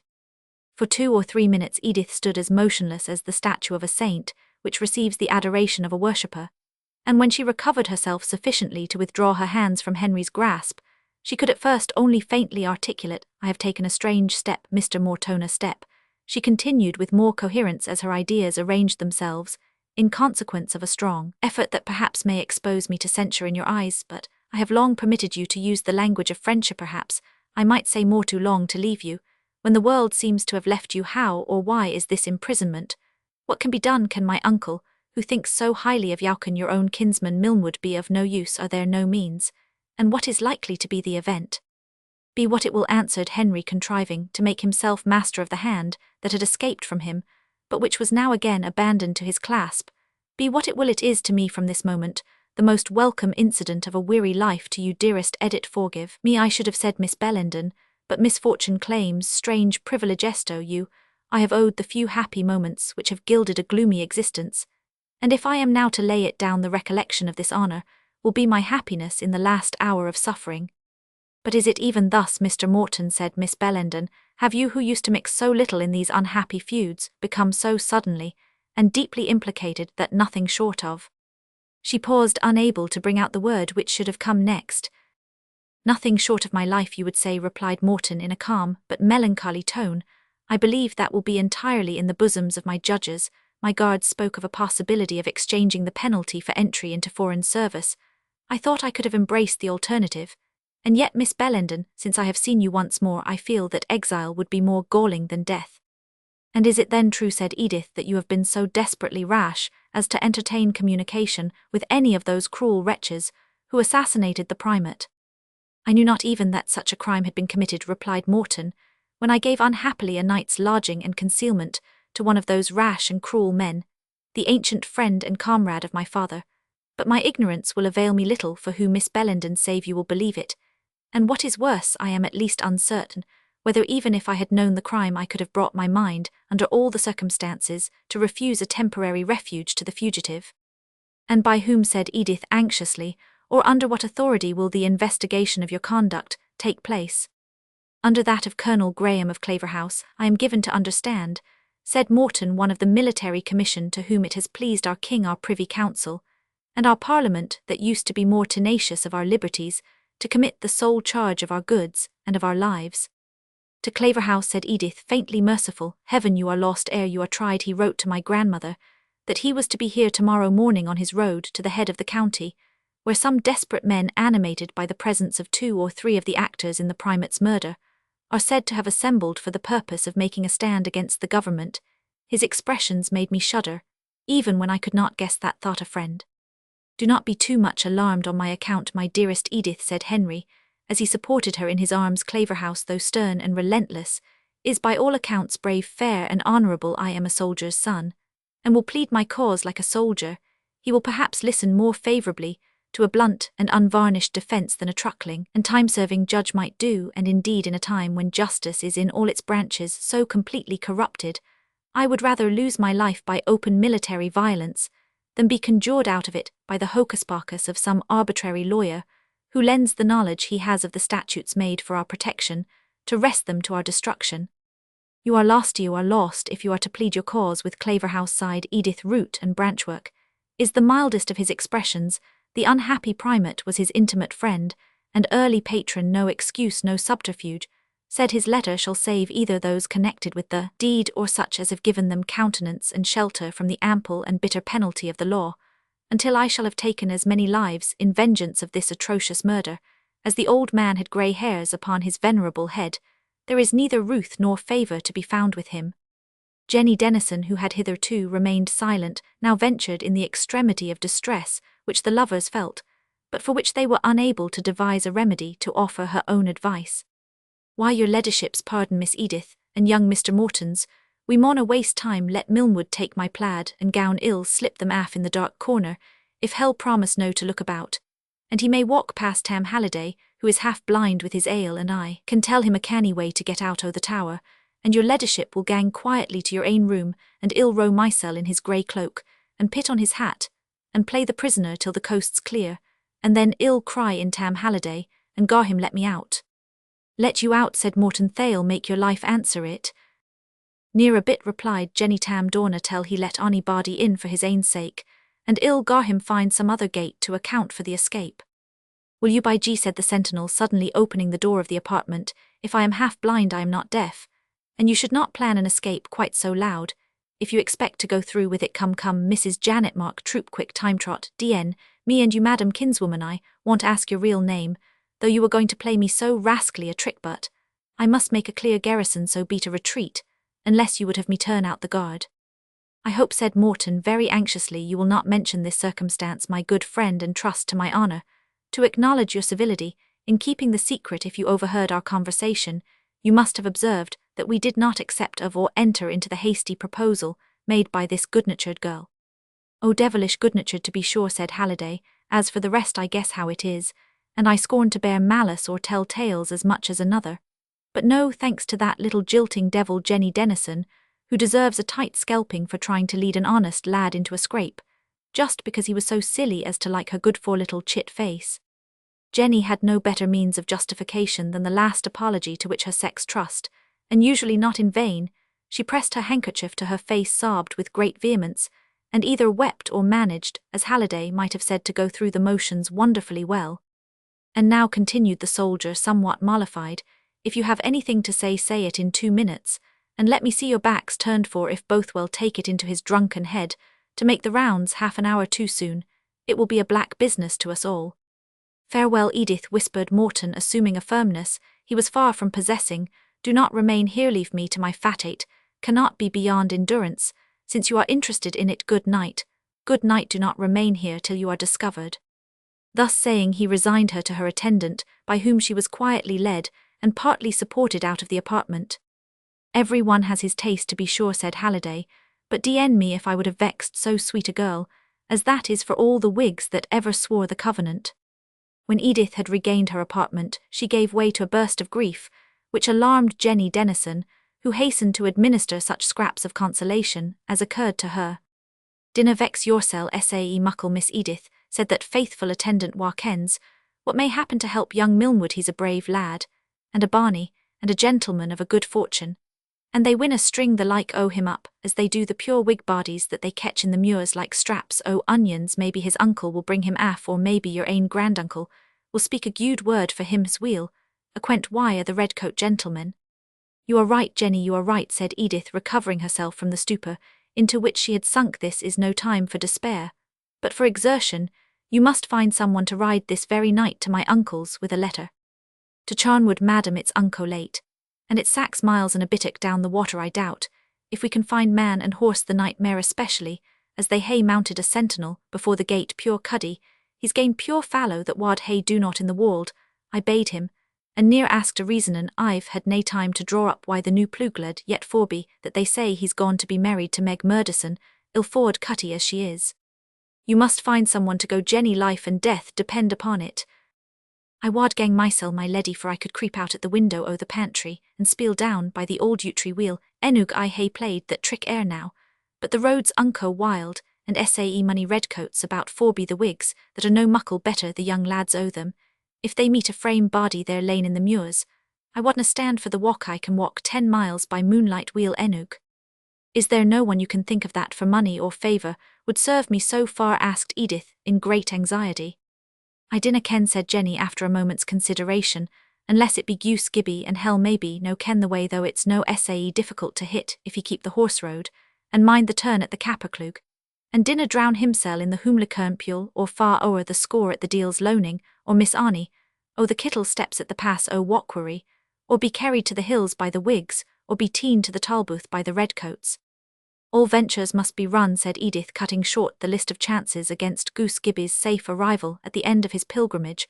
"All risks must be run, unless you can find a better messenger. Go bid the boy get ready, and get him out of the tower as secretly as you can. If he meets anyone, let him say he is carrying a letter to Major Bellenden of Charnwood, but without mentioning any names." "I understand, madam," said Jenny Dennison. "I warrant the callant will do weel Enug, and Tib the henwife will tak care o' the geese for a word o' my mouth, and ill tell Gibbie your leddyship will mak his peace wi' Lady Margaret, and well gie him $1. Too, if he does his errand well," said Edith. Jenny departed to rouse Goose Gibbie out of his slumbers, to which he was usually consigned at sundown or shortly after, he keeping the hours of the birds under his charge. During her absence, Edith took her writing materials, and prepared against her return the following letter, superscribed for the hands of Major Bellenden of Charnwood. "My much honoured uncle, these, my dear uncle, this will serve to inform you I am desirous to know how your gout is, as we did not see you at the Wappenshaw, which made both my grandmother and myself very uneasy, and if it will permit you to travel, we shall be happy to see you at our poor house tomorrow at the hour of breakfast, as Colonel Graham of Claverhouse is to pass this way on his march, and we would willingly have your assistance to receive and entertain a military man of such distinction, who probably will not be much delighted with the company of women. Also, my dear uncle, I pray you to let Mrs. Carefort, your housekeeper, send me my double-trimmed paduasoy with the hanging sleeves, which you will find in the 3rd drawer of the walnut press in the green room, which you are so kind as to call mine. Also, my dear uncle, I pray you to send me the 2nd volume of the Grand Cyrus, as I have only read as far as the imprisonment of Philidaspes upon the 733rd page. But above all, I entreat you to come to us tomorrow before 8 of the clock, which, as your pacing nag is so good, you may well do without rising before your usual hour. So, praying to God to preserve your health, I rest your dutiful and loving niece, Edith Bellenden. Postscriptum: a party of soldiers have last night brought your friend young Mr. Henry Morton of Milnwood hither, as a prisoner. I conclude you will be sorry for the young gentleman, and therefore let you know this in case you may think of speaking to Colonel Graham in his behalf. I have not mentioned his name to my grandmother, knowing her prejudice against the family." This epistle being duly sealed, and delivered to Jenny, that faithful confidant hastened to put the same in the charge of Goose Gibbie, whom she found in readiness to start from the castle. She then gave him various instructions touching the road which she apprehended. He was likely to mistake, not having travelled it above 5 or 6 times, and possessing only the same slender proportion of memory as of judgment. Lastly, she smuggled him out of the garrison through the pantry window into the branchy yew tree which grew close beside it, and had the satisfaction to see him reach the bottom in safety, and take the right turn at the commencement of his journey, she then returned to persuade her young mistress to go to bed, and to lull her to rest if possible with assurances of Gibbie's success in his embassy, only qualified by a passing regret that the trusty Cuddy, with whom the commission might have been more safely reposed, was no longer within reach of serving her. More fortunate as a messenger than as a cavalier, it was Gibbie's good hap, rather than his good management, which after he had gone astray not oftener than 9 times, and given his garments a taste of the variation of each bog brook and slough between Tilliatudlem and Charnwood, placed him about daybreak before the gate of Major Bellenden's mansion, having completed a walk of 10 miles for the bittock, as usual amounted to 4 in little more than the same number of hours. Chapter Roman 11. At last comes the troop by the word of command, drawn up in our court where the captain cries, "Stand! Swift!" Major Bellenden's ancient valet Gideon Pike, as he adjusted his master's clothes by his bedside preparatory to the worthy veteran's toilet, acquainted him as an apology for disturbing him an hour earlier than his usual time of rising, that there was an express from Tilliatudlem. "From Tilliatudlem," said the old gentleman, rising hastily in his bed, and sitting bolt upright open the shutters. "Pike, I hope my sister-in-law is well full up, the bed-curtain. What have we all here?" glancing at Edith's note, "the gout, why she knows I have not had a fit since Candlemas the Wappenshaw, I told her a month since I was not to be there. Paduasoy, and hanging sleeves, why hang the gypsy herself, Grand Cyrus, and Philip Dastus, Philip Deviles, the wench gone crazy all at once. Was it worth while to send an express, and wake me at 5 in the morning, for all this trash? But what says her postscriptum? Mercy on us," he exclaimed on perusing it. "Pike, saddle old Kilsythe instantly, and another horse for yourself." "I hope nay ill news frae the Tower, sir," said Pike, astonished at his master's sudden emotion. "Yes, that is, I must meet Claverhouse there on some express business, so boot and saddle, Pike, as fast as you can. Oh Lord, what times are the seth, poor lad, me old cronies. Sarnand, the silly wench sticks it into her postscriptum, as she calls it, at the tail of all this trumpery about old gowns and new romances." In a few minutes the good old officer was fully equipped, and having mounted upon his armgaunt charger as soberly as Mark Antony himself could have done, he paced forth his way to the Tower of Tilliatudlem. On the road he formed the prudent resolution to say nothing to the old lady, whose dislike to Presbyterians of all kinds he knew to be inveterate of the quality and rank of the prisoner detained within her walls, but to try his own influence with Claverhouse to obtain Morton's liberation. Being so loyal as he is, he must do something for so old a cavalier, as I am, said the veteran to himself, and if he is so good a soldier as the world speaks of, why he will be glad to serve an old soldier's son.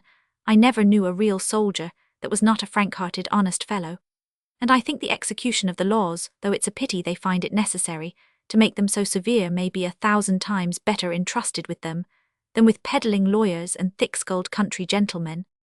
Such were the ruminations of Major Miles Bellenden, which were terminated by John Guddiel, not more than half-drunk, taking hold of his bridle, and assisting him to dismount in the rough-paved court of Tilliatudlem. "Why, John," said the veteran, "what devil of a discipline is this you have been keeping? You have been reading Geneva print this morning already." "I have been reading the litany," said John, shaking his head with a look of drunken gravity, "and having only caught one word of the Major's address to him. Life is short, sir. We are flowers of the field, sir, and lilies of the valley."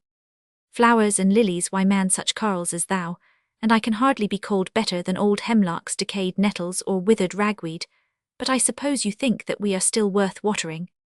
"I am an old soldier, sir, I thank heaven." Hiccup. "An old skinker you mean, John, but come, never mind, show me the way to your mistress, old lad." John Guddiel led the way to the stone hall, where Lady Margaret was fidgeting about, superintending, arranging, and reforming the preparations made for the reception of the celebrated Claverhouse, whom one party honoured and extolled as a hero, and another execrated as a bloodthirsty oppressor. "Did I not tell you," said Lady Margaret to her principal female attendant, "did I not tell you, Micey, that it was my especial pleasure on this occasion to have everything in the precise order, wherein it was upon that famous morning when his most sacred Majesty partook of his disjune at Tilliatudlem? Doubtless such were your ladyship's commands, and to the best of my remembrance, yours, Micey answering when her ladyship broke in with, then wherefore is the venison pasty placed on the left side of the throne, and the stoup of claret upon the right, when ye may right weel remember, Micey, that his most sacred Majesty with his ain hand shifted the pasty to the same side with the flagon, and said they were too good friends to be parted." I mind that weel, madam, said Maisie, and if I had forgot, I have heard your ladyship often speak about that grand morning sin sign, but I thought everything was to be placed just as it was when His Majesty, God bless him, came into this room looking mair like an angel than a man, if he hadna been sae blackavised. Then ye thought nonsense, Maisie, for in whatever way His Most Sacred Majesty ordered the position of the trenchers and flagons, that as weel as his royal pleasure in greater matters, should be a law to his subjects, and shall ever be to those of the house of Tilliatudlem. Weel, madam, said Maisie, making the alterations required, it's easy mending the error, but if everything is just to be as His Majesty left it, there should be an unco hole in the venison pasty. At this moment the door opened. Who is that, John Goodale? Exclaimed the old lady. I can speak to no one just now. Is it you, my dear brother? She continued in some surprise, as the Major entered. This is a right early visit. Not more early than welcome, I hope, replied Major Bellenden, as he saluted the widow of his deceased brother. But I heard by a note which Edith sent to Charnwood about some of her equipage and books that you were to have clavers here this morning, so I thought, like an old firelock, as I am, that I should like to have a chat with this rising soldier. I caused Pike's saddle Kilsyth, and here we both are. And most kindly welcome you are, said the old lady. It is just what I should have prayed you to do, if I had thought there was time. You see, I am busy in preparation. All is to be in the same order as when the king breakfasted at Tilliatudlem, said the Major, who, like all Lady Margaret's friends, dreaded the commencement of that narrative, and was desirous to cut it short. I remember it. Well, you know I was waiting on His Majesty. You were, brother, said Lady Margaret, and perhaps you can help me to remember the order of the entertainment. Nay, good sooth, said the Major, the damnable dinner that Noel gave us at Worcester a few days afterwards drove all your good cheer out of my memory. But how's this? You have even the great turkey-leather elbow-chair, with the tapestry cushions, placed in state. The throne, brother, if you please, said Lady Margaret gravely. Well, the throne be it then, continued the Major. Is that to be Clavers's post in the attack upon the pasty? No, brother, said the lady, as these cushions have been once honoured, by accommodating the person of our most sacred monarch, they shall never, please heaven, during my lifetime, be pressed by any less dignified weight. You should not then, said the old soldier, put them in the way of an honest old cavalier, who has ridden 10 miles before breakfast, for to confess the truth, they look very inviting, but where is Edith? On the battlements of the warder's turret, answered the old lady, looking out for the approach of our guests. Why, ill go there too, and so should you, Lady Margaret, as soon as you have your line of battle properly formed in the hall here. It's a pretty thing, I can tell you, to see a regiment of horse upon the march. Thus speaking, he offered his arm with an air of old-fashioned gallantry, which Lady Margaret accepted with such a courtesy of acknowledgment as ladies were wont to make in Holyrood House before the year 1642, which for one while drove both courtesies and courts out of fashion. Upon the bartizan of the turret, to which they ascended by many a winding passage and uncouth staircase, they found Edith, not in the attitude of a young lady who watches with fluttering curiosity the approach of a smart regiment of dragoons, but pale, downcast, and evincing by her countenance that sleep had not during the preceding night been the companion of her pillow.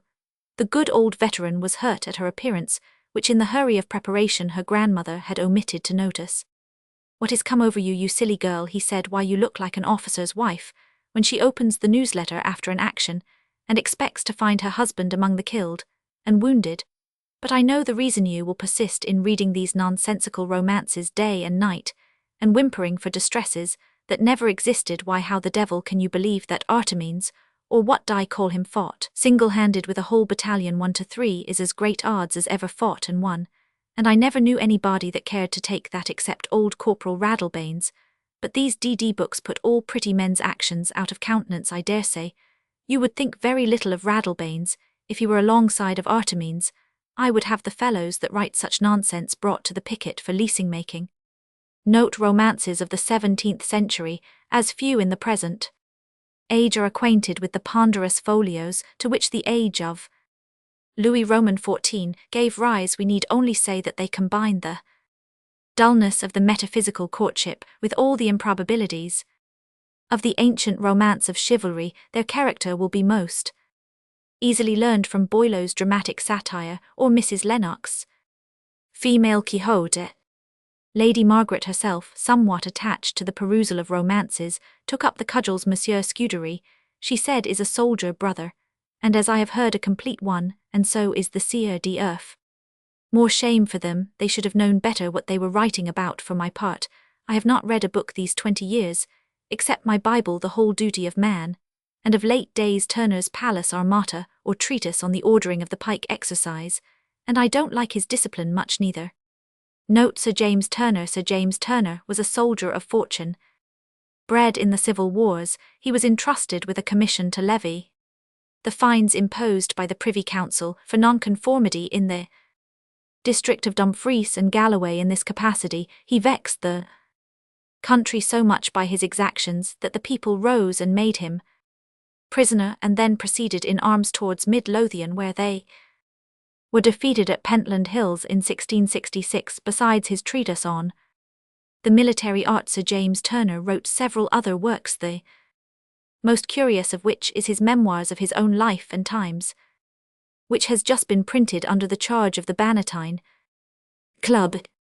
He wants to draw up the cavalry in front of a stand of pikes, instead of being upon the wings. Sure am I, if we had done so at Kilsyth, instead of having our handful of horse on the flanks, the first discharge would have sent them back among our Highlanders. But I hear the kettle drums.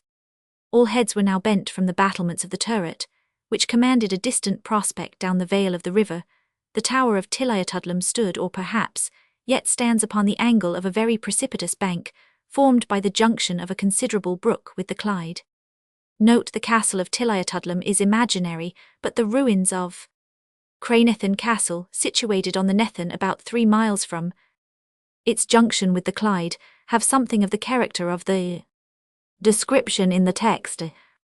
There was a narrow bridge of one steep arch across the brook near its mouth, over which, and along the foot of the high and broken bank, winded the public road, and the fortalice thus commanding both bridge and pass had been in times of war a post of considerable importance, the possession of which was necessary to secure the communication of the upper and wilder districts of the country with those beneath, where the valley expands, and is more capable of cultivation.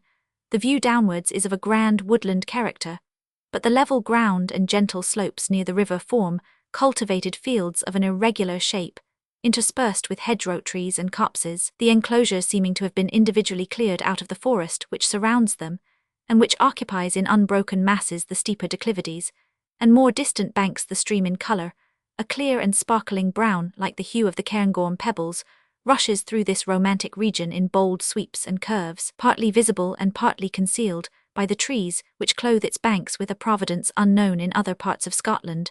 The peasants have in most places planted orchards around their cottages, and the general blossom of the apple trees at this season of the year gave all the lower part of the view the appearance of a flower garden.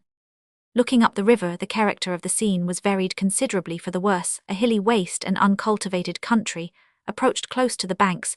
The trees were few and limited to the neighbourhood of the stream, and the rude moors swelled at a little distance into shapeless and heavy hills, which were again surmounted in their turn by a range of lofty mountains dimly seen on the horizon.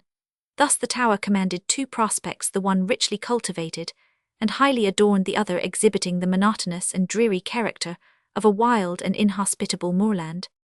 The eyes of the spectators on the present occasion were attracted to the downward view not alone by its superior beauty, but because the distant sounds of military music began to be heard from the public highroad, which winded up the vale, and announced the approach of the expected body of cavalry. Their glimmering ranks were shortly afterwards seen in the distance, appearing and disappearing, as the trees and the windings of the road permitted them to be visible, and distinguished chiefly by the flashes of light which their arms occasionally reflected against the sun. The train was long and imposing, for there were about 250 horse upon the march, and the glancing of the swords and waving of their banners, joined to the clang of their trumpets and kettle drums, had at once a lively and awful effect upon the imagination. As they advanced still nearer and nearer, they could distinctly see the files of those chosen troops following each other in long succession, completely equipped and superbly mounted.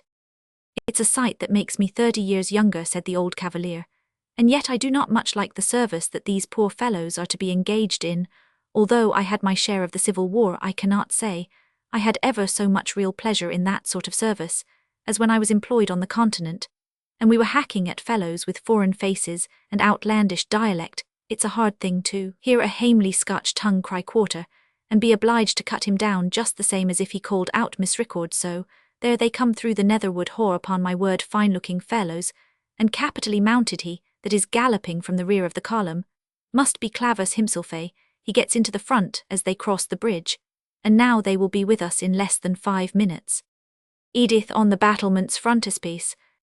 At the bridge beneath the tower the cavalry divided, and the greater part moving up the left bank of the brook, and crossing at a ford a little above, took the road of the Grange, as it was called, a large set of farm offices belonging to the tower, where Lady Margaret had ordered preparation to be made for their reception and suitable entertainment. The officers alone with their colours, and an escort to guard them, were seen to take the steep road up to the gate of the tower, appearing by intervals, as they gained the ascent, and again, hidden by projections of the bank, and of the huge old trees with which it is covered. When they emerged from this narrow path, they found themselves in front of the old tower, the gates of which were hospitably open for their reception. Lady Margaret with Edith, and her brother-in-law, having hastily descended from their post of observation, appeared to meet, and to welcome their guests with a retinue of domestics, in as good order as the orgies of the preceding evening permitted. The gallant young cornet, a relation as well as namesake of Claverhouse, with whom the reader has been already made acquainted, lowered the standard amid the fanfare of the trumpets in homage to the rank of Lady Margaret, and the charms of her granddaughter, and the old walls echoed to the flourish of the instruments, and the stamp and neigh of the chargers.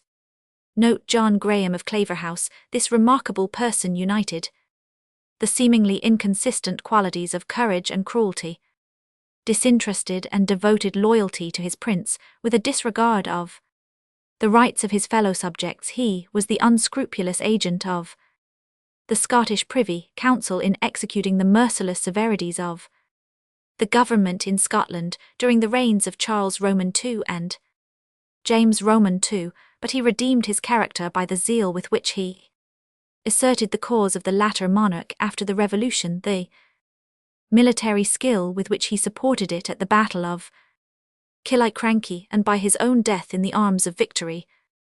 It is said by tradition that he was very desirous to see and be introduced to a certain Lady Elphinstone, who had reached the advanced age of 100 years, and upwards. The noble matron, being a staunch Whig, was rather unwilling to receive Clavus, as he was called from his title, but at length consented. After the usual compliments, the officer observed to the lady that, having lived so much beyond the usual term of humanity, she must in her time have seen many strange changes. "Hout na, sir," said Lady Elphinstone, "the world is just to end with me as it began when I was entering life. There was ane Knox deaving us a why his clavers, and now I am ganging out there is ane Clavus deaving us a why his Knox." Clavers signifying in common parlance idle, chat. The double p does credit to the ingenuity of a lady of 100 years old.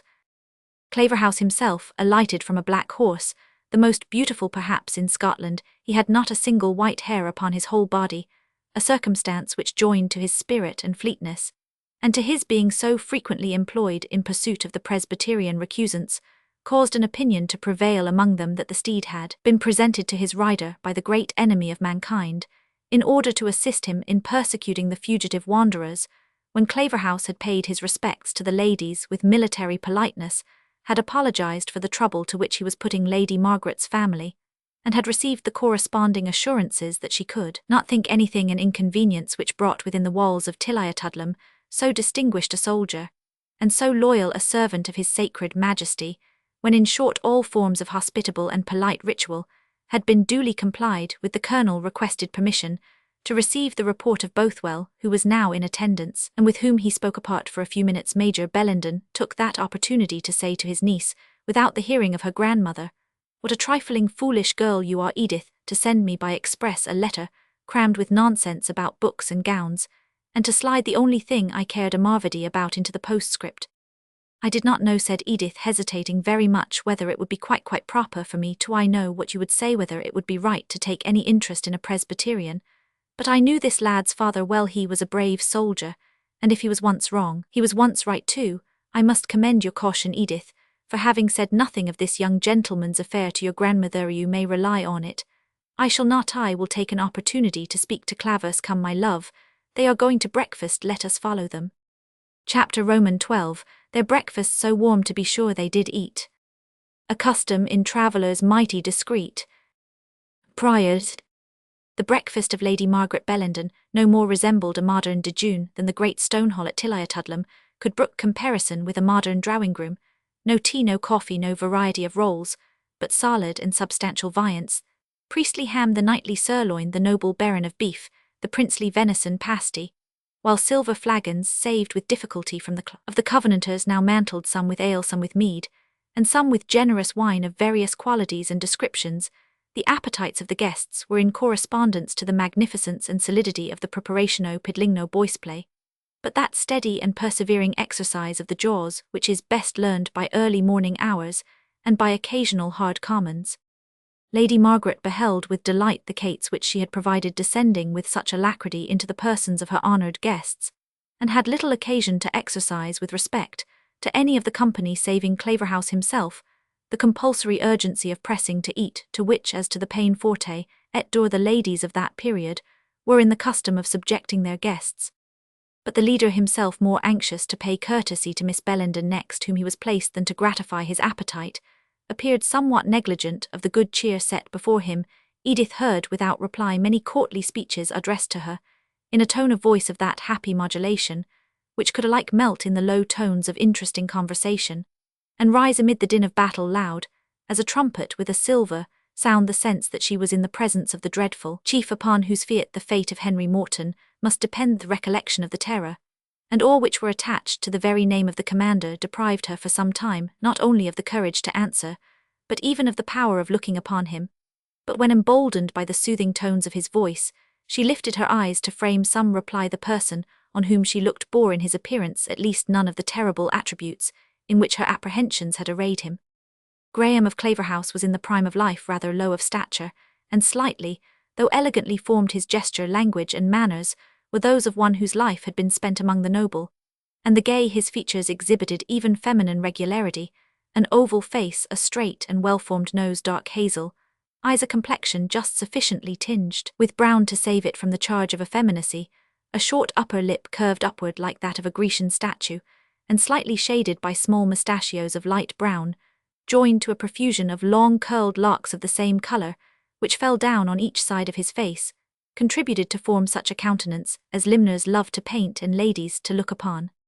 The severity of his character, as well as the higher attributes of undaunted and enterprising valour, which even his enemies were compelled to admit, lay concealed under an exterior which seemed adapted to the court or the saloon rather than to the field. The same gentleness and gaiety of expression which reigned in his features seemed to inspire his actions and gestures, and on the whole he was generally esteemed at first sight rather qualified to be the votary of pleasure than of ambition.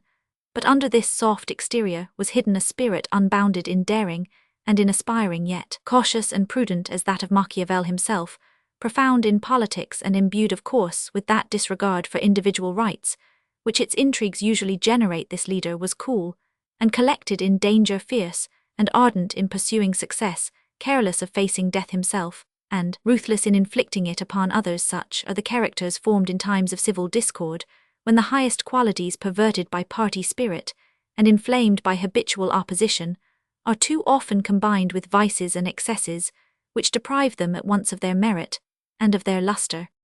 In endeavouring to reply to the polite trifles with which Claverhouse accosted her, Edith showed so much confusion that her grandmother thought it necessary to come to her relief. Edith Bellenden, said the old lady, has from my retired mode of living seen so little of those of her own sphere, that truly she can hardly frame her speech to suitable answers. A soldier is so rare a sight with us, Colonel Graham, that unless it be my young Lord Evandale, we have hardly had an opportunity of receiving a gentleman in uniform. And now I talk of that excellent young nobleman, may I inquire if I was not to have had the honour of seeing him this morning with the regiment? Lord Evandale, madam, was on his march with us, answered the leader, but I was obliged to detach him with a small party to disperse a conventicle of those troublesome scoundrels who have had the impudence to assemble within 5 miles of my headquarters. Indeed, said the old lady, that is a height of presumption to which I would have thought no rebellious fanatics would have ventured to aspire. But these are strange times. There is an evil spirit in the land, Colonel Graham, that excites the vassals of persons of rank to rebel against the very house that holds and feeds them. There was one of my able-bodied men the other day who plainly refused to attend the Wappenshaw at my bidding. Is there no law for such recusancy, Colonel Graham? "I think I could find one," said Claverhouse with great composure, "if your ladyship will inform me of the name and residence of the culprit." "His name," said Lady Margaret, "is Cuthbert Hedrig. I can say nothing of his domicile, for ye may weel believe Colonel Graham, he did not dwell long in Tilliatudlem, but was speedily expelled for his contumacy. I wish the lad no severe bodily injury, but incarceration or even a few stripes would be a good example in this neighbourhood. His mother, under whose influence I doubt he acted, is an ancient domestic of this family, which makes me inclined to mercy, although," continued the old lady, looking towards the pictures of her husband and her sons, with which the wall was hung and heaving at the same time, "a deep sigh I, Colonel Graham, have in my ain person, but little right to compassionate that stubborn and rebellious generation. They have made me a childless widow, and but for the protection of our sacred sovereign and his gallant soldiers, they would soon deprive me of lands and goods of hearth and altar. 7 of my tenants, whose joint rent mill may mount to wellnigh 100 merks, have already refused to pay either cess or rent, and had the assurance to tell my steward that they would acknowledge neither king nor landlord, but who should have taken the covenant. I will take a course with them that is with your ladyship's permission," answered Claverhouse. "It would ill become me to neglect the support of lawful authority when it is lodged in such worthy hands as those of Lady Margaret Bellenden. But I must needs say this country grows worse and worse daily, and reduces me to the necessity of taking measures with the recusants that are much more consonant with my duty than with my inclinations. And speaking of this, I must not forget that I have to thank your ladyship for the hospitality you have been pleased to extend to a party of mine, who have brought in a prisoner charged with having receted Roman 1 received, or harboured the murdering villain Balfour of Burley. The house of Tilliatudlem," answered the lady, "hath ever been open to the servants of his majesty, and I hope that the stones of it will no longer rest on each other when it surceases to be as much at their command as at ours. And this reminds me, Colonel Graham, that the gentleman who commands the party can hardly be said to be in his proper place in the army, considering whose blood flows in his veins, and if I might flatter myself that anything would be granted to my request, I would presume to entreat that he might be promoted on some favourable opportunity." "Your ladyship means Sergeant Francis Stewart, whom we call Bothwell," said Claverhouse, smiling. "The truth is he is a little too rough in the country, and has not been uniformly so amenable to discipline as the rules of the service require, but to instruct me how to oblige Lady Margaret Bellenden is to lay down the law to me. Bothwell," he continued, addressing the sergeant, who just then appeared at the door, "go kiss Lady Margaret Bellenden's hand, who interests herself in your promotion, and you shall have a commission the first vacancy." Bothwell went through the salutation in the manner prescribed, but not without evident marks of haughty reluctance, and when he had done so said aloud, "To kiss a lady's hand can never disgrace a gentleman, but I would not kiss a man's save the king's to be made a general." "You hear him," said Claverhouse, smiling. "There's the rock he splits upon, he cannot forget his pedigree." "I know, my noble colonel," said Bothwell in the same tone, "that you will not forget your promise, and then perhaps you may permit Cornet Stewart to have some recollection of his grandfather, though the sergeant must forget him." "Enough of this, sir," said Claverhouse in the tone of command, which was familiar to him, "and let me know what you came to report to me just now." "My Lord Evandale and his party have halted on the highroad, with some prisoners," said Bothwell. "My Lord Evandale," said Lady Margaret, "surely, Colonel Graham, you will permit him to honour me with his society, and to take his poor disjune here, especially considering that even his most sacred majesty did not pass the tower of Tilliatudlem without halting to partake of some refreshment." As this was the 3rd time in the course of the conversation that Lady Margaret had adverted to this distinguished event, Colonel Graham, as speedily as politeness would permit, took advantage of the first pause to interrupt the farther progress of the narrative, by saying, "We are already too numerous a party of guests, but as I know what Lord Evandale will suffer looking towards Edith, if deprived of the pleasure which we enjoy, I will run the risk of overburdening your ladyship's hospitality. Bothwell, let Lord Evandale know that Lady Margaret Bellenden requests the honour of his company." "And let Harrison take care," added Lady Margaret, "that the people and their horses are suitably seen too." Edith's heart sprung to her lips during this conversation, for it instantly occurred to her that through her influence over Lord Evandale she might find some means of releasing Morton from his present state of danger, in case her uncle's intercession with Claverhouse should prove ineffectual at any other time. She would have been much averse to exert this influence, for however inexperienced in the world, her native delicacy taught her the advantage which a beautiful young woman gives to a young man when she permits him to lay her under an obligation, and she would have been the farther disinclined to request any favour of Lord Evandale, because the voice of the gossips in Clydesdale had for reasons hereafter to be made known assigned him to her as a suitor, and because she could not disguise from herself that very little encouragement was necessary to realize conjectures which had hitherto no foundation.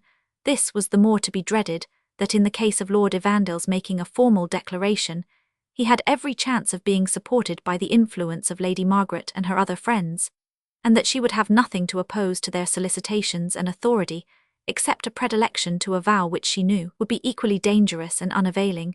She determined therefore to wait the issue of her uncle's intercession, and should it fail, which she conjectured, she should soon learn either from the looks or language of the open-hearted veteran.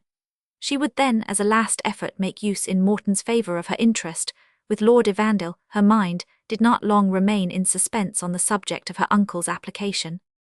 Major Bellenden, who had done the honours of the table laughing and chatting with the military guests who were at that end of the board, was now by the conclusion of the repast at liberty to leave his station, and accordingly took an opportunity to approach Claverhouse, requesting from his niece at the same time the honour of a particular introduction. As his name and character were well known, the two military men met with expressions of mutual regard, and Edith, with a beating heart, saw her aged relative withdraw from the company together with his new acquaintance into a recess formed by one of the arched windows of the hall. She watched their conference with eyes almost dazzled by the eagerness of suspense, and with observation rendered more acute by the internal agony of her mind, could guess from the pantomimic gestures which accompanied the conversation the progress and fate of the intercession in behalf of Henry Morton. The first expression of the countenance of Claverhouse betokened that open and willing courtesy, which, ere it requires to know the nature of the favour asked, seems to say how happy the party will be to confer an obligation on the suppliant. But as the conversation proceeded, the brow of that officer became darker and more severe, and his features, though still retaining the expression of the most perfect politeness, assumed, at least to Edith's terrified imagination, a harsh and inexorable character. His lip was now compressed, as if with impatience, now curled slightly upward, as if in civil contempt of the arguments urged by Major Bellenden. The language of her uncle, as far as expressed in his manner, appeared to be that of earnest intercession, urged with all the affectionate simplicity of his character, as well as with the weight which his age and reputation entitled him to use, but it seemed to have little impression upon Colonel Graham, who soon changed his posture as if about to cut short the Major's importunity, and to break up their conference with a courtly expression of regret, calculated to accompany a positive refusal of the request solicited. This movement brought them so near Edith that she could distinctly hear Claverhouse say, "It cannot be Major Bellenden. Lenity in his case is altogether beyond the bounds of my commission, though in anything else I am heartily desirous to oblige you, and here comes Evandale with news, as I think. What tidings do you bring us, Evandale?" he continued, addressing the young lord, who now entered in complete uniform, but with his dress disordered, and his boots spattered as if by riding hard. "Claverhouse. Unpleasant news, sir," was his reply. "A large body of Whigs are in arms among the hills, and have broken out into actual rebellion. They have publicly burnt the Act of Supremacy, that which established episcopacy, that for observing the martyrdom of Charles Roman I and some others, and have declared their intention to remain together in arms for furthering the covenanted work of reformation." This unexpected intelligence struck a sudden and painful surprise into the minds of all who heard it, excepting Claverhouse. "Unpleasant news, call you them," replied Colonel Graham, his dark eyes flashing fire. "They are the best I have heard these 6 months now. That the scoundrels are drawn into a body, we will make short work with them, when the adder crawls into daylight," he added, striking the heel of his boot upon the floor, as if in the act of crushing a noxious reptile. "I can trample him to death. He is only safe when he remains lurking in his den or morass. Where are these knaves?" he continued, addressing Lord Evandale. "About 10 miles off among the mountains at a place called Loudonhill," was the young nobleman's reply. "I dispersed the conventicle against which you sent me, and made prisoner an old trumpeter of rebellion and intercommuned minister, that is to say, who was in the act of exhorting his hearers to rise and be doing in the good cause, as well as 1 or 2 of his hearers, who seemed to be particularly insolent, and from some country people and scouts, I learned what I now tell you." "What may be their strength?" asked his commander. "Probably 1,000 men, but accounts differ widely." Then said Claverhouse, "It is time for us to be up, and be doing also. Bothwell, bid them sound to horse." Bothwell, who like the warhorse of Scripture, snuffed the battle afar off, hastened to give orders to 6 negroes in white dresses richly laced, and having massive silver collars and armlets. These sable functionaries acted as trumpeters, and speedily made the castle and the woods around it ring with their summons.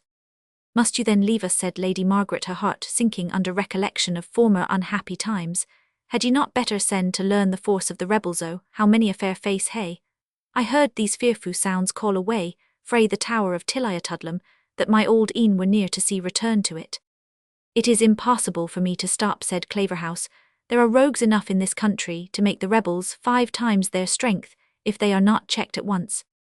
Many," said Evandale, "are flocking to them already, and they give out that they expect a strong body of the indulged Presbyterians, headed by young Milnwood, as they call him, the son of the famous old Roundhead Colonel Sellers Morton." This speech produced a very different effect upon the hearers. Edith almost sunk from her seat with terror, while Claverhouse darted a glance of sarcastic triumph at Major Bellenden, which seemed to imply, "You see, what are the principles of the young man you are pleading for?" "It's a d.d. lie of these rascally fanatics," said the Major hastily. "I will answer for Henry Morton, as I would for my own son. He is a lad of as good church principles as any gentleman in the Life Guards. I mean no offence to anyone. He has gone to church service with me 50 times, and I never heard him miss one of the responses in my life. Edith Bellenden can bear witness to it, as well as Roman one. He always read on the same prayer book with her, and could look out the lessons as well as the curate himself. Call him up, let him be heard for himself." "There can be no harm in that," said Claverhouse, "whether he be innocent or guilty. Major Allen," he said, turning to the officer next in command, "take a guide, and lead the regiment forward to Loudenhill. By the best and shortest road move steadily, and do not let the men blow the horses, Lord Evandale, and I will overtake you in a quarter of an hour. Leave Bothwell with a party to bring up the prisoners." Allen bowed and left the apartment with all the officers excepting Claverhouse and the young nobleman. In a few minutes, the sound of the military music and the clashing of hoofs announced that the horsemen were leaving the castle. The sounds were presently heard only at intervals, and soon died away entirely. While Claverhouse endeavoured to soothe the terrors of Lady Margaret, and to reconcile the veteran Major to his opinion of Morton Evandale, getting the better of that conscious shyness which renders an ingenuous youth diffident in approaching the object of his affections, drew near to Miss Bellenden, and accosted her in a tone of mingled respect and interest. "We are to leave you," he said, taking her hand, which he pressed with much emotion. "To leave you for a scene which is not without its dangers. Farewell, dear Miss Bellenden, let me say for the first, and perhaps the last time, dear Edith, we part in circumstances so singular as may excuse some solemnity in bidding farewell to one whom I have known so long, and whom I respect so highly." The manner, differing from the words, seemed to express a feeling much deeper and more agitating than was conveyed in the phrase. He made use of it was not in woman to be utterly insensible to his modest and deep-felt expression of tenderness, although borne down by the misfortunes and imminent danger of the man she loved. Edith was touched by the hopeless and reverential passion of the gallant youth who now took leave of her to rush into dangers of no ordinary description. "I hope, I sincerely trust," she said, "there is no danger. I hope there is no occasion for this solemn ceremonial, that these hasty insurgents will be dispersed rather by fear than force, and that Lord Evandale will speedily return to be what he must always be, the dear and valued friend of all in this castle."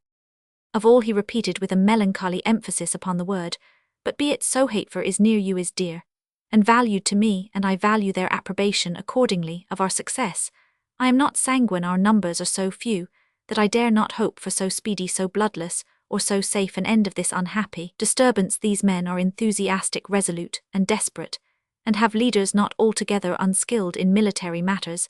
I cannot help thinking that the impetuosity of our colonel is hurrying us against them rather prematurely, but there are few that have less reason to shun danger than I have." Edith had now the opportunity she wished to bespeak the young nobleman's intercession and protection for Henry Morton, and it seemed the only remaining channel of interest by which he could be rescued from impending destruction. Yet she felt at that moment as if in doing so she was abusing the partiality and confidence of the lover whose heart was as open before her as if his tongue had made an express declaration. Could she with honour engage Lord Evandale in the service of a rival, or could she with prudence make him any request or lay herself under any obligation to him, without affording ground for hopes which she could never realize? But the moment was too urgent for hesitation, or even for those explanations with which her request might otherwise have been qualified. "I will but dispose of this young fellow," said Claverhouse from the other side of the hall, "and then, Lord Evandale, I am sorry to interrupt again your conversation, but then we must mount Bothwell. Why do not you bring up the prisoner, and hark ye, let 2 files load their carabines." In these words Edith conceived she heard the death warrant of her lover. She instantly broke through the restraint which had hitherto kept her silent. "My Lord Evandale," she said, "this young gentleman is a particular friend of my unclesia interest, must be great with your colonel. Let me request your intercession in his favour. It will confer on my uncle a lasting obligation." "You overrate my interest, Miss Bellenden," said Lord Evandale. "I have been often unsuccessful in such applications, when I have made them on the mere score of humanity. Yet try once again for my uncle's sake." "And why not for your own?" said Lord Evandale. "Will you not allow me to think I am obliging you personally in this matter? Are you so diffident of an old friend that you will not allow him even the satisfaction of thinking that he is gratifying your wishes?" "Sure," leisurely replied Edith, "you will oblige me infinitely. I am interested in the young gentleman on my uncle's account. Lose no time, for God's sake." She became bolder and more urgent in her entreaties, for she heard the steps of the soldiers who were entering with their prisoner.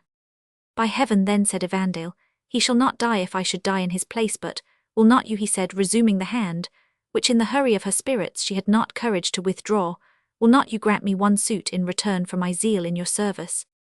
Anything you can ask, my Lord Evandale, that sisterly affection can give." "And is this all," he continued, "all you can grant to my affection living, or my memory when dead?" "Do not speak thus, my lord," said Edith, "you distress me, and do injustice to yourself. There is no friend I esteem more highly, or to whom I would more readily grant every mark of regard, providing—" But a deep sigh made her turn her head suddenly, ere she had well uttered the last word, and as she hesitated how to frame the exception with which she meant to close the sentence, she became instantly aware she had been overheard by Morton, who, heavily ironed and guarded by soldiers, was now passing behind her in order to be presented to Claverhouse. As their eyes met each other, the sad and reproachful expression of Morton's glance seemed to imply that he had partially heard and altogether misinterpreted the conversation which had just passed there wanted. But this to complete Edith's distress and confusion. Her blood, which rushed to her brow, made a sudden revulsion to her heart, and left her as pale as death. This change did not escape the attention of Evandale, whose quick glance easily discovered that there was between the prisoner and the object of his own attachment some singular and uncommon connection. He resigned the hand of Miss Bellenden again, surveyed the prisoner with more attention again, looked at Edith, and plainly observed the confusion which she could no longer conceal.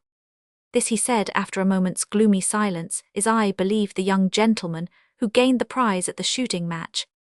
"I am not sure," hesitated Edith. "I rather think not," scarce knowing what she replied. "It is he," said Evandale decidedly. "I know him well. A victor," he continued somewhat haughtily, "ought to have interested a fair spectator more deeply." He then turned from Edith, and advancing towards the table at which Claverhouse now placed himself, stood at a little distance, resting on his sheathed broadsword, a silent but not an unconcerned spectator of that which passed. Chapter Roman 13. O my lord, beware of jealousy. Austere. To explain the deep effect which the few broken passages of the conversation we have detailed made upon the unfortunate prisoner, by whom they were overheard, it is necessary to say something of his previous state of mind, and of the origin of his acquaintance with Edith. Henry Morton was one of those gifted characters which possess a force of talent unsuspected by the owner himself. He had inherited from his father an undaunted courage, and a firm and uncompromising detestation of oppression, whether in politics or religion, but his enthusiasm was unsullied by fanatic zeal, and unleavened by the sourness of the puritanical spirit. From these his mind had been freed partly by the active exertions of his own excellent understanding, partly by frequent and long visits at Major Bellenden's, where he had an opportunity of meeting with many guests, whose conversation taught him that goodness and worth were not limited to those of any single form of religious observance. The base parsimony of his uncle had thrown many obstacles in the way of his education, but he had so far improved the opportunities which offered themselves that his instructors as well as his friends were surprised at his progress under such disadvantages. Still, however, the current of his soul was frozen by a sense of dependence, of poverty, above all of an imperfect and limited education.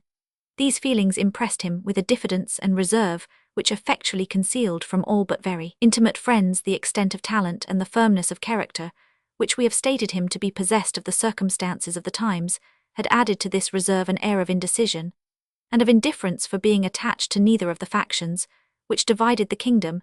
He passed for dull, insensible, and uninfluenced by the feeling of religion, or of patriotism. No conclusion, however, could be more unjust, and the reasons of the neutrality which he had hitherto professed had root in very different and most praiseworthy motives.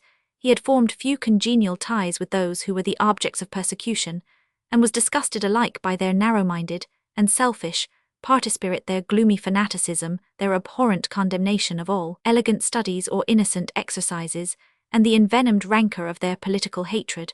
But his mind was still more revolted by the tyrannical and oppressive conduct of the government, the misrule, license, and brutality of the soldiery, the executions on the scaffold, the slaughters in the open field, the free quarters and exactions imposed by military law, which placed the lives and fortunes of a free people on a level with Asiatic slaves, condemning therefore each party as its excesses fell under his eyes. Disgusted with the sight of evils, which he had no means of alleviating, and hearing alternate complaints and exultations, with which he could not sympathize, he would long ere this have left Scotland, had it not been for his attachment to Edith Bellenden.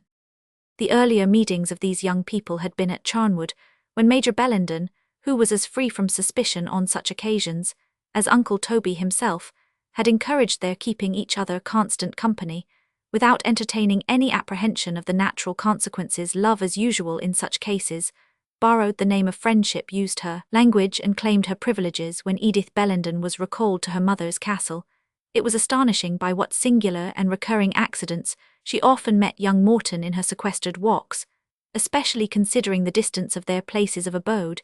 Yet it somehow happened that she never expressed the surprise which the frequency of these rencontres ought naturally to have excited, and that their intercourse assumed gradually a more delicate character, and their meetings began to wear the air of appointments. Books, drawings, letters were exchanged between them, and every trifling commission given or executed gave rise to a new correspondence. Love, indeed, was not yet mentioned between them by name, but each knew the situation of their own bosom, and could not but guess at that of the other, unable to desist from an intercourse which possessed such charms for both, yet trembling for its too probable consequences. It had been continued without specific explanation, until now, when fate appeared to have taken the conclusion into its own hands.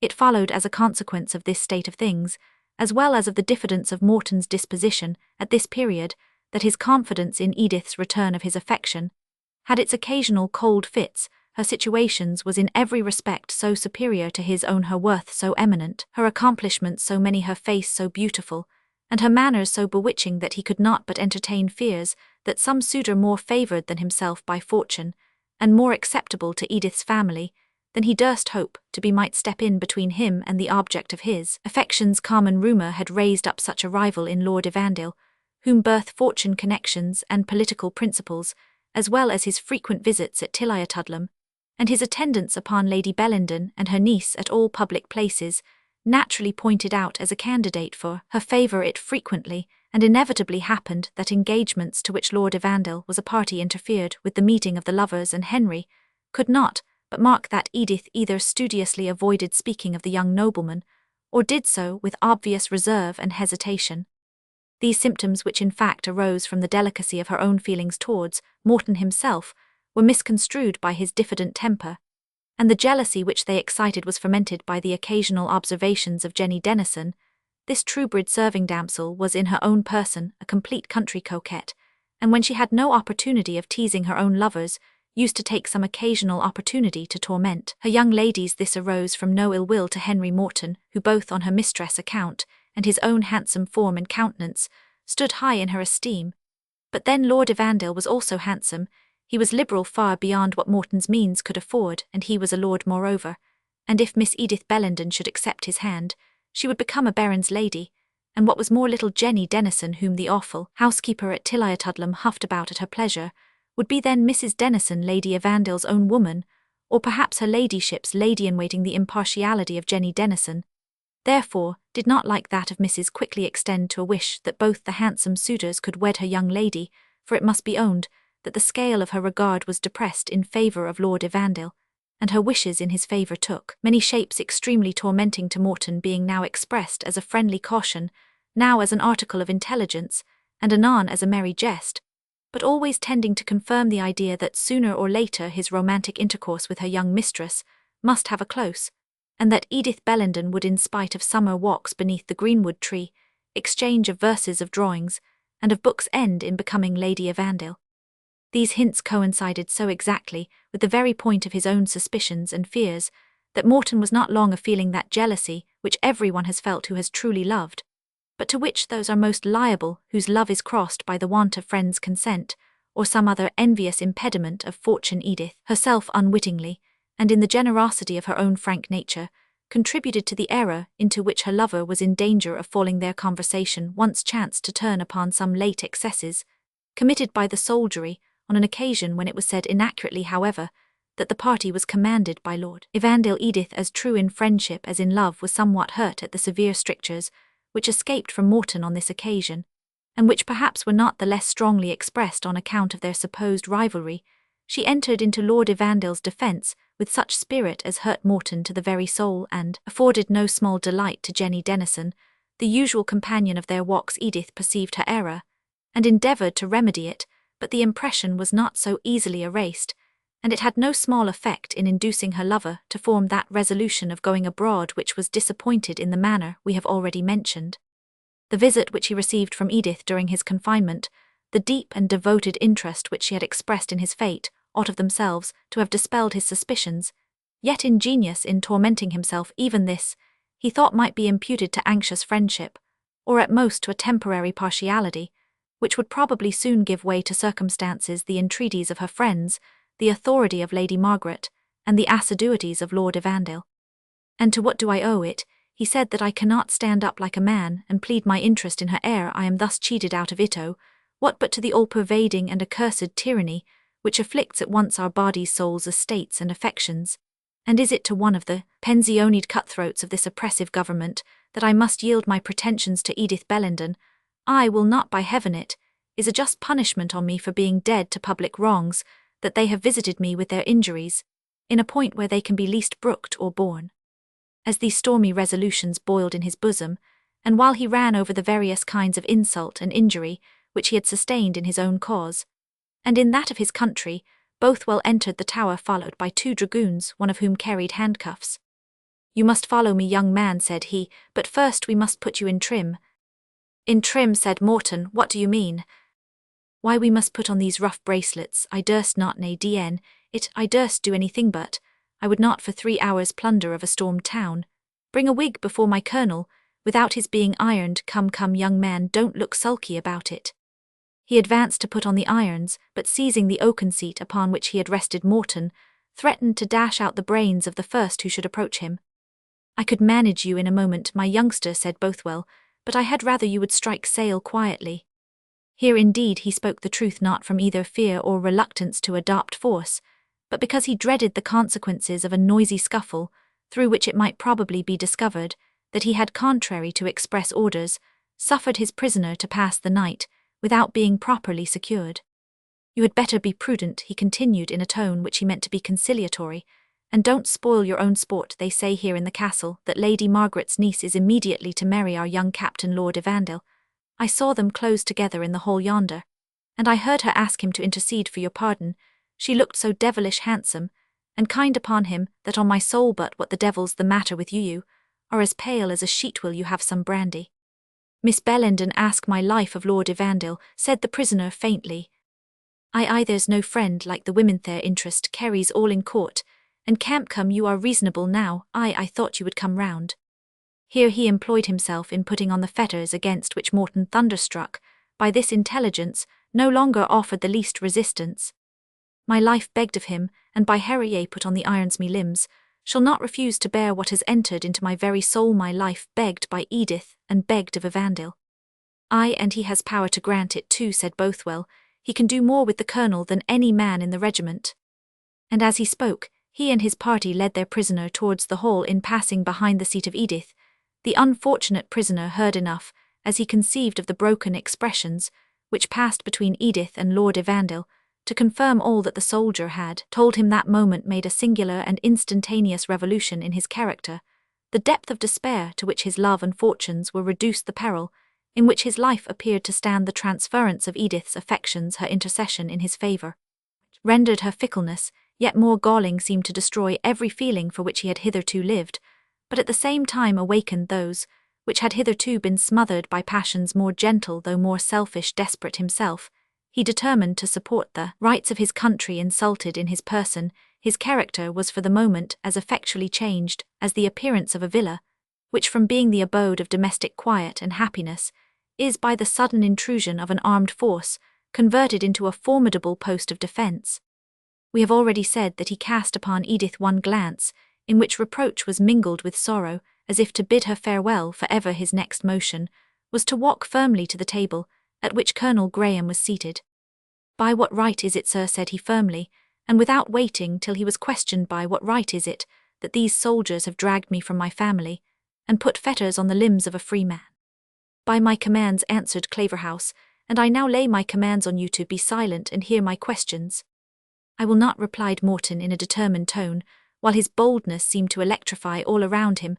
"I will know whether I am in lawful custody, and before a civil magistrate, ere the charter of my country shall be forfeited in my person." "A pretty springled this, upon my honour," said Claverhouse.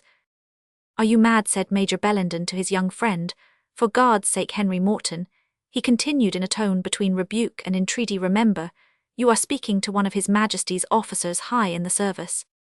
"It is for that very reason, sir," returned Henry firmly, "that I desire to know what right he has to detain me without a legal warrant. Were he a civil officer of the law, I should know my duty was submission." "Your friend here," said Claverhouse to the veteran coolly, "is one of those scrupulous gentlemen who, like the madman in the play, will not tie his cravat without the warrant of Mr. Justice Overdue.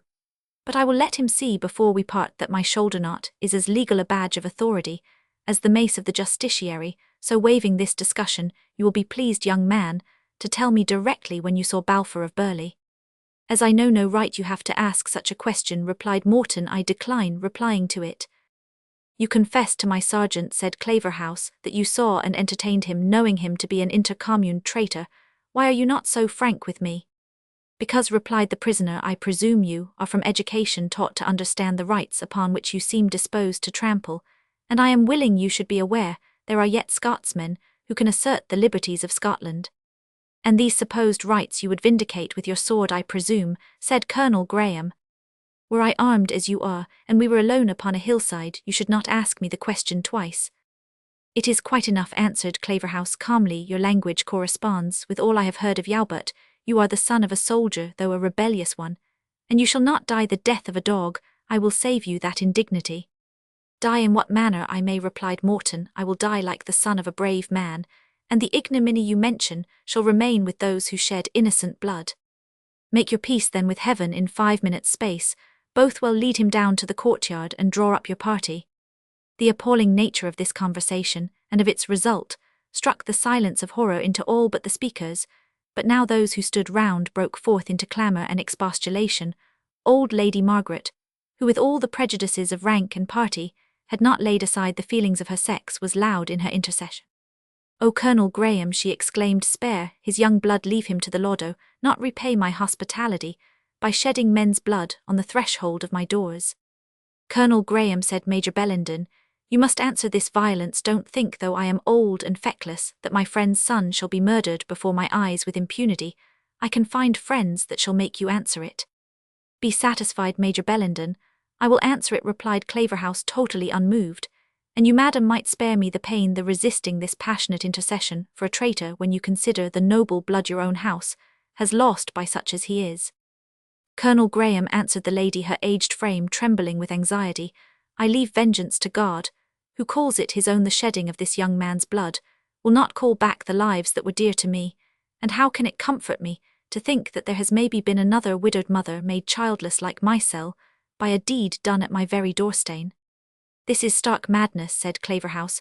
"I must do my duty to church and state. Here are 1,000 villains hard by in open rebellion, and you ask me to pardon a young fanatic who is enough of himself to set a whole kingdom in a blaze. It cannot be. Remove him both." Well, she who was most interested in this dreadful decision had twice strove to speak, But her voice had totally failed her, her mind refused to suggest words, and her tongue to utter them.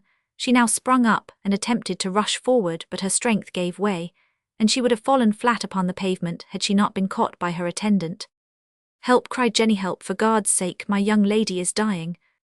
At this exclamation Evandale, who during the preceding part of the scene had stood motionless leaning upon his sword, now stepped forward, and said to his commanding officer Colonel Graham, before proceeding in this matter, "Will you speak a word with me in private?" Claverhouse looked surprised, but instantly rose and withdrew with the young nobleman into a recess, where the following brief dialogue passed between them. "I think I need not remind you, Colonel, that, when our family interest was of service to you last year in that affair, in the Privy Council, you considered yourself as laid under some obligation to us." "Certainly, my dear Evandale," answered Claverhouse, "I am not a man who forgets such debts. You will delight me by showing how I can evince my gratitude." "I will hold the debt cancelled," said Lord Evandale, "if you will spare this young man's life." "Evandale," replied Graham in great surprise, "you are mad, absolutely mad. What interest can you have in this young spawn of an old Roundhead? His father was positively the most dangerous man in all Scotland, cool, resolute, solidly and inflexible in his cursed principles. His son seems his very model. You cannot conceive the mischief he may do. I know mankind, Evandale, were he an insignificant fanatical country booby. Do you think I would have refused such a trifle as his life to Lady Margaret and this family? But this is a lad of fire, zeal and education, and these knaves want but such a leader to direct their blind enthusiastic hardiness. I mention this not as refusing your request, but to make you fully aware of the possible consequences. I will never evade a promise or refuse to return an obligation. If you ask his life, he shall have it." "Keep him close prisoner," answered Evandale, "but do not be surprised if I persist in requesting you will not put him to death. I have most urgent reasons for what I ask." "Be it so then," replied Graham, "but young man, should you wish in your future life to rise to eminence in the service of your king and country, let it be your first task to subject to the public interest, and to the discharge of your duty, your private passions, affections and feelings. These are not times to sacrifice to the dotage of greybeards or the tears of silly women. The measures of salutary severity, which the dangers around compel us to adopt, and remember that if I now yield this point in compliance with your urgency, my present concession must exempt me from future solicitations of the same nature." He then stepped forward to the table and bent his eyes keenly on Morton, as if to observe what effect the pause of awful suspense between death and life, which seemed to freeze the bystanders with horror, would produce upon the prisoner himself. Morton maintained a degree of firmness which nothing but a mind that had nothing left upon earth to love or to hope could have supported at such a crisis. "You see him," said Claverhouse in a half-whisper to Lord Evandale. "He is tottering on the verge between time and eternity, a situation more appalling than the most hideous certainty. Yet his is the only cheek unblenched, the only eye that is calm, the only heart that keeps its usual time, the only nerves that are not quivering. Look at him well, Evandale. If that man shall ever come to head an army of rebels, you will have much to answer for on account of this morning's work."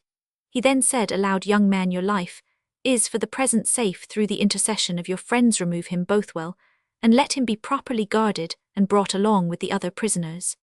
"If my life," said Morton, stung with the idea that he owed his respite to the intercession of a favoured rival, "if my life be granted at Lord Evandale's request." "Take the prisoner away, Bothwell," said Colonel Graham, interrupting him. "I have neither time to make nor to hear fine speeches." Bothwell forced off Morton, saying as he conducted him into the courtyard, "Have you 3 lives in your pocket, besides the one in your body, my lad, that you can afford to let your tongue run away with them at this rate? Come, ill, take care to keep you out of the Colonel's way, for egad you will not be 5 minutes with him before the next tree or the next ditch will be the word, so come along to your companions in bondage." Thus speaking, the sergeant, who in his rude manner did not altogether want sympathy for a gallant young man, hurried Morton down to the courtyard, where 3 other prisoners, 2 men, and a woman who had been taken by Lord Evandale, remained under an escort of dragoons. Meantime Claverhouse took his leave of Lady Margaret, but it was difficult for the good lady to forgive his neglect of her intercession. "I have thought till now," she said, "that the Tower of Tilliatudlem might have been a place of succour to those that are ready to perish, even if they were not sae deserving as they should have been. But I see old fruit has little savour of suffering, and our services have been of an ancient date. They are never to be forgotten by me, let me assure your ladyship," said Claverhouse. "Nothing but what seemed my sacred duty could make me hesitate to grant a favour requested by you and the Major. Come, my good lady, let me hear you say you have forgiven me. And as I return tonight, I will bring a drove of 200 Whigs with me, and pardon 50 head of them for your sake.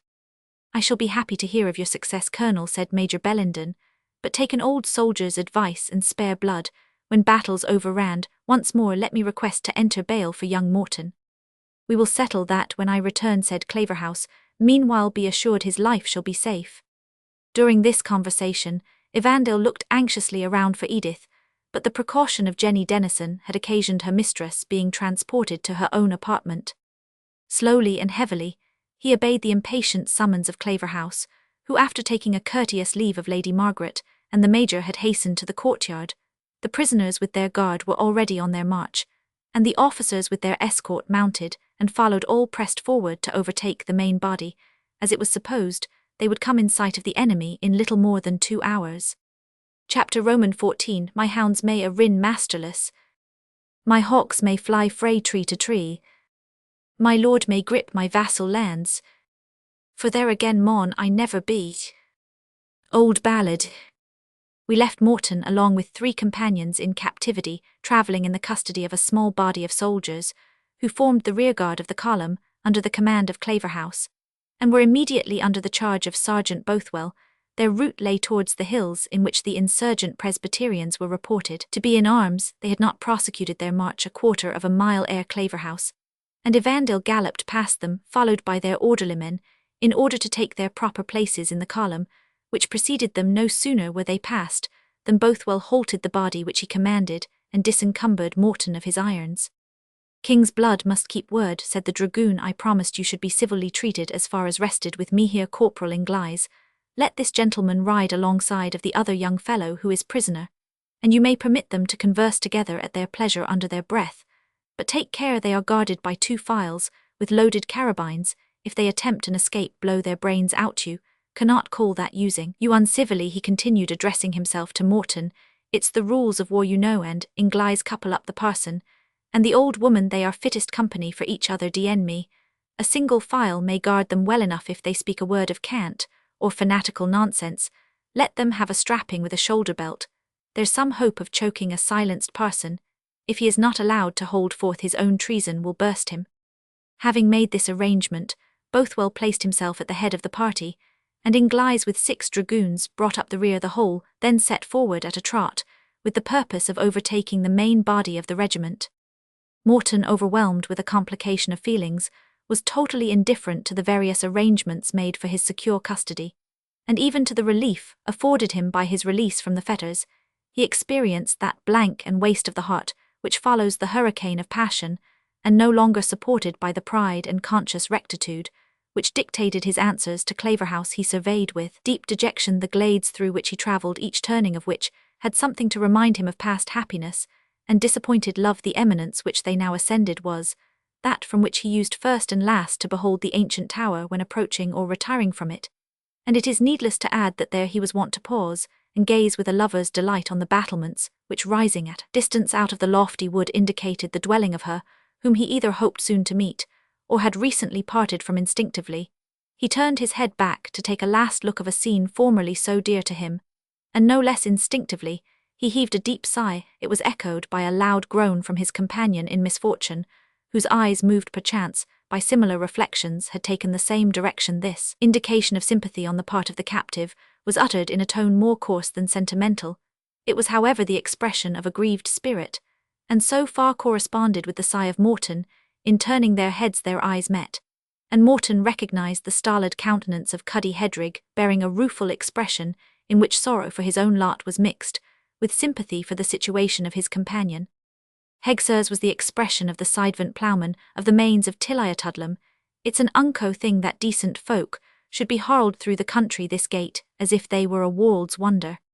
I am sorry to see you here, Cuddy, said Morton, who even in his own distress did not lose feeling for that of others. And saem I, Mr. Henry, answered Cuddy, baith for mysel and you, but neither of our sorrows will do muckle good that I can see, to be sure for me, continued the captive agriculturist, relieving his heart by talking, though he well knew it was to little purpose. To be sure for my part, I hae nae right to be here of a, for I never did nor said a word against either king or curate, but my mither pure body couldna haud the old tongue o' her, and we maun baith pay for't its like. Your mother is their prisoner likewise, said Morton, hardly knowing what he said. In troth is she riding ahint ye there like a bride. Why, that old carl o' a minister, that they ca' Gabriel Kettledrummel Dale, that he had been in the inside of a drum, or a kettle either for my share o' him. Ye see, we were nae sooner chased out o' the doors o' Milnwood, and your uncle and the housekeeper banging them to, and barring them ahint us as if we had had the plague on our bodies, that I says to my mother, what are we to do neist, for every hole and bore in the country will be steekit against us now that ye hae affronted my old leddy, and got the troopers tack up young Milnwood sae, she says to me binna cast down, but gird yoursel up to the great task o' the day, and jar your testimony like a man upon the mount o' the covenant. And so I suppose you went to a conventicle, said Morton. Ye saul here, continued Cuddy Awil, I kenna muckle better what to do sae, I indeed why her to an old daft carline like hersel, and we got some waterbrew and bannocks, and money a weary grace they said, and money a psalm they sang, or they wad, let me win to, for I was ambiest, famished, why vexation, Awil they had me up in the grey o' the morning, and I behoved to wiggawa why them reason or nane to a great gathering o' their folk at the Murrasykes, and there this chield Gabriel Kettledrummel was blasting awa to them on the hillside about lifting up their testimony nae doubt, and ganging down to the battle of Roman Gilead, or some sick place Mr. Henry, but the carl gie them a screed o' doctrine, ye might hae heard him a mile down the wind, he rooted like a cow in a fremdy, loaning wheel.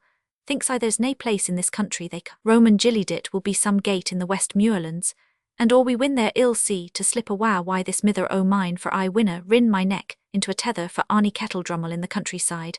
Awil, continued Cuddy, relieving himself by detailing his misfortunes without being scrupulous concerning the degree of attention which his companion bestowed on his narrative, just as I was wearying for the tale of the preaching cam word that the dragoons were upon us, some ran, and some cried stand, and some cried down why the Philistines I was at my mither to get her awa sting and ling or the redcoats cam up, but I might as weel hae tried to drive our old forehand ox without the godale.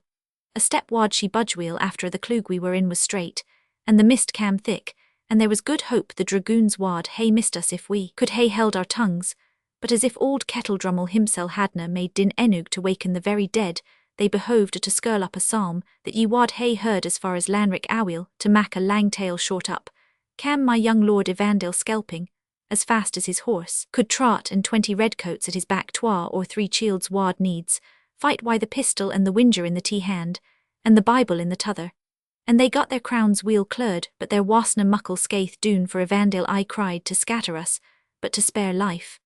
And did you not resist, said Morton, who probably felt that at that moment he himself would have encountered Lord Evandale on much slighter grounds. Na truly, answered Cuddy, I keep it I before the old woman, and cried for mercy to life and limb, but twa o' the redcoats cam up, and ane o' them was gone to strike my mither why the side o' his broadsword, so I got up my kebby at them, and said I wad gie them as gude weel. They turned on me and clinked at me why their swords, and I gad my hand keep my head as weel as I could, till Lord Evandale came up, and then I cried out I was a servant at till I tuddle my ken yoursel.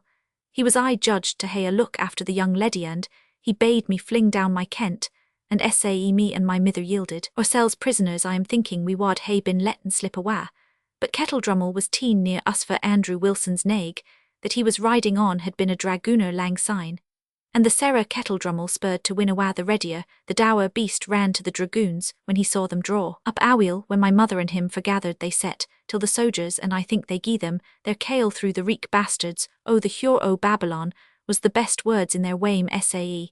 Then the kiln was in a bleeze again, and they brought us a 3 on why them to mak us an example as they cat. It is most infamous and intolerable oppression, said Morton, half speaking to himself. Here is a poor peaceable fellow, whose only motive for joining the conventicle was a sense of filial piety, and he is chained up like a thief or murderer, and likely to die the death of one, but without the privilege of a formal trial, which our laws indulge to the worst malefactor. Even to witness such tyranny, and still more to suffer under it, is enough to make the blood of the tamest slave boil within him. To be sure, said Cuddy, hearing, and partly understanding, what had broken from Morton in resentment of his injuries. It is no right to speak evil o' dignities. Me old leddy I said that as nae doubt she had a gude right to do, being in a place o' dignity hersel, and troth, I listened to her very patiently, for she I ordered a dram or a soap kale, or something to us after she had gien us a hearing on our duties, but deal a dram or kale or onything else no, sae muckle as a cup o' cold water do the lords at Edinburgh, jye us, and yet they are heading and hanging among us and trailing us after the blackguard troopers, and taking our goods and gear as if we were outlaws. I canna say I tak it kind at their hands. It would be very strange if you did, answered Morton with suppressed emotion. And what I like worst o', continued poor Cuddy, is the ranting redcoats coming among the lasses, and taking a our joes. I had a sair heart o' my ain, when I passed the mains down at Tilliatudlem this morning about parritch time, and saw the reek comin' out at my ain lumhead, and kenned there was some ither body than my old mither sitting by the ingleside, but I think my heart was e'en Sarah. When I saw that hellicat trooper Tam Halliday kissing Jenny Dennison afore my face, I wonder women can hae the impudence to do sick things. But they are for the redcoats, whiles I hae thought o' being a trooper mysel, when I thought neething else wad gie down why Jenny, and yet ill no blame her ower muckle neither, for maybe it was a for my sake that she loot Tam toozle her tapknots that gate. For your sake, said Morton, unable to refrain from taking some interest in a story, which seemed to bear a singular coincidence with his own. In sae Milnwood, replied Cuddy, for the pure queen gat leave to come near me, why, speaking the loun fair dien him, that I sold say sae and sae, she bade me Godspeed. And she wanted to stap siller into my handy say warrant, it was the tea half o' her fee and bountith, for she wared the ither half on pinners and pearlings to gang to see us shoot yon day at the popinjay. And did you take it, Cuddy, said Morton. Troth did I know, Milnwood, I was sick a fuel as to fling it back to her. Me heart was ower grit to be behadden to her, when I had seen that loon slavering and kissing at her. But I was a great fuel for my pains, it wad hae doon my mither and me some gude and shell, wetter on duds and nonsense. There was here a deep and long pause. Cuddy was probably engaged in regretting the rejection of his mistress Bounty, and Henry Morton, in considering from what motives, or upon what conditions Miss Bellenden had succeeded in procuring the interference of Lord Evandale in his favour.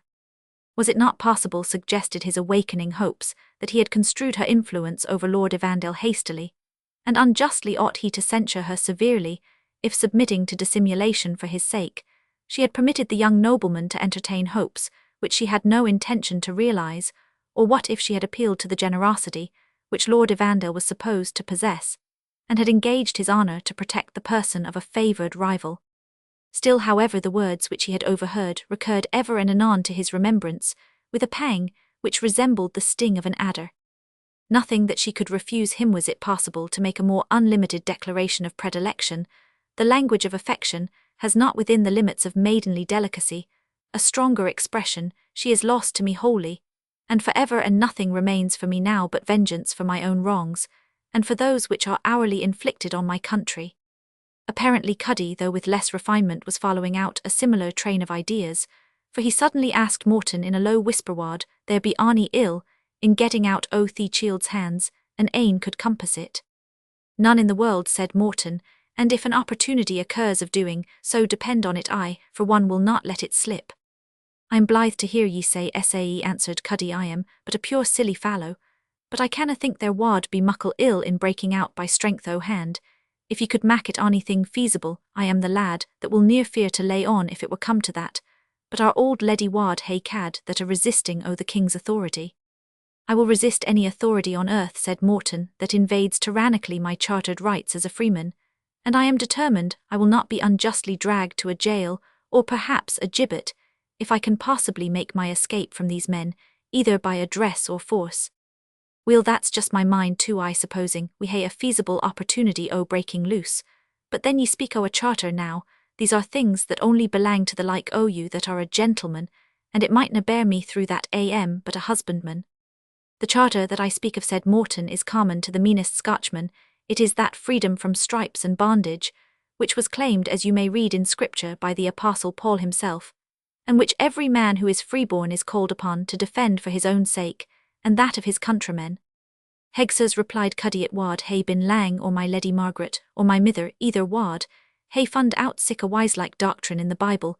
The tane was I granning about giving tribute to Caesar, and the tither is as daft why her wiggery I hae been clean spoilt, just why listening to twa blethering old wives. But if I could get a gentleman that wad let me tack on to be his servant, I am confident I wad be a clean contrary creature, And I hope your honour will think on what I am saying if you were ants fairly delivered out o' this house of bondage, and just take me to be your ain Wally Deschamble. My valet Cuddy answered Morton, alas, that would be sorry preferment, even if we were at liberty. I ken what ye're thinking that because I am landward bred, I wad be bringing ye to disgrace afore folk, but ye maun ken I'm gay gleg at the uptak, there was never onything doon why hand, but I learned gay readily septing reading, writing and ciphering, but there's no the like o' me at the fitba, and I can play why the broadsword as weel as corporal, in Glyes there, I hae broken his head or now for as massy as he's riding ahint us, and then ye'll no be gone to stay in this country, said he, stopping and interrupting himself. Probably not, replied Morton.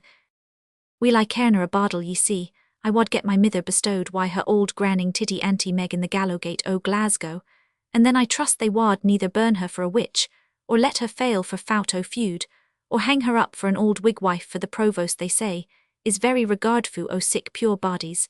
And then, you and me wad gang, and pouse our fortunes like the folk, the daft old tales about Jock the Giant Killer and Valentine, and Orson, and we wad come back to merry Scotland, as the sang says, and I wad tack to the stilts again, and turn sick furs on the barney rigs o' Milnwood homes, that it wad be worth a pint, but to look at them. I fear, said Morton, there is very little chance, my good friend Cuddy, of our getting back to our old occupation.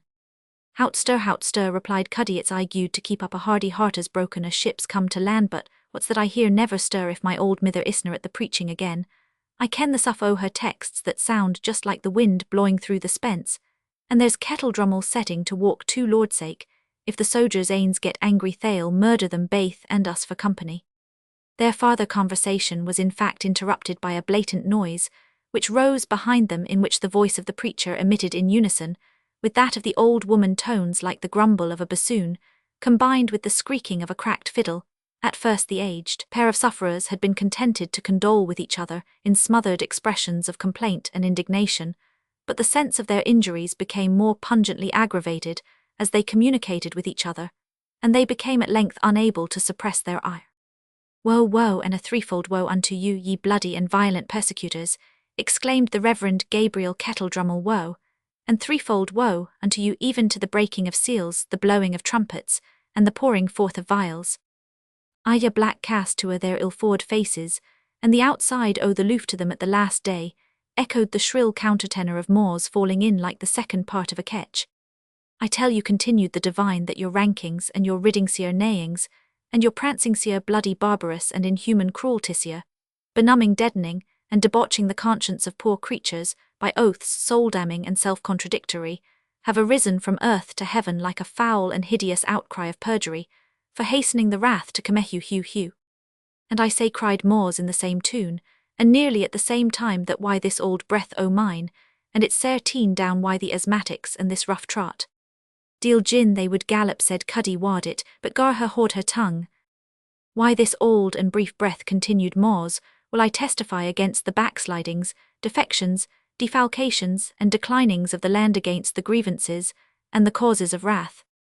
Peace, I prithee, peace, good woman, said the preacher, who had just recovered from a violent fit of coughing, and found his own anathema borne down by Maws's better wind. Peace, and take not the word out of the mouth of a servant of the altar. I say, I uplift my voice, and tell you that before the play is played out, before this very sun gees down, ye soul learn that neither a desperate Judas like your prelate Sharp, that's gained to his place, nor sanctuary breaking Holofernes like bloody-minded Claverhouse, nor an ambitious Diotrephes like the lad Evandil, nor a covetous and walled-following Damaz like him they cast Sergeant Bothwell, that makes every wife's plack, and her melark his ain, neither your carabines, nor your pistols, nor your broadswords, nor your horses, nor your saddles, bridles, surcingles, nosebags, nor martingales shall resist the arrows that are whetted, and the bow that is bent against you. That shall they never, I trow, echoed Moors. Castaways, are they ilk ane o' them besoms of destruction, fit only to be flung into the fire when they have sweepit the filth out o' the templuhips of small cords, knotted for the chastisement of those wha like their worldly gudes, and gear better than the cross or the covenant, but when that walk's done only meet to mack latchets to the deal's brogues. Fiend hae me, said Cuddy, addressing himself to Morton, if I dinna think our mither preaches as weel as the minister, but it's a sair pity o' his host, for it comes on just when he's at the best art, and that lang routing he made this morning is sair again him, too deal, and I care if he wad roar her dumb, And then he wad heater to answer for himsel it's lucky the road's rough, and the troopers are no taking muckle tent to what they say why the rattling o' the horses' feet. But an we were ains on saft grund well hear news o'er this. Cuddy's conjecture were but too true. The words of the prisoners had not been much attended to while drowned by the clang of horses' hoofs on a rough and stony road. But they now entered upon the moorlands, where the testimony of the two zealous captives lacked this saving accompaniment, and accordingly no sooner had their steeds begun to tread heath and green sward, and Gabriel Kettledrummel had again raised his voice, with also I uplift my voice like that of a pelican in the wilderness. And I mine had issued from moors like a sparrow on the housetops. When hallo ho cried the corporal from the rear, rein up your tongues, the devil blister them, or ill, clap a martingale on them. I will not peace at the commands of the profane, said Gabriel. Nor I neither, said Moz, for the bidding of no earthly potsherd, though it be painted as red as a brick from the Tower of Babel, and car itsel a corporal. Halliday cried the corporal hast got never a gag about the man, we must stop their mouths before they talk us all dead. Ere any answer could be made or any measure taken in consequence of the corporal's motion, a dragoon galloped towards Sergeant Bothwell, who was considerably ahead of the party. He commanded, on hearing the orders which he brought, Bothwell instantly rode back to the head of his party, ordered them to close their files to mend their pace, and to move with silence and precaution, as they would soon be in presence of the enemy. Chapter Roman 15 Quantum in nobis we've thought good to save the expense of Christian blood, and try if we by mediation of treaty and accommodation can end the quarrel and compose this bloody duel without blows. Butler. The increased pace of the party of horsemen soon took away from their zealous captives the breath, if not the inclination necessary for holding forth. They had now for more than a mile got free of the woodlands, whose broken glades had for some time accompanied them. After they had left the woods of Tilliatudlem, a few birches and oaks still feathered the narrow ravines or occupied in dwarf clusters the hollow plains of the moor, but these were gradually disappearing, and a wide and waste country lay before them, swelling into bare hills of dark heath, intersected by deep gullies, being the passages by which torrents forced their course in winter, and during summer the disproportioned channels for diminutive rivulets that winded their puny way among heaps of stones and gravel, the effects and tokens of their winter fury. Like so many spendthrifts dwindled down by the consequences of former excesses and extravagance, this desolate region seemed to extend farther than the eye could reach, without grandeur, without even the dignity of mountain wildness, yet striking from the huge proportion which it seemed to bear to such more favoured spots of the country as were adapted to cultivation, and fitted for the support of man, and thereby impressing irresistibly the mind of the spectator with a sense of the omnipotence of nature and the comparative inefficacy of the boasted means of amelioration which man is capable of opposing to the disadvantages of climate and soil. It is a remarkable effect of such extensive wastes that they impose an idea of solitude even upon those who travel through them in considerable numbers. So much is the imagination affected by the disproportion between the desert around and the party who are traversing it. Thus the members of a caravan of 1,000 souls may feel in the deserts of Africa or Arabia a sense of loneliness, unknown to the individual traveller, whose solitary course is through a thriving and cultivated country. It was not therefore without a peculiar feeling of emotion that Morton beheld at the distance of about half a mile the body of the cavalry to which his escort belonged creeping up a steep and winding path, which ascended from the more level moor into the hills, their numbers which appeared formidable when they crowded through narrow roads, and seemed multiplied by appearing partially and at different points among the trees, were now apparently diminished by being exposed at once to view, and in a landscape whose extent bore such immense proportion to the columns of horses and men, which showing more like a drove of black cattle than a body of soldiers crawled slowly along the face of the hill, their force, and their numbers seeming trifling and contemptible. Surely, said Morton to himself, a handful of resolute men may defend any defile in these mountains against such a small force, as this is, providing that their bravery is equal to their enthusiasm. While he made these reflections, the rapid movement of the horsemen who guarded him soon traversed the space which divided them from their companions, and ere the front of Claverhouse's column had gained the brow of the hill which they had been seen ascending, Bothwell, with his rearguard and prisoners, had united himself, or nearly so, with the main body led by his commander. The extreme difficulty of the road, which was in some places steep, and in others boggy retarded the progress of the column, especially in the rear, for the passage of the main body in many instances poached up the swamps through which they passed, and rendered them so deep that the last of their followers were forced to leave the beaten path and find safer passage where they could. On these occasions, the distresses of the Reverend Gabriel Kettledrummel and of Mawes Hedrig were considerably augmented as the brutal troopers, by whom they were guarded, compelled them at all risks, which such inexperienced riders were likely to incur, to leap their horses over drains and gullies, or to push them through morasses and swamps. "Through the help of the Lord, I have luppen o'er a wall," cried poor Mawes, as her horse was by her rude attendants brought up to leap the turf enclosure of a deserted fold, in which feet her kerch flew off, leaving her grey hairs uncovered. "I am sunk in deep mire, where there is no standing. I am come into deep waters, where the floods overflow me," exclaimed Kettledrummel, as the charger on which he was mounted plunged up to the saddle girths in a well-head, as the springs are called which supply the marshes, the sable streams beneath, spouting over the face and person of the captive preacher. These exclamations excited shouts of laughter among their military attendants, but events soon occurred which rendered them all sufficiently serious. The leading files of the regiment had nearly attained the brow of the steep hill we have mentioned, when 2 or 3 horsemen, speedily discovered to be a part of their own advanced guard who had acted as a patrol, appeared returning at full gallop, their horses much blown, and the men apparently in a disordered flight. They were followed upon the spur by 5 or 6 riders, well armed with sword and pistol, who halted upon the top of the hill.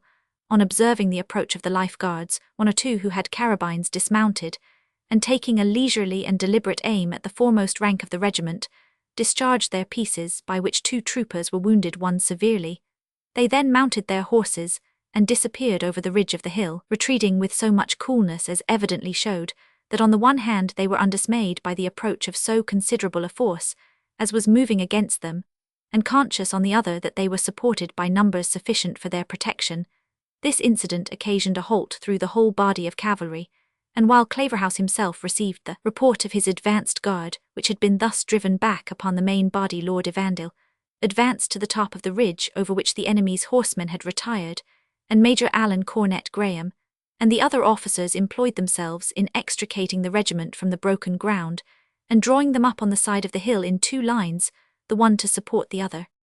The word was then given to advance, and in a few minutes the first line stood on the brow and commanded the prospect on the other side.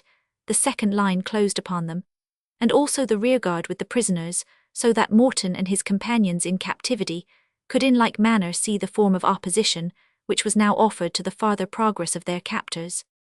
The brow of the hill on which the Royal Life Guards were now drawn up sloped downwards on the side opposite to that which they had ascended with a gentle declivity for more than 1/4 of a mile, and presented ground which, though unequal in some places, was not altogether unfavourable for the manoeuvres of cavalry, until near the bottom, when the slope terminated in a marshy level, traversed through its whole length by what seemed either a natural gully or a deep artificial drain, the sides of which were broken by springs, trenches filled with water, out of which peats and turf had been dug, and here and there by some straggling thickets of alders, which loved the moistness so well that they continued to live as bushes, although too much dwarfed by the sour soil and the stagnant bog-water to ascend into trees beyond. This ditch or gully the ground arose into a second heathy swell, or rather hill, near to the foot of which, and as if with the object of defending the broken ground and ditch that covered their front, the body of insurgents appeared to be drawn up with the purpose of abiding battle. Their infantry was divided into 3 lines. The first, tolerably provided with firearms, were advanced almost close to the verge of the bog, so that their fire must necessarily annoy the royal cavalry as they descended the opposite hill, the whole front of which was exposed, and would probably be yet more fatal if they attempted to cross the morass. Behind this first line was a body of pikemen designed for their support in case the dragoons should force the passage of the marsh. In their rear was their third line, consisting of countrymen armed with scythes set straight on poles, hayforks, spits, clubs, goads, fish spears, and such other rustic implements as hasty resentment had converted into instruments of war on each flank of the infantry, but a little backward from the bog, as if to allow themselves dry and sound ground whereon to act in case their enemies should force the pass. There was drawn up a small body of cavalry, who were in general but indifferently armed and worse mounted, but full of zeal for the cause, being chiefly either landholders of small property or farmers of the better class whose means enabled them to serve on horseback. A few of those who had been engaged in driving back the advanced guard of the royalists might now be seen returning slowly towards their own squadrons. These were the only individuals of the insurgent army which seemed to be in motion. All the others stood firm and motionless as the grey stones that lay scattered on the heath around them. The total number of the insurgents might amount to about 1,000 men, but of these there were scarce 100 cavalry, nor were the half of them even tolerably armed. The strength of their position, however, the sense of their having taken a desperate step, the superiority of their numbers, but above all the ardour of their enthusiasm, were the means on which their leaders reckoned for supplying the want of arms, equipage, and military discipline. On the side of the hill that rose above the array of battle which they had adopted, were seen the women, and even the children whom zeal opposed to persecution had driven into the wilderness. They seemed stationed there to be spectators of the engagement, by which their own fate, as well as that of their parents, husbands, and sons, was to be decided. Like the females of the ancient German tribes, the shrill cries which they raised when they beheld the glittering ranks of their enemy appear on the brow of the opposing eminence acted as an incentive to their relatives to fight to the last in defence of that which was dearest to them. Such exhortations seemed to have their full and emphatic effect, for a wild halloo, which went from rank to rank on the appearance of the soldiers, intimated the resolution of the insurgents to fight to the uttermost. As the horsemen halted their lines on the ridge of the hill, their trumpets and kettledrums sounded a bold and warlike flourish of menace and defiance that rang along the waste like the shrill summons of a destroying angel. The wanderers in answer united their voices and sent forth in solemn modulation the 2 first verses of the 76th Psalm, according to the metrical version of the Scottish Kirk. In Judah's land God is well known. His name's in Israel great. In Salem is his tabernacle. In Zion is his seat. Their arrows of the bow he brake. The shield, the sword, the war. More glorious thou than hills of prey. More excellent art far. A shout, or rather a solemn acclamation, attended the close of the stanza, and after a dead pause, the second verse was resumed by the insurgents, who applied the destruction of the Assyrians as prophetical of the issue of their own impending contest. Those that were stout of heart are spoiled. They slept their sleep outright, and none of those their hands did find. That were the men of might. When thy rebuke, O Jacob's God, had forth against them passed, their horses and their chariots both were in a deep sleep cast. There was another acclamation, which was followed by the most profound silence. While these solemn sounds, accented by 1,000 voices, were prolonged amongst the waste hills, Claverhouse looked with great attention on the ground, and on the order of battle which the wanderers had adopted, and in which they determined to await the assault. The churls, he said, must have some old soldiers with them. It was no rustic that made choice of that ground. Burley is said to be with them for certain, answered Lord Evandale, and also Haxton of Rathillet, Patton of Meadowhead Cleland, and some other men of military skill. I judged as much, said Claverhouse, from the style in which these detached horsemen leapt their horses over the ditch, as they returned to their position. It was easy to see that there were a few round-headed troopers, amongst them the true spawn of the old Covenant. We must manage this matter warily as well as boldly, Evandale. Let the officers come to this knoll. He moved to a small moss-grown cairn, probably the resting place of some Celtic chief of other times, and the call of officers to the front soon brought them around their commander. I do not call you around me, gentlemen, said Claverhouse, in the formal capacity of a council of war, for I will never turn over on others the responsibility which my rank imposes on myself. I only want the benefit of your opinions, reserving to myself, as most men do, when they ask advice, the liberty of following my own. What say you, Cornet Graham? Shall we attack these fellows who are bellowing yonder? You are youngest and hottest, and therefore will speak first, whether I will or no. Then said Cornet Graham, while I have the honour to carry the standard of the Life Guards, it shall never with my will retreat before rebels. I say charge in God's name, and the King's. And what say you, Allen, continued Claverhouse, for Evandale is so modest, we shall never get him to speak, till you have said what you have to say.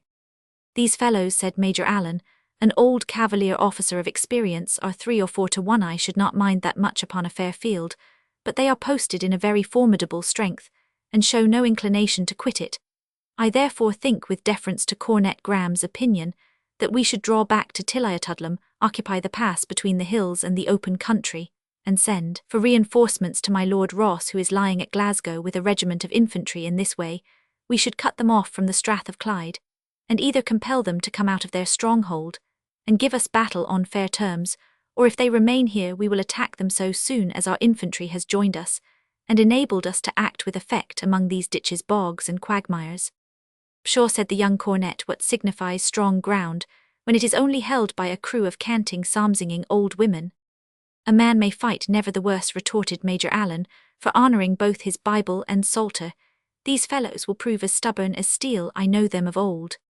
Their nasal psalmody, said the cornet, reminds our Major of the race of Dunbar. Had you been at that race, young man, retorted Allen, you would have wanted nothing to remind you of it for the longest day you have to live.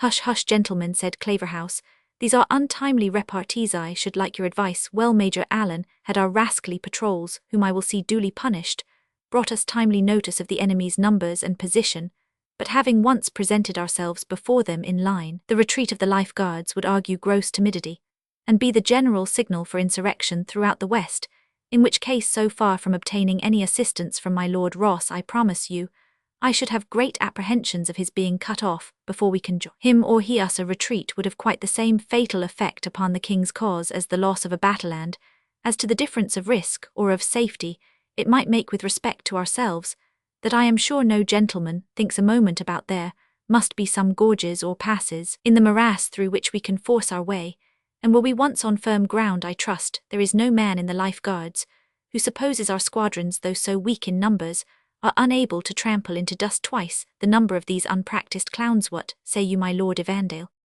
I humbly think, said Lord Evandale, that go the day how it will, it must be a bloody one, and that we shall lose many brave fellows, and probably be obliged to slaughter a great number of these misguided men, who after all are Scotchmen and subjects of King Charles as well as we are. Rebels, rebels, and undeserving the name either of Scotchmen or of subjects, said Claverhouse, but come, my lord, what does your opinion point at? To enter into a treaty with these ignorant and misled men, said the young nobleman. A treaty, and with rebels having arms in their hands, never, while I live, answered his commander. At least send a trumpet and flag of truce, summoning them to lay down their weapons and disperse, said Lord Evandale, upon promise of a free pardon. I have always heard that had that been done before the Battle of Pentland Hills, much blood might have been saved. Well, said Claverhouse, and who the devil do you think would carry a summons to these headstrong and desperate fanatics?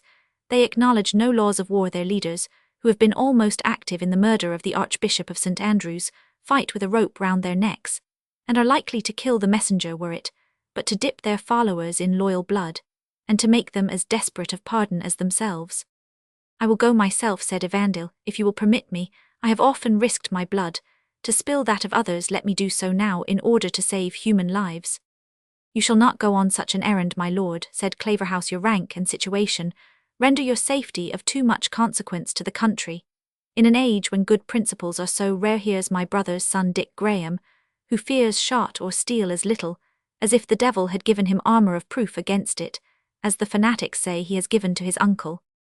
Note Cornet Graham, there was actually a young cornet of the Life Guards named Graham, and probably some relation of Claverhouse, slain in the skirmish of Drumclog in the old ballad on the Battle of Bothwell Bridge. Claverhouse is said to have continued the slaughter of the fugitives in revenge of this gentleman's death.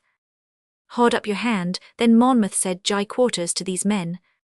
For me but bloody Claver swore an oath his kinsman's death avenged should be. The body of this young man was found shockingly mangled after the battle, his eyes pulled out, and his features so much defaced that it was impossible to recognize him. The Tory writers say that this was done by the Whigs, because finding the name Graham wrought in the young gentleman's neckcloth, they took the corpse for that of Claverhouse himself. The Whig authorities give a different account from tradition of the cause of Cornet Graham's body being thus mangled. He had say they refused his own dog any food on the morning of the battle, affirming with an oath that he should have no breakfast but upon the flesh of the Whigs. The ravenous animal, it is said, flew at his master as soon as he fell and lacerated his face and throat.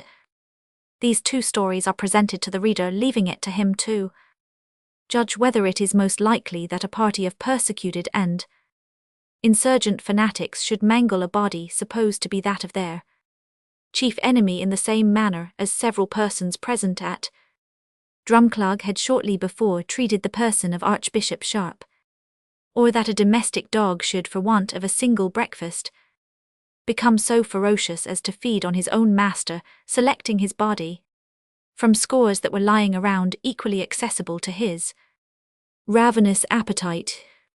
He shall take a flag of truce and a trumpet, and ride down to the edge of the morass, to summon them to lay down their arms and disperse. With all my soul, Colonel, answered the cornet, and ill tie my cravat on a pike to serve for a white flag. Rascals, never saw such a pennon of Flanders lace in their lives before. Colonel Graham, said Evandale, while the young officer prepared for his expedition, this young gentleman is your nephew, and your apparent heir. For God's sake permit me to go, it was my counsel, and I ought to stand the risk. Were he my only son, said Claverhouse, this is no cause and no time to spare him. I hope my private affections will never interfere with my public duty. If Dick Graham falls, the loss is chiefly mine. Were your lordship to die, the king and country would be the sufferers. Come, gentlemen, each to his post. If our summons is unfavourably received, we will instantly attack, and as the old Scottish blazon has it, guard sure the right. Chapter Roman 16, with many a stout thwack and many a bang. Hard Crabtree and old iron rang. Hugh de Bruz. Cornet Richard Graham descended the hill bearing in his hand the extempore flag of truce, and making his managed horse keep time by bounds, and cavets to the tune which he whistled. The trumpeter followed 5 or 6 horsemen, having something the appearance of officers, detached themselves from each flank of the Presbyterian army, and meeting in the centre approached the ditch, which divided the hollow as near as the morass would permit towards this group. But keeping the opposite side of the swamp, Cornet Graham directed his horse, his motions being now the conspicuous object of attention to both armies, and without disparagement to the courage of either. It is probable there was a general wish on both sides that this embassy might save the risks and bloodshed of the impending conflict. When he had arrived right opposite to those who, by their advancing to receive his message, seemed to take upon themselves, as the leaders of the enemy, Cornet Graham commanded his trumpeter to sound a parley, the insurgents having no instrument of martial music wherewith to make the appropriate reply. One of their number called out with a loud, strong voice, demanding to know why he approached their leaguer. To summon you in the king's name, and in that of Colonel John Graham of Claverhouse, specially commissioned by the Right Honourable Privy Council of Scotland, answered the cornet, to lay down your arms, and dismiss the followers whom ye have led into rebellion contrary to the laws of God, of the king, and of the country. Return to them that sent thee, said the insurgent leader, and tell them that we are this day in arms for a broken covenant and a persecuted kirk. Tell them that we renounce the licentious and perjured Charles Stuart, whom you call king, even as he renounced the covenant, after having once and again sworn to prosecute to the utmost of his power all the ends thereof, really constantly and sincerely, all the days of his life, having no enemies but the enemies of the covenant, and no friends but its friends, whereas, far from keeping the oath, he had called God and angels to witness his first step after his incoming into these kingdoms, was the fearful grasping at the prerogative of the Almighty by that hideous act of supremacy, together with his expulsing, without summons, libel, or process of law, hundreds of famous, faithful preachers, thereby wringing the bread of life out of the mouth of hungry poor creatures, and forcibly cramming their throats with the lifeless, saltless, voicenless, lukewarm dramic of the 14 false prelates, and their sycophantic, formal, carnal, scandalous creaturecurates. I did not come to hear you preach, answered the officer, but to know in one word if you will disperse yourselves on condition of a free pardon to all but the murderers of the late Archbishop of St. Andrews, or whether you will abide the attack of His Majesty's forces, which will instantly advance upon you. In one word, then, answered the spokesman, we are here with our swords on our thighs, as men that watch in the night. We will take one part and portion together as brethren in righteousness. Whosoever assails us in our good, cause his blood be on his own head, so return to them that sent thee, and God give them, and the sight of the evil of your ways. Is not your name, said the cornet, who began to recollect, having seen the person whom he was now speaking with, John Balfour of Burley? And if it be said the spokesman, hast thou aught to say against it? Only, said the cornet, that as you are excluded from pardon in the name of the king, and of my commanding officer, it is to these country people, and not to you that I offer it, and it is not with you or such as you that I am sent to treat. Thou art a young soldier friend, said Burleigh, and scant well learned in thy trade, or thou wouldst know that the bearer of a flag of truce cannot treat with the army but through their officers, and that if he presume to do otherwise, he forfeits his safe conduct. While speaking these words, Burleigh unslung his carabine, and held it in readiness. I am not to be intimidated from the discharge of my duty by the menaces of a murderer, said Cornet Graham. Hear me, good people, I proclaim in the name of the king, and of my commanding officer, full and free pardon to all excepting. I give thee fair warning, said Burleigh, presenting his piece. A free pardon to all, continued the young officer, still addressing the body of the insurgento, all but. Then the Lord grant grace to thy soul, amen, said Burleigh. With these words he fired, and Cornet Richard Graham dropped from his horse.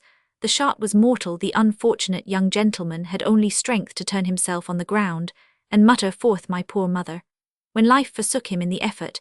His startled horse fled back to the regiment at the gallop, as did his scarce less affrighted attendant. What have you done? Said one of Balfour's brother officers. My duty, said Balfour firmly, is it not written, thou shalt be zealous even to slaying? Let those who dare now venture to speak of truce or pardon. Claverhouse saw his nephew fall. He turned his eye on Evandale, while a transitory glance of indescribable emotion disturbed for a second's space the serenity of his features, and briefly said, You see the event. I will avenge him or die, exclaimed Evandale, and putting his horse into motion rode furiously down the hill, followed by his own troop, and that of the deceased cornet, which broke down without orders, and each striving to be the foremost to revenge their young officer. Their ranks soon fell into confusion. These forces formed the first line of the royalists. It was in vain that Claverhouse exclaimed, Halt, halt, this rashness will undo us. It was all that he could accomplish by galloping along the second line, entreating, commanding, and even menacing the men with his sword, that he could restrain them from following an example so contagious. Alan, he said as soon as he had rendered the men in some degree more steady, lead them slowly down the hill to support Lord Evandale, who is about to need it very much. Bothwell, thou art a cool and a daring fellow. I muttered, Bothwell, you can remember that in a moment like this. Lead 10 file up the hollow to the right, continued his commanding officer, and try every means to get through the bog, then form and charge the rebels in flank and rear, while they are engaged with us in front. Bothwell made a signal of intelligence and obedience, and moved off with his party at a rapid pace. Meantime the disaster which Claverhouse had apprehended did not fail to take place. The troopers who with Lord Evandale had rushed down upon the enemy soon found their disorderly career interrupted by the impracticable character of the ground. Some stuck fast in the morass as they attempted to struggle through, some recoiled from the attempt and remained on the brink, others dispersed to seek a more favourable place to pass the swamp. In the midst of this confusion, the first line of the enemy, of which the foremost rank knelt, the second stooped, and the third stood upright, poured in a close and destructive fire that emptied at least a score of saddles, and increased tenfold the disorder into which the horsemen had fallen. Lord Evandale, in the meantime, at the head of a very few well-mounted men, had been able to clear the ditch, but was no sooner across than he was charged by the left body of the enemy's cavalry, who, encouraged by the small number of opponents that had made their way through the broken ground, set upon them, with the utmost fury, crying, Woe, woe to the uncircumcised Philistines! Down with Dagon and all his adherents. The young nobleman fought like a lion, but most of his followers were killed, and he himself could not have escaped the same fate, but for a heavy fire of carabines, which Claverhouse, who had now advanced with the second line near to the ditch, poured so effectually upon the enemy, that both horse and foot for a moment began to shrink, and Lord Evandale, disengaged from his unequal combat, and finding himself nearly alone, took the opportunity to effect his retreat through the morass. But notwithstanding the loss they had sustained by Claverhouse's first fire, the insurgents became soon aware that the advantage of numbers and of position were so decidedly theirs that if they could but persist in making a brief but resolute defence, the lifeguards must necessarily be defeated. Their leaders flew through their ranks, exhorting them to stand firm and pointing out how efficacious their fire must be, where both men and horse were exposed to it, for the troopers, according to custom, fired without having dismounted. Claverhouse, more than once when he perceived his best men dropping by a fire which they could not effectually return, made desperate efforts to pass the bog at various points, and renew the battle on firm ground and fiercer terms, But the close fire of the insurgents, joined to the natural difficulties of the pass, foiled his attempts in every point. "We must retreat," he said to Evandil, "unless Bothwell can effect a diversion in our favour. In the meantime draw the men out of fire, and leave skirmishers behind these patches of alder bushes, to keep the enemy in check." These directions being accomplished, the appearance of Bothwell with his party was earnestly expected, but Bothwell had his own disadvantages to struggle with. His detour to the right had not escaped the penetrating observation of Burleigh, who made a corresponding movement with the left wing of the mounted insurgents, so that when Bothwell, after riding a considerable way up the valley, found a place at which the bog could be passed, though with some difficulty, he perceived he was still in front of a superior enemy, his daring character was in no degree checked by this unexpected opposition. "Follow me, my lads," he called to his men. "Never let it be said that we turned our backs before these canting Roundheads." With that, as if inspired by the spirit of his ancestors, he shouted "Bothwell, Bothwell," and throwing himself into the morass, he struggled through it at the head of his party, and attacked that of Burleigh with such fury that he drove them back above a pistol shot, killing 3 men with his own hand. Burleigh, perceiving the consequences of a defeat on this point, and that his men, though more numerous, were unequal to the regulars in using their arms and managing their horses, threw himself across Bothwell's way, and attacked him hand to hand. Each of the combatants was considered as the champion of his respective party, and a result ensued more usual in romance than in real story. Their followers on either side instantly paused and looked on, as if the fate of the day were to be decided by the event of the combat between these 2 redoubted swordsmen. The combatants themselves seemed of the same opinion, for after 2 or 3 eager cuts and pushes had been exchanged, they paused, as if by joint consent, to recover the breath which preceding exertions had exhausted, and to prepare for a duel in which each seemed conscious he had met his match. "The duels! You are the murdering villain," Burleigh said. Bothwell, griping his sword firmly, and setting his teeth close, "You escaped me once, but swore an oath too tremendous to be written down. The head is worth its weight of silver, and it shall go home at my saddle bow, or my saddle shall go home empty for me." "Yes," replied Burleigh with stern and gloomy deliberation, "I am that John Balfour who promised to lay thy head where thou shouldst never lift it again, and God do so unto me, and more also if I do not redeem my word." "Then a bed of heather or 1,000 merks," said Bothwell, striking at Burleigh with his full force. "The sword of the Lord and of Gideon," answered Balfour as he parried and returned the blow. There have seldom met 2 combatants more equally matched in strength of body skill, in the management of their weapons and horses, determined courage and unrelenting hostility. After exchanging many desperate blows, each receiving and inflicting several wounds, though of no great consequence, they grappled together, as if with the desperate impatience of mortal hate, and Bothwell seizing his enemy by the shoulder belt, while the grasp of Balfour was upon his own collar, they came headlong to the ground. The companions of Burleigh hastened to his assistance, but were repelled by the dragoons, and the battle became again general, but nothing could withdraw the attention of the combatants from each other, or induce them to unclose the deadly clasp in which they rolled together on the ground, tearing, struggling, and foaming with the inveteracy of thoroughbred bulldogs. Several horses passed over them in the melee without their quitting hold of each other, until the sword arm of Bothwell was broken by the kick of a charger. He then relinquished his grasp with a deep and suppressed groan, and both combatants started to their feet. Bothwell's right hand dropped helpless by his side, but his left griped to the place where his dagger hung. It had escaped from the sheath in the struggle, and with a look of mingled rage and despair, he stood totally defenceless as Balfour, with a laugh of savage joy, flourished his sword aloft, and then passed it through his adversary's body. Bothwell received the thrust without falling. It had only grazed on his ribs. He attempted no farther defence, but looking at Burleigh with a grin of deadly hatred, exclaimed, "Base peasant churl, thou hast spilt the blood of a line of kings." "Die, wretched," said Balfour, redoubling the thrust with better aim, and setting his foot on Bothwell's body as he fell, he a 3rd time transfixed him with his sword. "Die, bloodthirsty dog, die, as thou hast lived like the beasts that perish, hoping nothing, believing nothing, and fearing nothing," said Bothwell, collecting the last effort of respiration to utter these desperate words, and expiring as soon as they were spoken.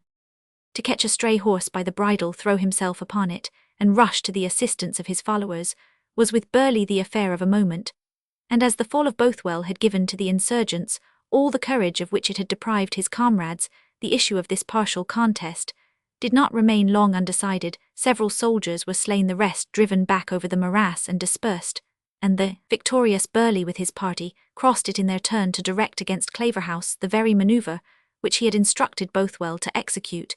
He now put his troop in order with the view of attacking the right wing of the Royalists, and sending news of his success to the main body, exhorted them in the name of heaven to cross the marsh, and work out the glorious work of the Lord by a general attack upon the enemy. Meanwhile Claverhouse, who had in some degree remedied the confusion occasioned by the first irregular and unsuccessful attack, and reduced the combat in front to a distant skirmish with firearms chiefly maintained by some dismounted troopers, whom he had posted behind the cover of the shrubby copses of alders which in some places covered the edge of the morass, and whose close, cool, and well-aimed fire greatly annoyed the enemy, and concealed their own deficiency of numbers. Claverhouse, while he maintained the contest in this manner, still expecting that a diversion by Bothwell and his party might facilitate a general attack, was accosted by one of the dragoons whose bloody face and jaded horse bore witness he was come from hard service. "What is the matter, Halliday?" said Claverhouse, for he knew every man in his regiment by name. "Where is Bothwell?" "Bothwell is down," replied Halliday, "and many a pretty fellow with him." "Then the king," said Claverhouse with his usual composure, "has lost a stout soldier. The enemy have passed the marsh, I suppose." "With a strong body of horse commanded by the devil incarnate that killed Bothwell," answered the terrified soldier. "Hush, hush," said Claverhouse, putting his finger on his lips, "not a word to anyone, but me Lord Evandale, we must retreat. The fates will have it so. Draw together the men that are dispersed in the skirmishing work, let Allen form the regiment, and do you too retreat up the hill in 2 bodies, each halting alternately as the other falls back. Keep the rogues in check, with the rearguard making a stand and facing from time to time. They will be over the ditch presently, for I see their whole line in motion, and preparing to cross. Therefore lose no time." "Where is Bothwell with his party?" said Lord Evandale, astonished at the coolness of his commander. "Fairly disposed of," said Claverhouse, "in his earth. King has lost a servant, and the devil has got one. But away to business, Evandale, your spurs, and get the men together, Allen, and you must keep them steady. This retreating is new work for us all, but our turn will come round another day." Evandale and Allen betook themselves to their task, but ere they had arranged the regiment for the purpose of retreating in 2 alternate bodies, a considerable number of the enemy had crossed the marsh. Claverhouse, who had retained immediately around his person a few of his most active and tried men, charged those who had crossed in person while they were yet disordered by the broken ground. Some they killed, others they repulsed into the morass, and checked the whole, so as to enable the main body, now greatly diminished as well as disheartened by the loss they had sustained, to commence their retreat up the hill.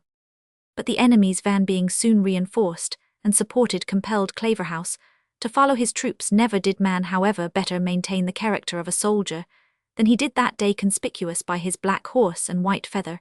He was first in the repeated charges which he made at every favourable opportunity to arrest the progress of the pursuers, and to cover the retreat of his regiment, the object of aim to everyone. He seemed as if he were impassive to their shot. The superstitious fanatics, who looked upon him as a man gifted by the evil spirit with supernatural means of defence, averred that they saw the bullets recoil from his jackboots and buffcoat like hailstones from a rock of granite as he galloped to and fro amid the storm of the battle. Many a Whig that day loaded his musket with $1 cut into slugs, in order that a silver bullet, such was their belief, might bring down the persecutor of the Holy Kirk, on whom lead had no power. "Try him with the cold steel," was the cry at every renewed charge. "Powder is wasted on him, ye might as weel shoot at the old enemy himsel."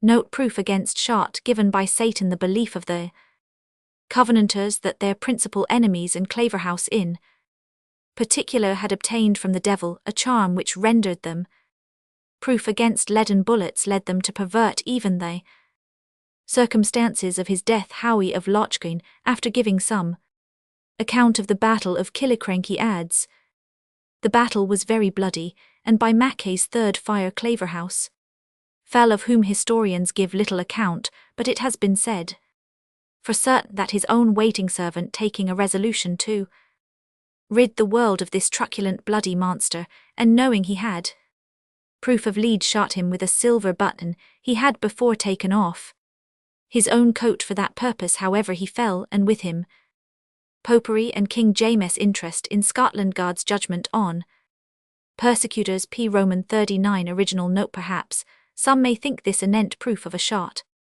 Paradox, and be ready to object here, as formerly concerning bishop. Sharp in doubt seal, how can the devil have or give a power to save life without entering upon the thing in its reality? I shall only observe first that it is neither in his power or of his nature to be a saviour of men's lives. He is called Apollyon the destroyer.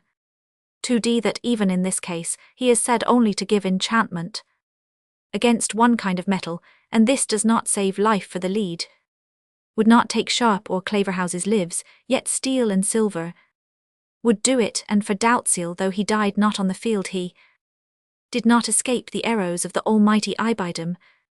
But though this was loudly shouted, yet the awe on the insurgents' minds was such that they gave way before Claverhouse, as before a supernatural being, and few men ventured to cross swords with him. Still, however, he was fighting in retreat, and with all the disadvantages attending that movement, the soldiers behind him, as they beheld the increasing number of enemies who poured over the morass, became unsteady, and at every successive movement, Major Allen and Lord Evandale found it more and more difficult to bring them to halt and form line regularly, while on the other hand their motions in the act of retreating became by degrees much more rapid than was consistent with good order, as the retiring soldiers approached nearer to the top of the ridge, from which in so luckless an hour they had descended. The panic began to increase. Every one became impatient to place the brow of the hill between him and the continued fire of the pursuers, nor could any individual think it reasonable that he should be the last in the retreat, and thus sacrifice his own safety for that of others. In this mood, several troopers set spurs to their horses and fled outright,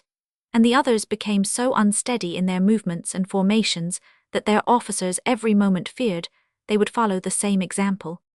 Amid this scene of blood and confusion, the trampling of the horses, the groans of the wounded, the continued fire of the enemy, which fell in a succession of unintermitted musketry, while loud shouts accompanied each bullet, which the fall of a trooper showed to have been successfully aimed, amid all the terrors and disorders of such a scene, and when it was dubious how soon they might be totally deserted by their dispirited soldiery, Evandale could not forbear remarking the composure of his commanding officer. Not at Lady Margaret's breakfastable that morning did his eye appear more lively, or his demeanour more composed. He had closed up to Evandale for the purpose of giving some orders, and picking out a few men to reinforce his rearguard. "If this bout lasts 5 minutes longer," he said in a whisper, "our rogues will leave you, my lord, old Allen and myself, the honour of fighting this battle with our own hands. I must do something to disperse the musketeers who annoy them so hard, or we shall be all shamed. Don't attempt to succour me if you see me go down, but keep at the head of your men. Get off as you can in God's name, and tell the king and the council I died in my duty." So saying, and commanding about 20 stout men to follow him, he gave with this small body a charge so desperate and unexpected that he drove the foremost of the pursuers back to some distance. In the confusion of the assault, he singled out Burleigh, and desirous to strike terror into his followers, he dealt him so severe a blow on the head as cut through his steel headpiece, and threw him from his horse, stunned for the moment, though unwounded. A wonderful thing it was afterwards thought that one so powerful as Balfour should have sunk under the blow of a man to appearance so slightly made as Claverhouse, and the vulgar of course set down to supernatural aid the effect of that energy which a determined spirit can give to a feebler arm. Claverhouse had in this last charge, however, involved himself too deeply among the insurgents, and was fairly surrounded. Lord Evandale saw the danger of his commander, his body of dragoons being then halted, while that commanded by Allen was in the act of retreating regardless of Claverhouse's disinterested command. To the contrary, he ordered the party which he headed to charge downhill and extricate their colonel. Some advanced with him, most halted and stood uncertain. Many ran away with those who followed Evandale. He disengaged Claverhouse. His assistants just came in time, for a rustic had wounded his horse in a most ghastly manner by the blow of a scythe, and was about to repeat the stroke, when Lord Evandale cut him down. As they got out of the press, they looked round them. Allen's division had ridden clear over the hill, that officer's authority having proved altogether unequal to halt them. Evandale's troop was scattered, and in total confusion. "What is to be done, Colonel?" said Lord Evandale. "We are the last men in the field, I think," said Claverhouse, "and when men fight as long as they can, there is no shame in flying. Hector himself would say, 'Devil take the hindmost,' when there are but 20 against 1,000. Save yourselves, my lads, and rally as soon as you can. Come, my lord, we must e'en ride for it." So saying, he put spurs to his wounded horse, and the generous animal, as if conscious that the life of his rider depended on his exertions, pressed forward with speed, unabated either by pain or loss of blood. Note Claverhouse's charger. It appears from the letter of. Claverhouse afterwards quoted that the horse on which he rode at Drumclog was not black, but Sorrel the author has been misled as to the colour by the many extraordinary traditions current in Scotland concerning Claverhouse's famous black charger, which was generally believed to have been a gift to its rider from the author of Evil, who is said to have performed the Caesarean operation upon its dam. This horse was so fleet, and its rider so expert, that they are said to have outstripped and coated or turned a hare upon the Branlaw, near the head of Moffat Water, where the descent is so precipitous that no merely earthly horse could keep its feet, or merely mortal rider could keep the saddle. There is a curious passage in the testimony of John Dick, one of the suffering Presbyterians, in which the author, by describing each of the persecutors by their predominant qualities or passions, shows how little their beloved attributes would avail them in the great day of judgment. When he introduces Claverhouse, it is to reproach him with his passion for horses in general, and for that steed particular which was killed at Drumclog, in the manner described the text.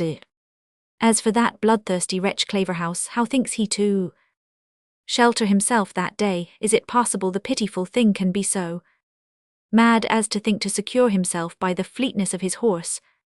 Creature he has so much respect for that he regarded more the loss of his horse at Drumclog than all the men that fell there, and sure there fell prettier men on either side than himself. No, sure could he fall upon a chemist that could extract the spirit out of all the horses in the world, and infuse them into his one. Though he were on that horse, never so well mounted, he need not dream of escaping the testimony to the doctrine, worship, discipline and government of the Church of Scotland, as it was left in right by that truly pious and eminently faithful and now glorified martyr Mr. John Dick, to which is added his last speech and behaviour on the scaffold on 5th March, 1684, which day he sealed this testimony, 57 pp. 4 to no year or place of publication.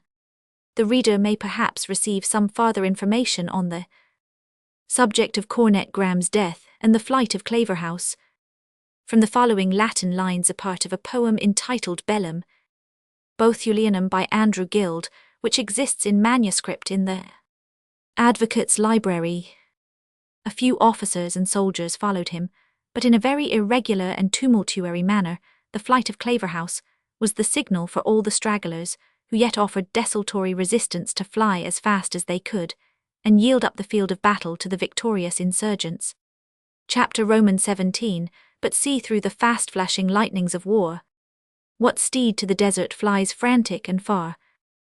Campbell. During the severe skirmish of which we have given the details, Morton, together with Cuddy and his mother, and the Reverend Gabriel Kettledrummel, remained on the brow of the hill near to the small cairn or barrow, beside which Claverhouse had held his preliminary council of war, so that they had a commanding view of the action which took place in the bottom. They were guarded by Corporal Inglis and 4 soldiers, who, as may readily be supposed, were much more intent on watching the fluctuating fortunes of the battle than in attending to what passed among their prisoners. "If you lads stand to their tackle," said Cuddy, "well hae some chance o' getting our necks out o' the brecham again, but I misdoubt them thigh hae little skill o' arms." "Much is not necessary, Cuddy," answered Morton. "They have a strong position and weapons in their hands, and are more than 3 times the number of their assailants. If they cannot fight for their freedom now, they and theirs deserve to lose it for ever." "Oh, sirs," exclaimed Moz, "here's a goodly spectacle indeed. My spirit is like that of the blessed Elihu. It burns within me bowels, or as wine which lacketh vent are ready to burst like new bottles. Oh, that he may look after his ain people in this day of judgment and deliverance. And now what ailest thou, precious Mr. Gabriel Kettledrummel? I say, what ailest thou, that wert a Nazarite purer than snow, whiter than milk, more ruddy than sulphur, meaning perhaps sapphires? I say, what ails thee now, that thou art blacker than a coal, that thy beauty is departed, and thy loveliness withered like a dry potsherd? Surely it is time to be up and be doing, to cry loudly, and to spare not, and to wrestle for the pure lads that are yonder testifying with their ain blood, and that of their enemies." This expostulation implied a reproach on Mr. Kettledrummel, who, though an absolute Bonerges or son of thunder in the pulpit, when the enemy were afar, and indeed sufficiently contumacious, as we have seen when in their power had been struck dumb by the firing shouts and shrieks which now arose from the valley Anders. Many an honest man might have been in a situation where he could neither fight nor fly, was too much dismayed to take so favourable an opportunity to preach the terrors of presbytery, as the courageous Mars had expected at his hand, or even to pray for the successful event of the battle. His presence of mind was not, however, entirely lost, any more than his jealous respect for his reputation as a pure and powerful preacher of the word. "Hold your peace, woman," he said, "and do not perturb my inward meditations, and the wrestlings wherewith I wrestle, but of a verity the shooting of the foeman doth begin to increase. Peradventure some pellet may attain unto us even here. Lo, I will ensconce me behind the cairn, as behind a strong wall of defence." "He's but a coward body after," said Cuddy, who was himself by no means deficient in that sort of courage which consists in insensibility to danger. "He's but a daidling coward body. Hell, never Phil Rumbleberry's Bonatard Rumbleberry fought and flighted like a fleeing dragon. It was a great pity, pure man, he couldna cheat the woody, but they say he gied singing and rejoicing tilt, just as I wad gang to a bicker o' bros, supposing me hungry, as I stand a gude chance to be sirs yon's an awfu' sight, and yet ane canna keep their een aff frae it." Accordingly, strong curiosity on the part of Morton and Cuddy, together with the heated enthusiasm of old Moz, detained them on the spot from which they could best hear and see the issue of the action, leaving to Kettledrummel to occupy alone his place of security.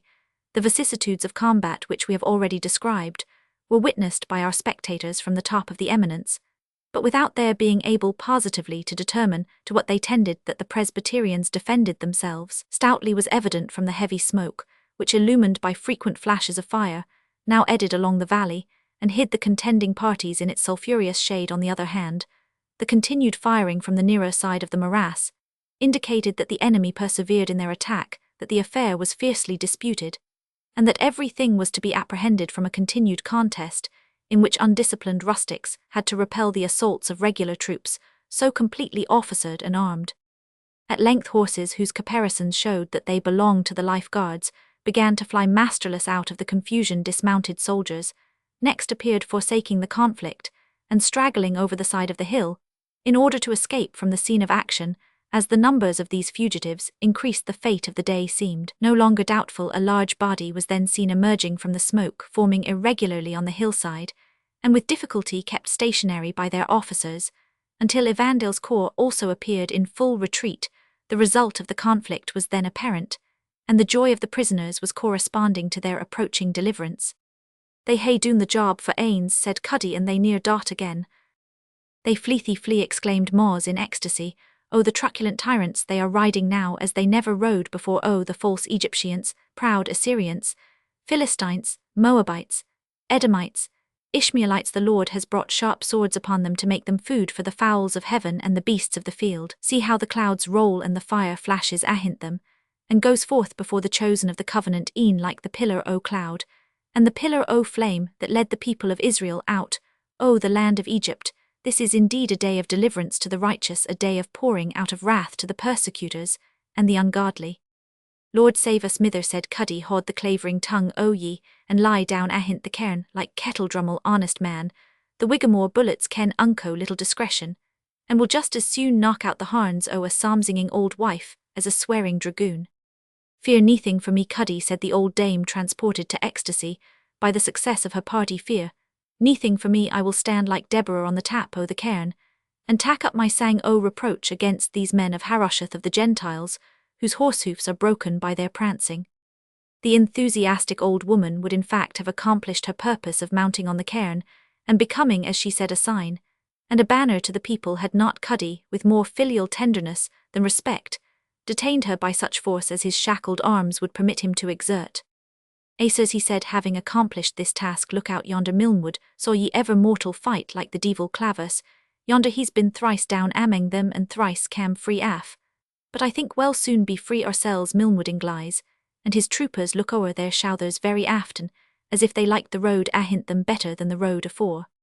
Cuddy was not mistaken, for when the main tide of fugitives passed at a little distance from the spot where they were stationed, the corporal and his party fired their carabines at random upon the advancing insurgents, and abandoning all charge of their prisoners, joined the retreat of their comrades Morton, and the old woman whose hands were at liberty lost no time in undoing the bonds of Cuddy, and of the clergyman, both of whom had been secured by a cord tied round their arms above the elbows. By the time this was accomplished, the rearguard of the dragoons, which still preserved some order, passed beneath the hillock or rising ground, which was surmounted by the cairn, already repeatedly mentioned. They exhibited all the hurry and confusion incident to a forced retreat, but still continued in a body. Claverhouse led the van, his naked sword deeply dyed with blood, as were his face and clothes. His horse was all covered with gore, and now reeled with weakness. Lord Evandale, in not much better plight, brought up the rear, still exhorting the soldiers to keep together and fear nothing. Several of the men were wounded, and one or two dropped from their horses as they surmounted the hill. Maws's zeal broke forth once more at this spectacle, while she stood on the heath with her head uncovered, and her grey hairs streaming in the wind, no bad representation of a superannuated Bacchante or Thessalian witch in the agonies of incantation. She soon discovered Claverhouse at the head of the fugitive party, and exclaimed with bitter irony, "Tari tari ye wa were I sae blithe to be at the meetings of the saints, and wad ride every muir in Scotland to find conventicle. Wilt thou not tarry now thou hast found in wilt thou not stay for one word mair? Wilt thou na bide the afternoon preaching we betide ye?" she said, suddenly changing her tone, "and cut the hose of the creature waste fleetness ye trust in Shugshukawa work, that hae spilled sae muckle blood. And now wad save your nawa work for a railing rabshake, a cursing shimei, a bloodthirsty dogue. The swords drawn now, that winna be lang o'ertaking ye ride as fast as ye will." Claverhouse, it may be easily supposed, was too busy to attend to her reproaches, but hastened over the hill anxious to get the remnant of his men out of gunshot in hopes of again collecting the fugitives round his standard. But as the rear of his followers rode over the ridge, a shot struck Lord Evandale's horse, which instantly sunk down dead beneath him. Two of the Whig horsemen, who were the foremost in the pursuit, hastened up with the purpose of killing him, for hitherto there had been no quarter given. Morton, on the other hand, rushed forward to save his life if possible, in order at once to indulge his natural generosity, and to requite the obligation which Lord Evandale had conferred on him that morning, and under which circumstances had made him wince so acutely, just as he had assisted Evandale, who was much wounded, to extricate himself from his dying horse. And to gain his feet the two horsemen came up, and one of them, exclaiming "Have at the red-coated tyrant," made a blow at the young nobleman, which Morton parried with difficulty, exclaiming to the rider, who was no other than Burleigh himself, "Give quarter to this gentleman for my sake," for the sake, he added, observing that Burleigh did not immediately recognize him, "of Henry Morton, who so lately sheltered you." "Henry Morton," replied Burleigh, wiping his bloody brow with his bloodier hand, "did I not say that the son of Silas Morton would come forth out of the land of bondage, nor be long an indweller in the tents of Ham? Thou art a brand snatched out of the burning, but for this booted apostle of prelacy, he shall die the death. We must smite them hip and thigh, even from the rising to the going down of the sun. It is our commission to slay them like a Malek, and utterly destroy all they have, and spare neither man nor woman, infant nor suckling. Therefore hinder me not," he continued, endeavouring again to cut down Lord Evandale, "for this work must not be wrought negligently." "You must not, and you shall not slay him, more especially while incapable of defence," said Morton, planting himself before Lord Evandale, so as to intercept any blow that should be aimed at him. "I owed my life to him this morning, me life, which was endangered solely by my having sheltered you. And to shed his blood when he can offer no effectual resistance were not only a cruelty abhorrent to God and man, but detestable ingratitude both to him and to me." Burleigh paused. "Thou art," yet he said, "in the court of the Gentiles, and I compassionate thy human blindness and frailty. Strong meat is not fit for babes, nor the mighty and grinding dispensation under which I draw my sword for those whose hearts are yet dwelling in huts of clay, whose footsteps are tangled in the mesh of mortal sympathies, and who clothe themselves in the righteousness that is as filthy rags. But to gain a soul to the truth is better than to send one to Tophet. Therefore I give quarter to this youth, providing the grant is confirmed by the general council of God's army, whom he hath this day blessed with so signal a deliverance. Thou art unarmed. Abide my return here. I must yet pursue these sinners, the Amalekites, and destroy them till they be utterly consumed from the face of the land, even from Havilah unto Shur." So saying, he set spurs to his horse and continued to pursue the chase. "Cuddy," said Morton, "for God's sake catch a horse as quickly as you can. I will not trust Lord Evandale's life with these obdurate men. You are wounded, my lord. Are you able to continue your retreat?" he continued, addressing himself to his prisoner, who, half-stunned by the fall, was but beginning to recover himself. "I think so," replied Lord Evandale, "but is it possible do I owe my life to Mr. Morton?" "My interference would have been the same from common humanity," replied Morton, "to your lordship. It was a sacred debt of gratitude." Cuddy at this instant returned with a horse. "Godsake munt, and ride like a fleeing hawk, my lord," said the good-natured fellow, "for near be in me, if they arena killing every ane o' the wounded and prisoners." Lord Evandale mounted the horse, while Cuddy officiously held the stirrup.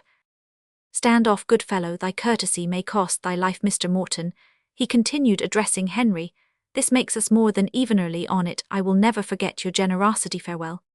He turned his horse and rode swiftly away in the direction which seemed least exposed to pursuit. Lord Evandale had just rode off when several of the insurgents who were in the front of the pursuit came up, denouncing vengeance on Henry Morton and Cuddy for having aided the escape of a Philistine, as they called the young nobleman. "What wad ye hae had us to do?" cried Cuddy. "Had we ought to stop a man that had twa pistols and a sword sudna ye hae come faster up yourselves, instead of flighting at huz?" This excuse would hardly have passed current, but Kettledrummel, who now awoke from his trance of terror, and was known to and reverenced by most of the wanderers, together with Moz, who possessed their appropriate language, as well as the preacher himself, proved active and effectual intercessors. "Touch them not, harm them not," exclaimed Kettledrummel in his very best double-bass tones. "This is the son of the famous Silas Morton, by whom the Lord wrought great things in this land, at the breaking forth of the Reformation from prelacy, when there was a plentiful pouring forth of the word, and a renewing of the covenant, a hero and champion of those blessed days, when there was power and efficacy and convincing and converting of sinners and heart exercises and fellowships of saints, and a plentiful flowing forth of the spices of the Garden of Eden." "And this is my son Cuddy," exclaimed Moz in her turn. "The son of his father Judden Hedrig Waugh was a deuce honest man, and of me Moz Middlemas an unworthy professor and follower of the pure gospel. And ane o' your ain folk, is it not written, cut ye not off the tribe of the families of the Kohathites, from among the Levites, Numbers 4th and 18th o' sirs dinna, be standing here prattling why honest folk, when ye suld be following forth your victory, with which Providence has blessed ye." This party having passed on, they were immediately beset by another, to whom it was necessary to give the same explanation. Kettledrummel, whose fear was much dissipated, since the firing had ceased, again took upon him to be intercessor, and grown bold, as he felt his good word necessary for the protection of his late fellow captives. He laid claim to no small share of the merit of the victory, appealing to Morton and Cuddy whether the tide of battle had not turned, while he prayed on the mount of Jehovah Nissi like Moses that Israel might prevail over Amalek, but granting them at the same time the credit of holding up his hands, when they waxed heavy as those of the prophet were supported by Aaron, and her it seems probable that Kettledrummel allotted this part the success to his companions in adversity, lest they should be tempted to disclose his carnal self-seeking, and falling away in regarding too closely his own personal safety. These strong testimonies in favour of the liberated captives quickly flew abroad with many exaggerations among the victorious army. The reports on the subject were various, but it was universally agreed that young Morton of Milnwood, the son of the stout soldier of the Covenant Silas Morton, together with the precious Gabriel Kettledrummel, and a singular devout Christian woman, whom many thought as good as himself at extracting a doctrine, or in use whether of terror or consolation, had arrived to support the good old cause, with a reinforcement of 100 well-armed men from the middle ward. Note skirmish at Drumclog, this affair the only one in which Claverhouse was defeated, or the insurgent Cameronians successful, was fought pretty much in the manner mentioned in the text. The Royalists lost about 30 or 40 men. The commander of the Presbyterian, or rather Covenanting party, was Mr. Robert Hamilton, of the Honourable House of Preston, brother of Sir William Hamilton, to whose title and estate he afterwards succeeded, but according to his biographer Howie of Lochguen, he never took possession of either, as he could not do so without acknowledging the right of King William, an uncovenanted monarch to the crown. Hamilton had been bred by Bishop Burnet, while the latter lived at Glasgow, his brother Sir Thomas having married a sister of that historian. He was then, says the bishop, a lively hopeful young man, but getting into that company and into their notions he became a crack-brained enthusiast. Several well-meaning persons have been much scandalized at the manner in which the victors are said to have conducted themselves towards the prisoners at Drumclog, but the principle of these poor fanatics, I mean the high-flying or Cameronian party, was to obtain not merely toleration for their church but the same supremacy which Presbytery had acquired in Scotland after the Treaty of Ripon betwixt Charles Roman I and his Scottish subjects in 1640. The fact is that they conceived themselves a chosen people sent forth to extirpate the heathen like the Jews of old, and under similar charge to show no quarter. The historian of the insurrection of Bothwell makes the following explicit avowal of the principles on which their general acted.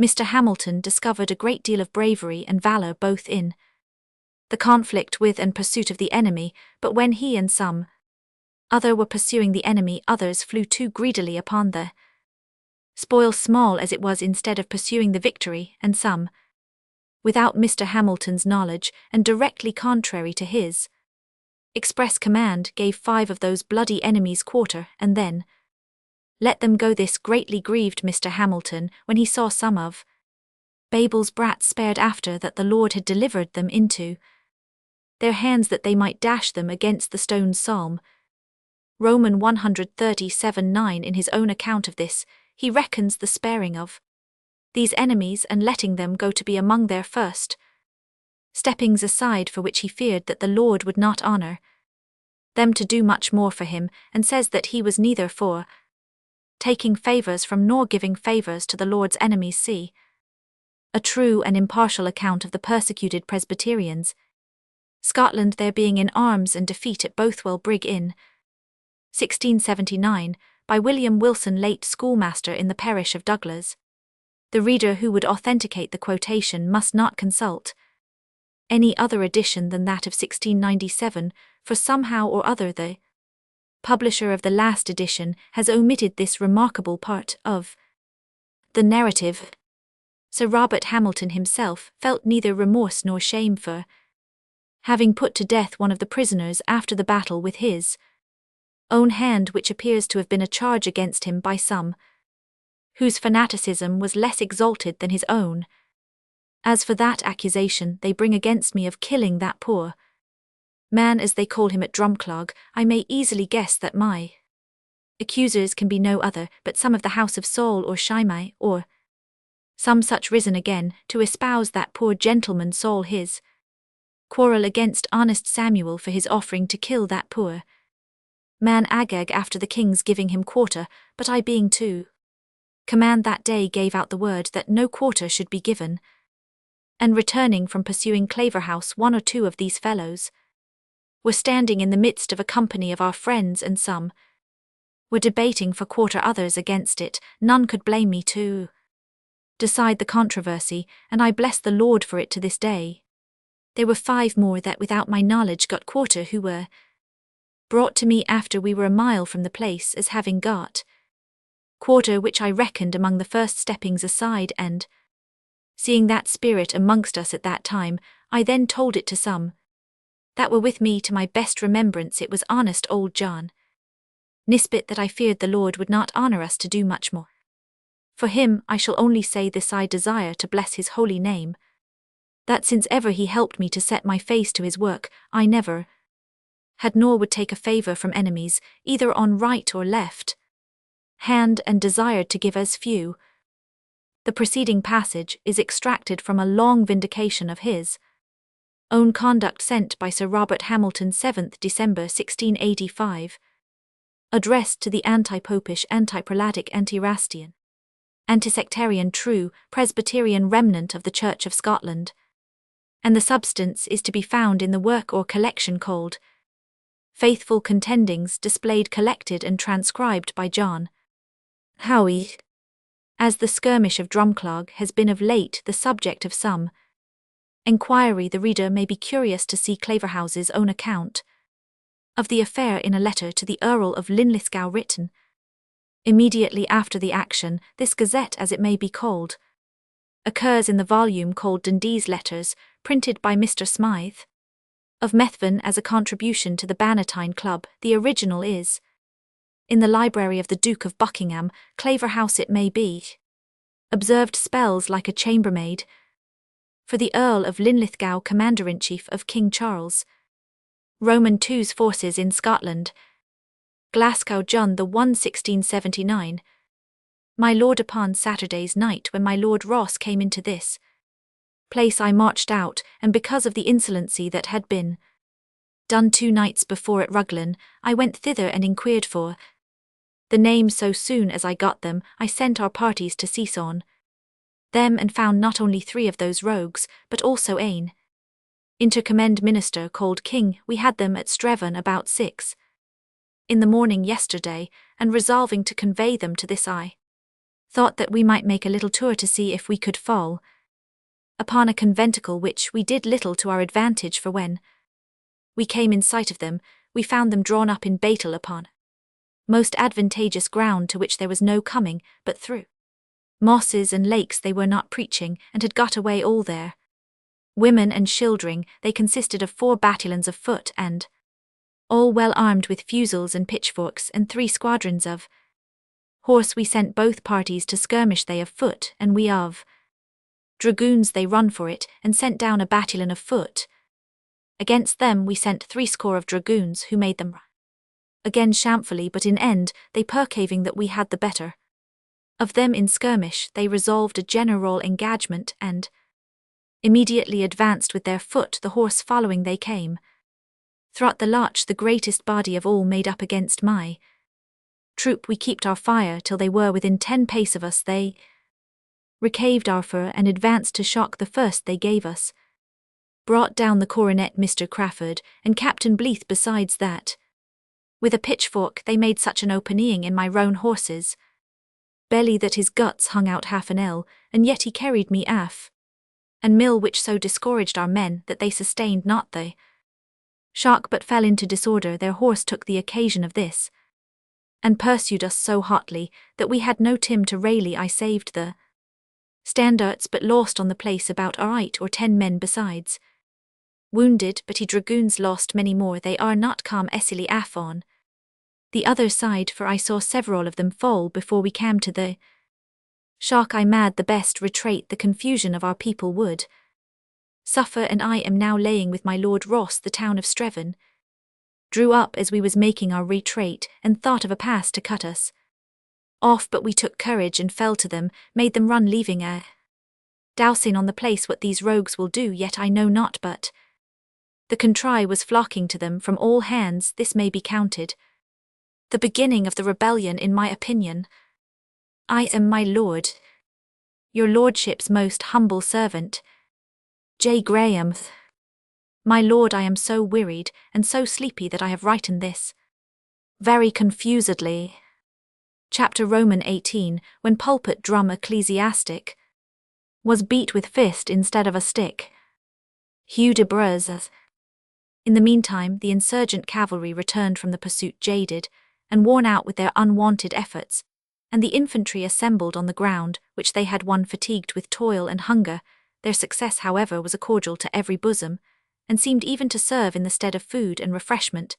It was indeed much more brilliant than they durst have ventured to anticipate, for with no great loss on their part, they had totally routed a regiment of picked men, commanded by the first officer in Scotland, and one whose very name had long been a terror to them. Their success seemed even to have upon their spirits the effect of a sudden and violent surprise, so much had their taking up arms been a measure of desperation, rather than of hope. Their meeting was also casual, and they had hastily arranged themselves under such commanders as were remarkable for zeal and courage, without much respect to any other qualities.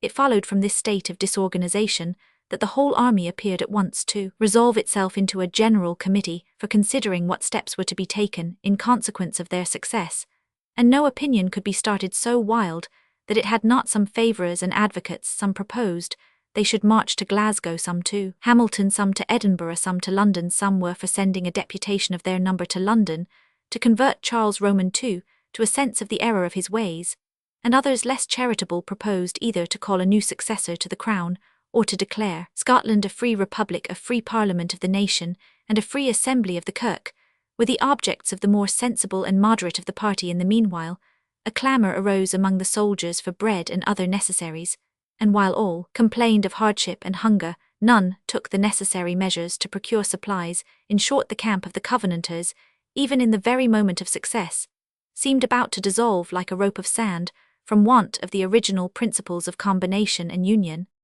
Burleigh, who had now returned from the pursuit, found his followers in this distracted state, with the ready talent of one accustomed to encounter exigencies. He proposed that 100 of the freshest men should be drawn out for duty, that a small number of those who had hitherto acted as leaders should constitute a committee of direction, until officers should be regularly chosen, and that to crown the victory Gabriel Kettledrummel should be called upon to improve the providential success which they had obtained by a word in season, addressed to the army. He reckoned very much, and not without reason, on this last expedient, as a means of engaging the attention of the bulk of the insurgents, while he himself, and 2 or 3 of their leaders, held a private council of war, undisturbed by the discordant opinions or senseless clamour of the general body. Kettledrummel more than answered the expectations of Burleigh. 2 mortal hours did he preach at a breathing, and certainly no lungs or doctrine, excepting his own, could have kept up for so long a time the attention of men in such precarious circumstances, but he possessed in perfection a sort of rude and familiar eloquence peculiar to the preachers of that period, which, though it would have been fastidiously rejected by an audience which possessed any portion of taste, was a cake of the right leaven, for the palates of those whom he now addressed. His text was from the 49th chapter of Isaiah: "Even the captives of the mighty shall be taken away, and the prey of the terrible shall be delivered, for I will contend with him that contendeth with thee, and I will save thy children. And I will feed them that oppress thee with their own flesh, and they shall be drunken with their own blood, as with sweet wine, and all flesh shall know that I the Lord am thy Saviour, and thy Redeemer, the mighty one of Jacob."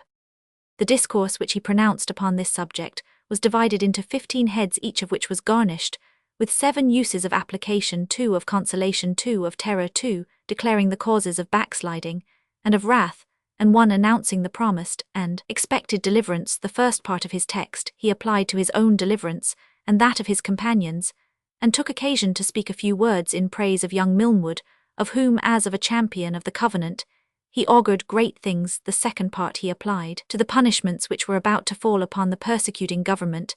At times he was familiar and colloquial, now he was loud, energetic, and boisterous. Some parts of his discourse might be called sublime, and others sunk below burlesque. Occasionally he vindicated, with great animation, the right of every freeman to worship God according to his own conscience, and presently he charged the guilt and misery of the people on the awful negligence of their rulers, who had not only failed to establish presbytery as the national religion, but had tolerated sectaries of various descriptions: Papists, Prelatists, Erastians, assuming the name of Presbyterians, Independents, Socinians, and Quakers, all of whom Kettledrummel proposed by one sweeping act to expel from the land, and thus redefy in its integrity the beauty of the sanctuary. He next handled very pithily the doctrine of defensive arms, and of resistance to Charles Roman II, observing that instead of a nursing father to the Kirk, that monarch had been a nursing father to none but his own bastards. He went at some length through the life and conversation of that joyous prince,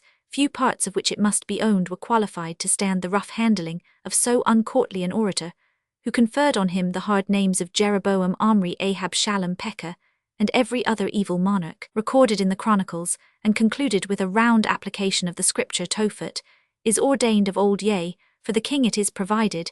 He hath made it deep, and large the pile thereof is fire, and much would the breath of the Lord like a stream of brimstone doth kindle it.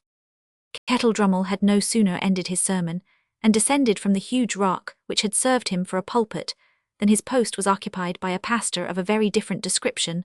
The Reverend Gabriel was advanced in years, somewhat corpulent, with a loud voice, square face, and a set of stupid and unanimated features, in which the body seemed more to predominate over the spirit than was seemly in a sound divine. The youth who succeeded him in exhorting this extraordinary convocation, Ephraim McBriar by name, was hardly 20 years old, yet his thin features already indicated that a constitution naturally hectic was worn out by vigils, by fasts, by the rigour of imprisonment, and the fatigues incident to a fugitive life.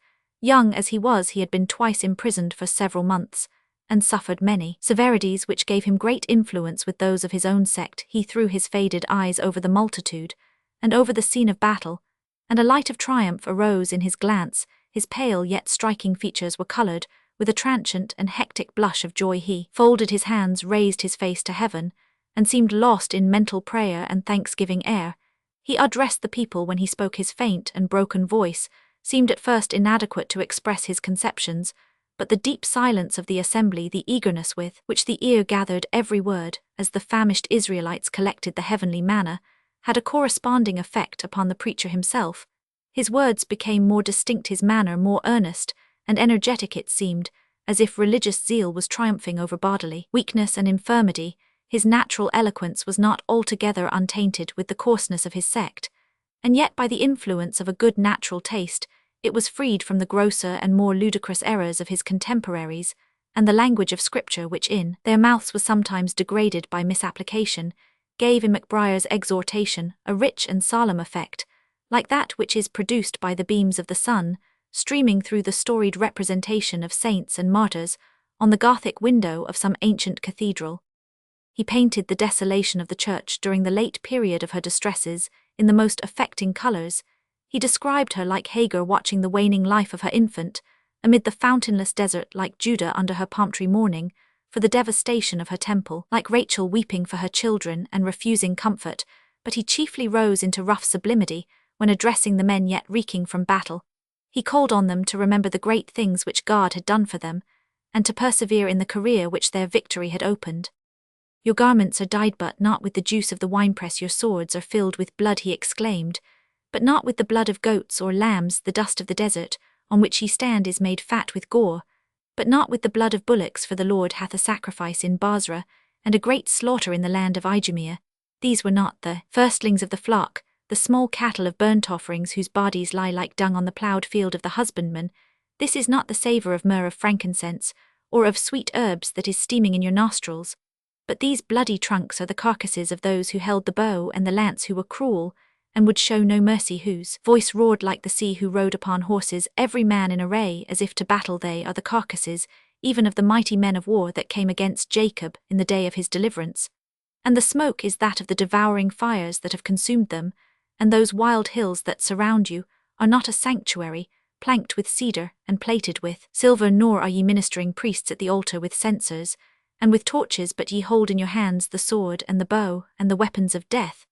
And yet verily I say unto you that not when the ancient temple was in its first glory was there offered sacrifice more acceptable than that which you have this day presented, giving to the slaughter the tyrant and the oppressor, with the rocks for your altars, and the sky for your vaulted sanctuary, and your own good swords for the instruments of sacrifice. Leave not therefore the plough in the furrow, turn not back from the path in which you have entered, like the famous worthies of old, whom God raised up for the glorifying of his name, and the deliverance of his afflicted people. Halt not in the race you are running, lest the latter end should be worse than the beginning. Wherefore, set up a standard in the land, blow a trumpet upon the mountains. Let not the shepherd tarry by his sheepfold, or the seedsman continue in the ploughed field. But make the watch strong, sharpen the arrows, burnish the shields. Name ye the captains of thousands and captains of hundreds, of fifties and of tens. Call the footmen like the rushing of winds, and cause the horsemen to come up like the sound of many waters.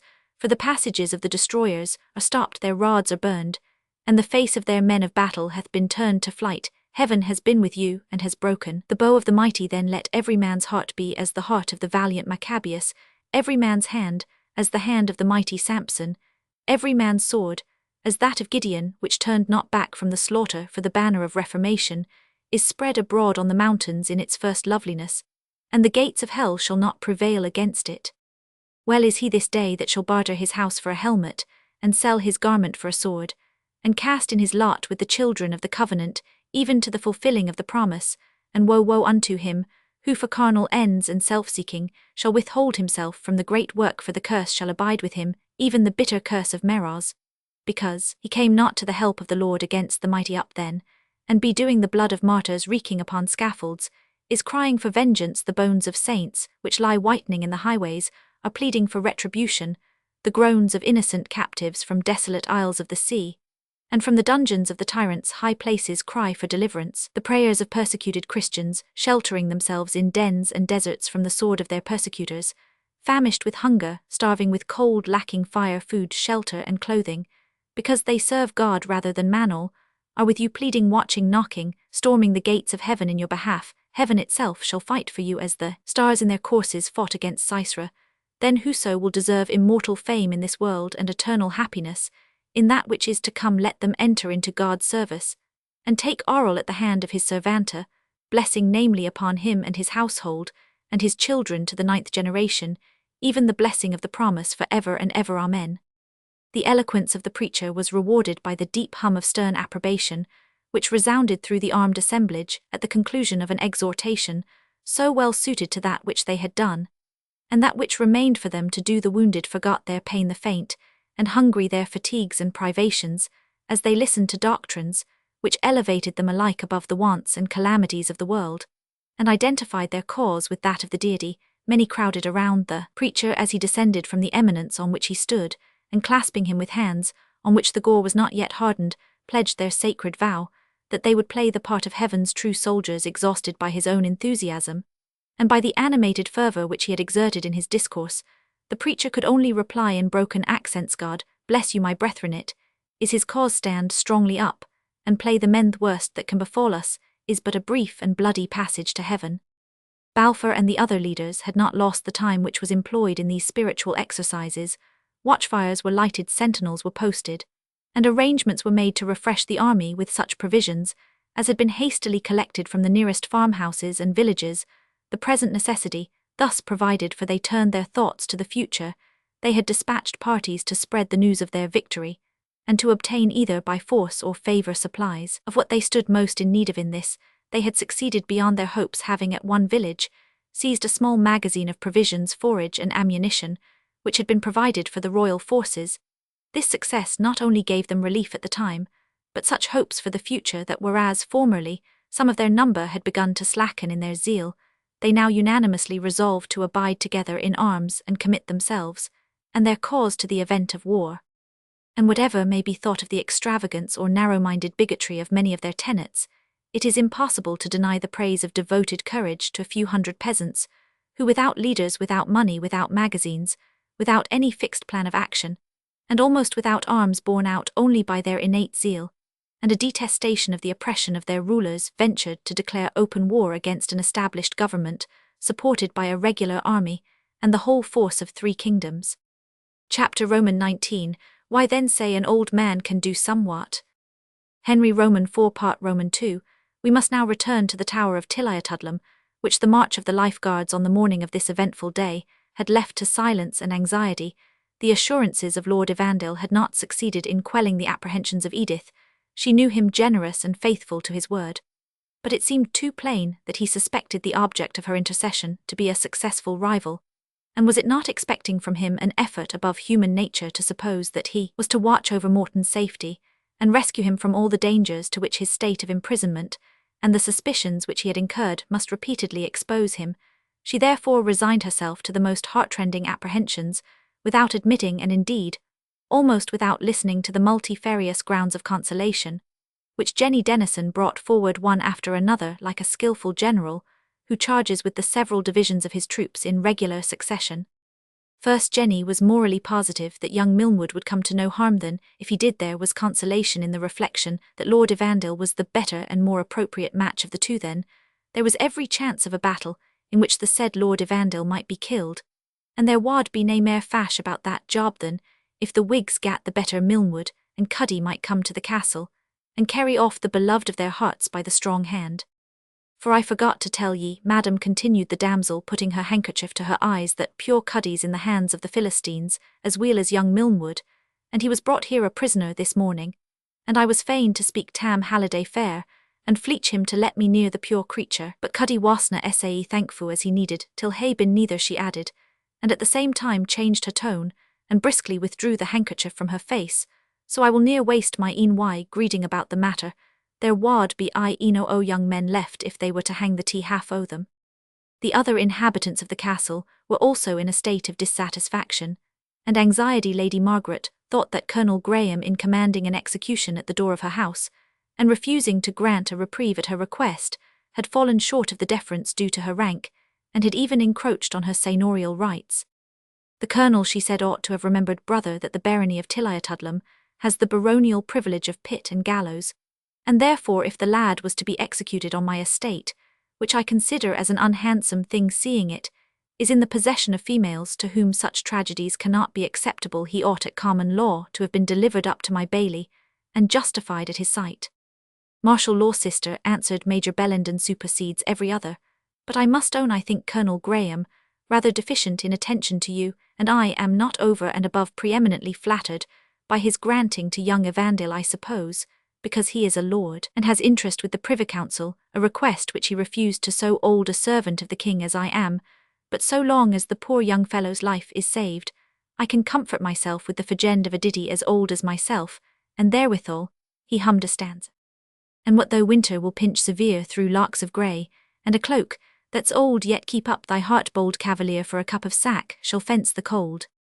I must be your guest here today, sister. I wish to hear the issue of this gathering on Loudon Hill, though I cannot conceive there standing a body of horse appointed like our guests this morning. Woes me, the time has been that I would have liked ill to have sate in Bigot, was waiting for the news of a skirmish to be fought within 10 miles of me, but as the old song goes, for time will rust the brightest blade, and years will break the strongest bow. Was ever white so starkly made? But time and years would overthrow. We are well pleased you will stay, brother, said Lady Margaret.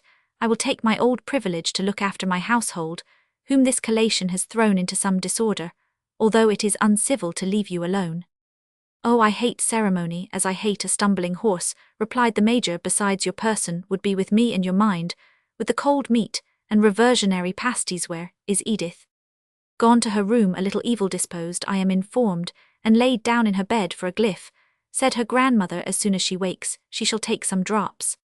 Pooh, she's only sick of the soldiers, answered Major Bellenden. She's not accustomed to see one acquaintance led out to be shot, and another marching off to actual service, with some chance of not finding his way back again.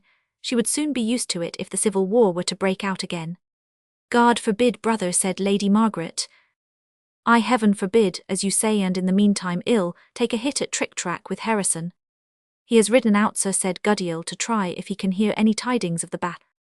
The battle, said the Major. It puts this family as much out of order as if there had never been such a thing in the country beforehand, yet there was such a place as Kilsyth, John. Ay, and as Tippermuir, your honour, replied Guddiel, where I was his honour my late master's rear-rank man. And Alford, John, pursued the Major, where I commanded the horse, and Innerlachie, where I was the great Marquis aide-de-camp, and Old Erne and Brig O.D. And Philiphaugh, your honour, said John. Replied the Major, the less John we say about that matter the better. However, being once fairly embarked on the subject of Montrose's campaigns, the Major and John Guddiel carried on the war so stoutly, as for a considerable time to keep at bay the formidable enemy called time, with whom retired veterans, during the quiet close of a bustling life, usually wage an unceasing hostility. It has been frequently remarked that the tidings of important events fly with a celerity almost beyond the power of credibility, and that reports correct in the general point, though inaccurate in details, precede the certain intelligence, as if carried by the birds of the air. Such rumours anticipate the reality, not unlike to the shadows of coming events, which occupy the imagination of the Highland. Sir Harrison in his ride encountered some such report concerning the event of the battle, and turned his horse back to Tilliatudlem in great dismay. He made it his first business to seek out the Major, and interrupted him in the midst of a prolix account of the siege and storm of Dundee, with the ejaculation, Heaven send, Major, that we do not see a siege of Tilliatudlem before we are many days older. How is that, Harrison? What the devil do you mean? Exclaimed the astonished veteran. Troth, sir, there is strong and increasing belief that Clavers is clean broken, some say killed, that the soldiers are all dispersed, and that the rebels are hastening this way, threatening death and devastation to a that will not take the covenant. I will never believe that, said the Major, starting on his feet. I will never believe that the lifeguards would retreat before Rebelsund. Yet why need I say that, he continued, checking himself, when I have seen such sights myself, send out Pike and one or two of the servants for intelligence, and let all the men in the castle and in the village that can be trusted take up arms. This old tower may hold them play a bit if it were but victualled and garrisoned, and it commands the pass between the high and low countries. It's lucky I chanced to be here. Go muster men. Harrison, you Guddiel, look what provisions you have or can get brought in, and be ready if the news be confirmed to knock down as many bullocks as you have salt, for the well never goes dry. There are some old-fashioned guns on the battlements. If we had but ammunition we should do well enough. The soldiers left some casks of ammunition at the grange this morning, to bide their return, said Harrison. Hasten then, said the major, and bring it into the castle with every pike, sword, pistol, or gun that is within our reach. Don't leave so much as a bodkin, Lucky, that I was here. I will speak to my sister instantly. Lady Margaret Bellenden was astounded at intelligence so unexpected, and so alarming it had seemed to her that the imposing force which had that morning left her walls was sufficient to have rooted all the disaffected in Scotland if collected in a body, and now her first reflection was upon the inadequacy of their own means of resistance to an army strong enough to have defeated Claverhouse, and such select troops. Woes me, said she, what will all that we can do avail us, brother? What will resistance do but bring sure destruction on the house, and on the bairn Edith? For God knows, I thinkna on my ain old life. Come, sister, said the major, you must not be cast down. The place is strong, the rebels ignorant and ill provided. My brother's house shall not be made a den of thieves and rebels, while old Miles Bellenden is in it. My hand is weaker than it was, but I thank my old grey hairs that I have some knowledge of war. Yet here comes Pike, with intelligence. What news? Pike, another Philipore job, eh? Aye, said Pike composedly. A total scattering. I thought this morning little good would come of their newfangled gait of slinging their carabines. Whom did you see? Who gave you the news? Asked the major.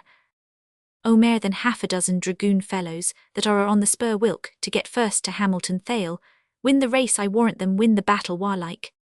Continue your preparations, Harrison, said the alert veteran. Get your ammunition in, and the cattle killed send down to the borough town, for what meal you can gather. We must not lose an instant. Had not Edith and you, sister, better return to Charnwood, while we have the means of sending you there? No, brother, said Lady Margaret, looking very pale, but speaking with the greatest composure. Since the old house is to be held out, I will take my chance in it. I have fled twice from it in my days, and I have found it desolate of its bravest and its barniest, when I returned Sae, that I will e'en abide now and end my pilgrimage in it. It may on the whole be the safest course, both for Edith and you, said the major, for the Whigs will rise all the way between this and Glasgow, and make your travelling there or your dwelling at Charnwood very unsafe. So be it then, said Lady Margaret, and dear brother, as the nearest blood relation of my deceased husband, I deliver to you by this Cymbalha. She gave into his hand the venerable gold-headed staff of the deceased Earl of Torwood, keeping and government, and seneschalship of my tower of Tilliatudlem, and the appurtenances thereof, with full power to kill, slay, and damage those who shall assail the same as freely as I might do myself. And I trust you will so defend it, as becomes a house in which his most sacred majesty has not disdained. Sure, sister, interrupted the major, we have no time to speak about the king and his breakfast just now. And hastily leaving the room, he hurried with all the alertness of a young man of 25 to examine the state of his garrison and superintend the measures which were necessary for defending the place. The tower of Tilliatudlem, having very thick walls and very narrow windows, having also a very strong courtyard wall with flanking turrets on the only accessible side, and rising on the other from the very verge of a precipice, was fully capable of defence against anything but a train of heavy artillery. Famine or escalade was what the garrison had chiefly to fear. For artillery, the top of the tower was mounted with some antiquated wall-pieces and small cannons, which bore the old-fashioned names of culverins, sakers, demisakers, falcons, and falconets. These the major, with the assistance of John Guddiel, caused to be scaled and loaded, and pointed them so as to command the road over the brow of the opposite hill, by which the rebels must advance, causing at the same time 2 or 3 trees to be cut down, which would have impeded the effect of the artillery when it should be necessary to use it. With the trunks of these trees and other materials, he directed barricades to be constructed upon the winding avenue, which rose to the tower along the high road, taking care that each should command the other. The large gate of the courtyard he barricaded, yet more strongly, leaving only a wicket open for the convenience of passage. What he had most to apprehend was the slenderness of his garrison, for all the efforts of the steward were unable to get more than 9 men under arms himself, and Guddiel included. So much more popular was the cause of the insurgents than that of the government. Major Bellenden and his trusty servant Pike made the garrison 11 in number, of whom 1/2 were old men. The round dozen might indeed have been made up. Would Lady Margaret have consented that Goose Gibby should again take up arms, but she recoiled from the proposal when moved by Guddiel with such abhorrent recollection of the former achievements of that luckless cavalier, that she declared she would rather the castle were lost than that he were to be enrolled in the defence of it with 11 men. However, himself, included Major Bellenden determined to hold out the place to the uttermost. The arrangements for defence were not made without the degree of fracas incidental to such occasions. Women shrieked, cattle bellowed, dogs howled, men ran to and fro cursing and swearing without intermission. The lumbering of the old guns backwards and forwards shook the battlements. The court resounded with the hasty gallop of messengers who went and returned upon errands of importance, and the din of warlike preparation was mingled with the sound of female laments. Such a babel of discord might have awakened the slumbers of the very dead, and therefore was not long ere it dispelled the abstracted reveries of Edith Bellenden. She sent out Jenny to bring her the cause of the tumult, which shook the castle to its very basis. But Jenny, once engaged in the bustling tide, found so much to ask, and to hear that she forgot the state of anxious uncertainty in which she had left her young mistress, having no pigeon to dismiss in pursuit of information. When her raven messenger had failed to return with it, Edith was compelled to venture in quest of it out of the ark of her own chamber into the deluge of confusion which overflowed the rest of the castle. 6 voices, speaking at once, informed her in reply to her first inquiry that Clavus and all his men were killed, and that 10,000 Whigs were marching to besiege the castle, headed by John Balfour of burly young Milnwood and Cuddy Hedrig. This strange association of persons seemed to infer the falsehood of the whole story, and yet the general bustle in the castle intimated that danger was certainly apprehended. "Where is Lady Margaret?" was Edith's second question. In her oratory was the reply, a cell adjoining to the chapel, in which the good old lady was wont to spend the greater part of the days destined by the rules of the Episcopal Church to devotional observances, as also the anniversaries of those on which she had lost her husband and her children, and finally those hours in which a deeper and more solemn address to heaven was called for by national or domestic calamity. "Where then," said Edith, much alarmed, "is Major Bellenden?" "On the battlements of the tower, madam," pointing the cannon, was the reply. To the battlements, therefore, she made her way, impeded by 1,000 obstacles, and found the old gentleman in the midst of his natural military element, commanding, rebuking, encouraging, instructing, and exercising all the numerous duties of a good governor. "In the name of God, what is the matter, uncle?" exclaimed Edith. "The matter, my love," answered the major coolly, as with spectacles on his nose, he examined the position of a gun. "The matter, whereas her breach a thought more John Guddield matter, why Clavus is rooted, my dear, and the Whigs are coming down upon us in force, that's all the matter." "Gracious powers," said Edith, whose eye at that instant caught a glance of the road, which ran up the river, "and yonder they come." "Yonder, where?" said the veteran, and his eyes taking the same direction, he beheld a large body of horsemen coming down the path. "Stand to your guns, my lads," was the first exclamation. "Well, make them pay toll as they pass the Hugh, but stay, these are certainly the Life Guards." "Oh no, uncle, no," replied Edith, "see how disorderly they ride, and how ill they keep their ranks. These cannot be the fine soldiers who left us this morning." "Ah, my dear girl," answered the major, "you do not know the difference between men before a battle and after a defeat, but the Life Guards it is, for I see the red and blue, and the king's colours. I am glad they have brought them off, however."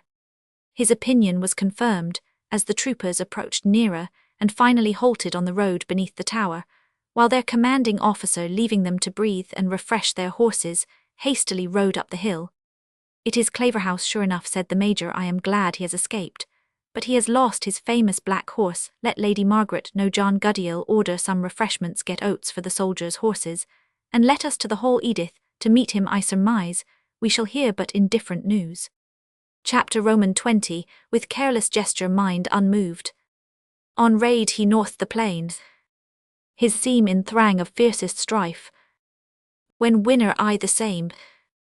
Hardiknut. Colonel Graham of Claverhouse met the family assembled in the hall of the tower with the same serenity and the same courtesy which had graced his manners in the morning. He had even had the composure to rectify in part the derangement of his dress, to wash the signs of battle from his face and hands, and did not appear more disordered in his exterior than if returned from a morning ride. "I am grieved, Colonel Graham," said the reverend old lady, the tears trickling down her face, deeply grieved. "And I am grieved, my dear Lady Margaret," replied Claverhouse, "that this misfortune may render your remaining at Tilliatudlem dangerous, for you, especially considering your recent hospitality to the king's troops and your well-known loyalty, and I came here chiefly to request Miss Bellenden and you to accept my escort, if you will not scorn that of a poor runaway, to Glasgow, from whence I will see you safely sent either to Edinburgh or to Dunbarton Castle, as you shall think best."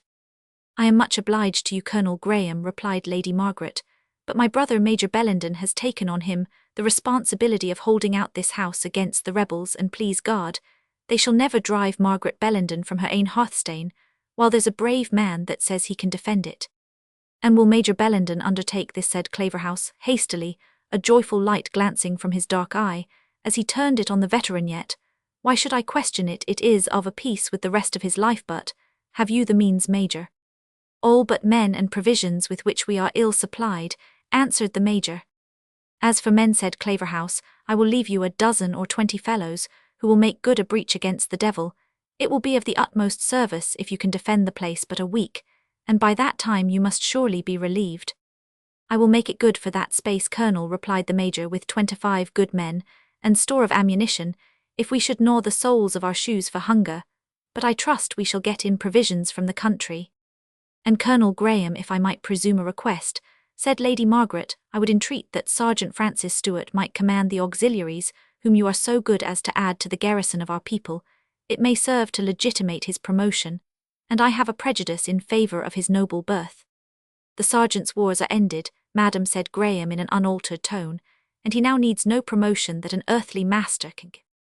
"Pardon me," said Major Bellenden, taking Claverhouse by the arm, and turning him away from the ladies, "but I am anxious for my friends. I fear you have other and more important loss. I observe another officer carries your nephew's standard." "You are right, Major Bellenden," answered Claverhouse, firmly. "My nephew is no more. He has died in his duty as became him." "Great God!" exclaimed the Major, "how unhappy the handsome, gallant, high-spirited youth!" "He was indeed all you say," answered Claverhouse. "Poor Richard was to me as an eldest son, the apple of my eye and my destined heir. But he died in his duty, and I, Major Bellenden," wrung the Major's hand hard, as he spoke, "I live to avenge him." "Colonel Graham," said the affectionate veteran, his eyes filling with tears, "I am glad to see you bear this misfortune with such fortitude."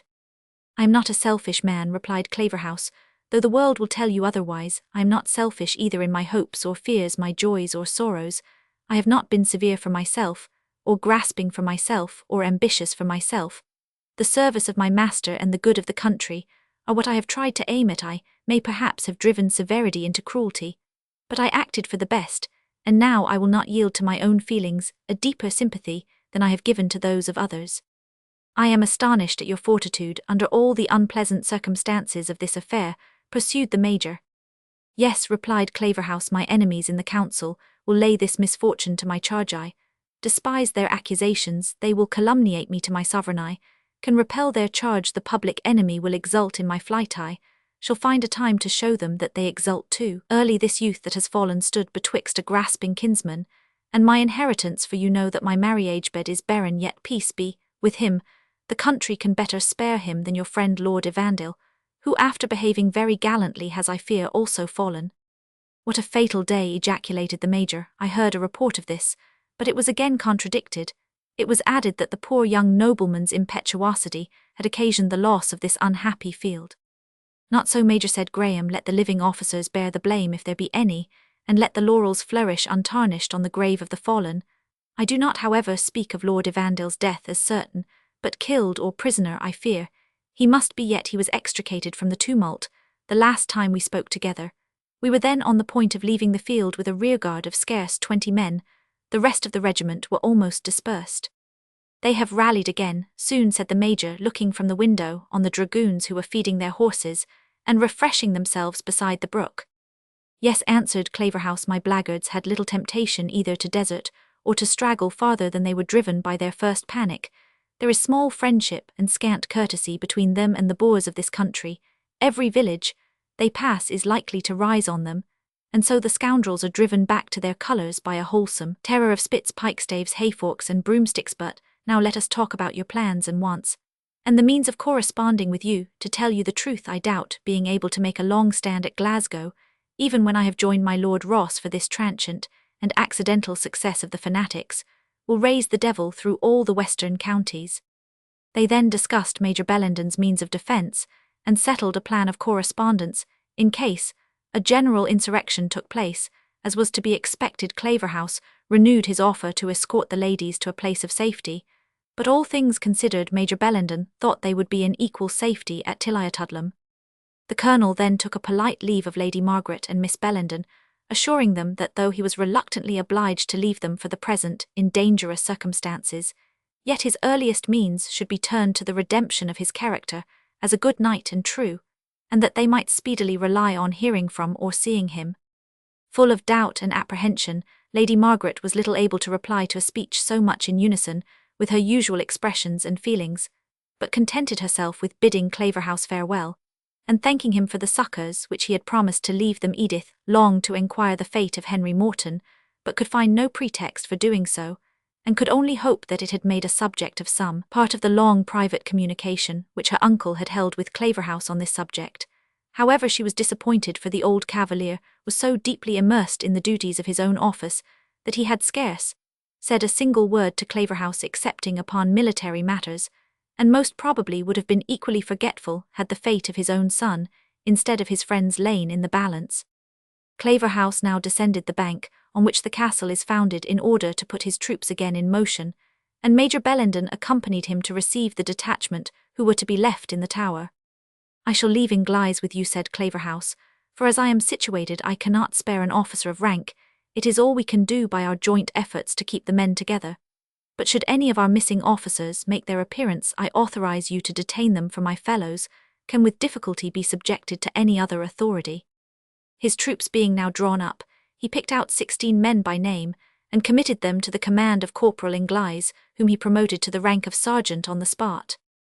"And hark ye, gentlemen," was his concluding harangue, "I leave you to defend the house of a lady, and under the command of her brother Major Bellenden, a faithful servant to the king. You are to behave bravely, soberly, regularly, and obediently, and each of you shall be handsomely rewarded on my return to relieve the garrison in case of mutiny, cowardice, neglect of duty, or the slightest excess in the family.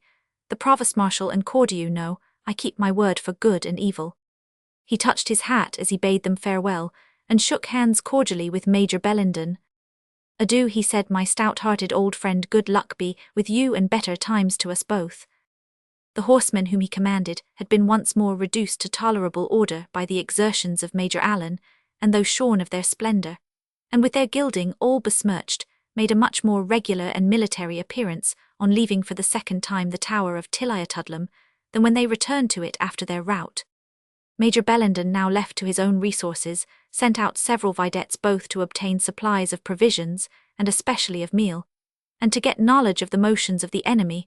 All the news he could collect on the second subject tended to prove that the insurgents meant to remain on the field of battle for that night, but they also had abroad their detachments and advanced guards to collect supplies, and great was the doubt and distress of those who received contrary orders in the name of the king, and in that of the Kirk, the one commanding them to send provisions to victual the castle of Tilliatudlem, and the other enjoining them to forward supplies to the camp of the godly professors of true religion, now in arms for the cause of covenanted reformation, presently pitched at Drumclog nigh to Loudonhill, each summons closed with a denunciation of fire and sword if it was neglected, for neither party could confide so far in the loyalty or zeal of those whom they addressed as to hope they would part with their property upon other terms, so that the poor people knew not what hand to turn themselves to, and to say truth there were some who turned themselves to more than one. "Thir kittle times will drive the wisest o' us daft," said Neil Blaine, the prudent host of the Howff, "but I say I keep a calm suff Jenny what meal is in the gurnal." "4 bowes o' 8 meal, 2 bowes o' bear, and 2 bowes o' peas," was Jenny's reply. "I will hinny," continued Neil Blaine, sighing deeply, "let Baldy drive the peas and bear meal to the camp at Drumclog Sir Wig, and was the old guidwife's plugman Mashlam Bannocks will suit their Muirland stamach, we'll he maun say it's the last unsee o' meal in the house, or if he scruples to tell a lie, as it's no likely he will, when it's for the gude o' the house, he may wait till Duncan Glen, the old drucken trooper, drives up the 8 meal to Tilliatudlem, why my dutiful service to my leddy and the major, and I heena as muckle left as will mak my parritch, and if Duncan manage right ill jye him, a tass o' whisky shall mak the blue low come out at his mouth." "And what are we to eat ourselves then, father?" asked Jenny, "when we hae sent awa the hale meal in the ark and the gurnal?" "We maun gar wheat flour serve us for a blink," said Neil, in a tone of resignation. "It's no that ill food, though far frae being sae hearty or kindly to a Scotchman's stamach, as the Kearney 8 meal is the Englishers live amiest upont.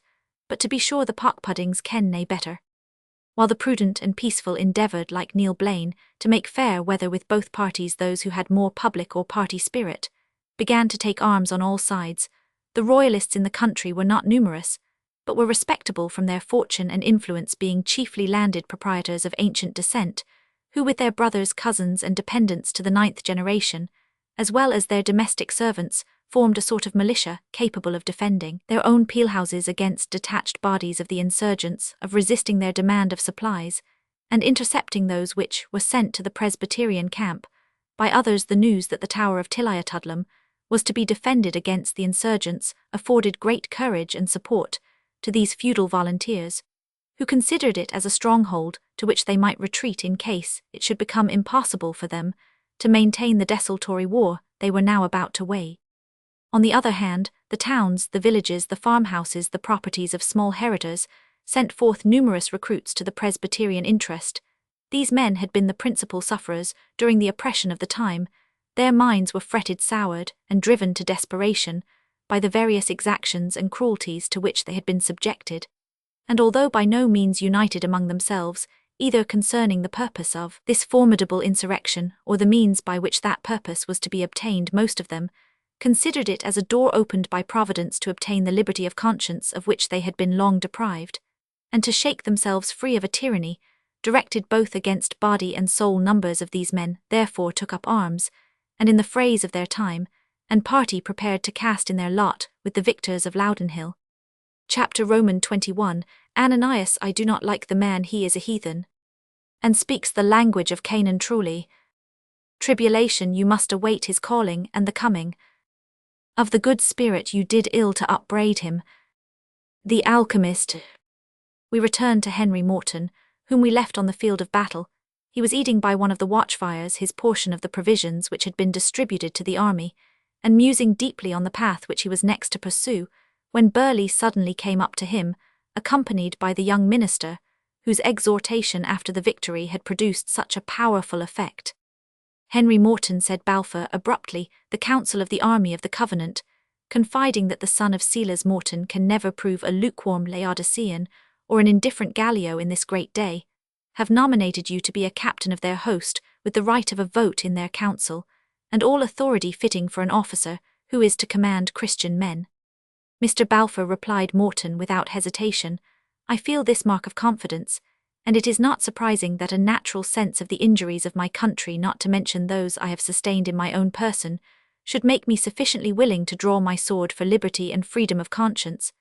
But I will own to you that I must be better satisfied concerning the principles on which you bottom your cause ere I can agree to take a command amongst you. And can you doubt of our principles, answered Burleigh, since we have stated them to be the reformation both of church, and state the rebuilding of the decayed sanctuary, the gathering of the dispersed saints, and the destruction of the man of sin? I will own frankly, Mr. Balfour, replied Morton, much of this sort of language, which I observe is so powerful with others, is entirely lost on me. It is proper you should be aware of this, before we commune further together. The young clergyman here groaned deeply. I distress you, sir, said Morton, but perhaps it is because you will not hear me out. I revere the Scriptures as deeply as you or any Christian can do. I look into them with humble hope of extracting a rule of conduct and a law of salvation, but I expect to find this by an examination of their general tenor and of the spirit which they uniformly breathe, and not by wresting particular passages from their context, or by the application of scriptural phrases to circumstances and events with which they have often very slender relation. The young divine seemed shocked and thunderstruck with this declaration, and was about to remonstrate. Hush, Ephraim, said Burleigh, remember he is but as a babe in swaddling clothes. Listen to me, Morton. I will speak to thee in the worldly language of that carnal reason, which is for the present thy blind and imperfect guide. What is the object for which thou art content to draw thy sword? Is it not that the church and state should be reformed by the free voice of a free parliament, with such laws as shall hereafter prevent the executive government from spilling the blood, torturing and imprisoning the persons, exhausting the estates, and trampling upon the consciences of men at their own wicked pleasure? Most certainly, said Morton, such I esteem legitimate causes of warfare, and for such I will fight while I can wield a sword. Nay, but, said Macbriar, ye handle this matter too tenderly, nor will my conscience permit me to fard or daub over the causes of divine wrath. "Peace." Ephraim McBriar again interrupted Burleigh. "I will not peace," said the young man. "Is it not the cause of my master who hath sent me? Is it not a profane and Erastian destroying of his authority, usurpation of his power, denial of his name, to place either king or parliament in his place, as the master and governor of his household, the adulterous husband of his spouse?" "You speak well," said Burleigh, dragging him aside, "but not wisely. Your own ears have heard this night in council how this scattered remnant are broken and divided. And would ye now make a veil of separation between them? Would ye build a wall with unslaked mortar? If a fox go up, it will breach it."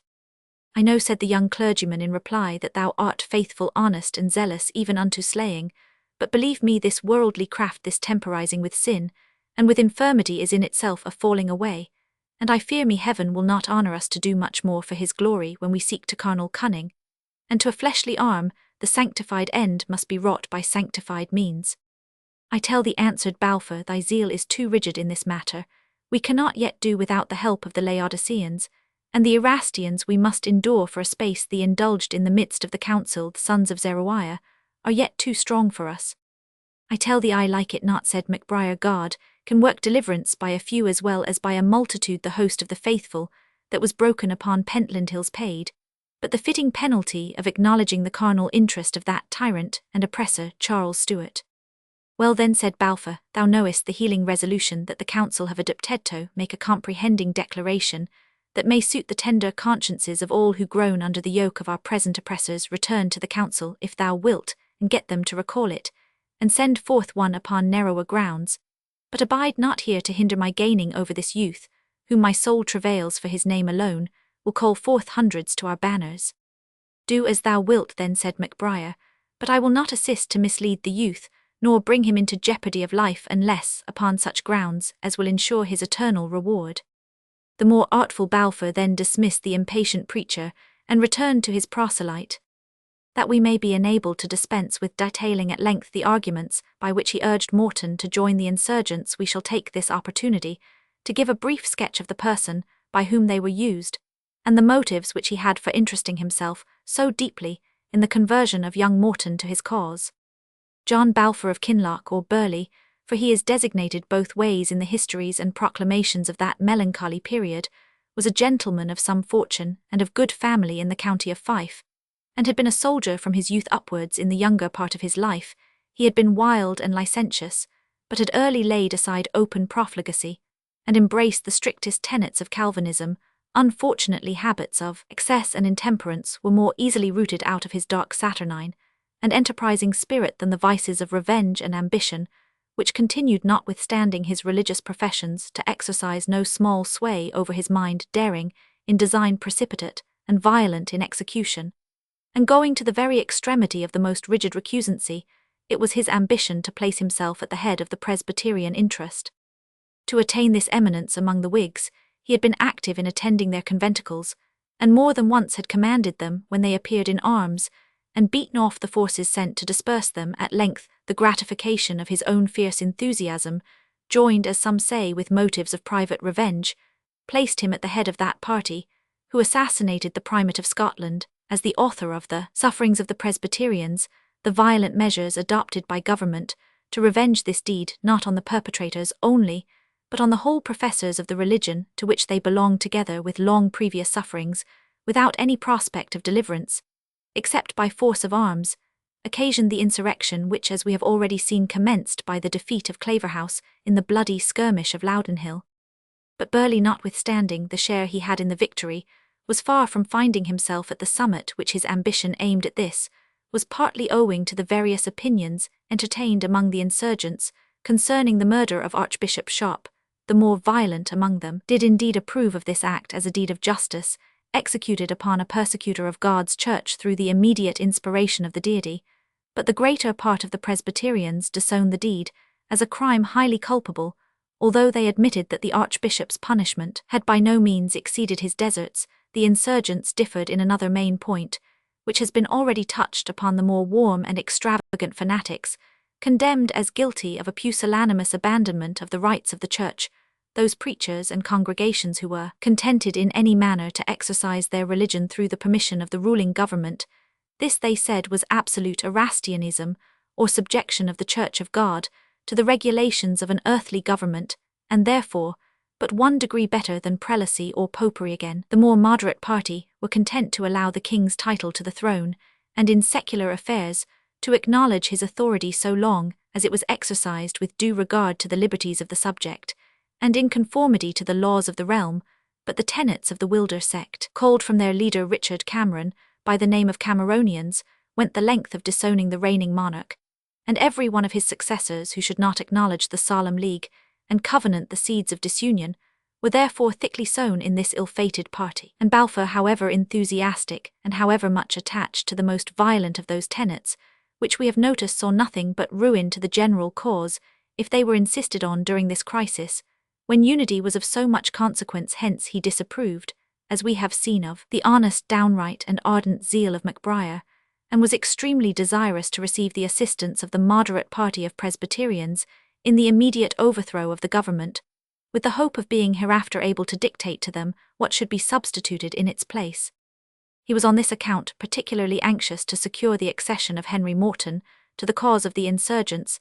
The memory of his father was generally esteemed among the Presbyterians, and as few persons of any decent quality had joined the insurgents, this young man's family and prospects were such as almost ensured his being chosen a leader through Morton's means, as being the son of his ancient comrade Burleigh conceived he might exercise some influence over the more liberal part of the army, and ultimately perhaps ingratiate himself so far with them as to be chosen commander-in-chief, which was the mark at which his ambition aimed. He had therefore, without waiting till any other person took up the subject, exalted to the council the talents and disposition of Morton, and easily obtained his elevation to the painful rank of a leader in this disunited and undisciplined army.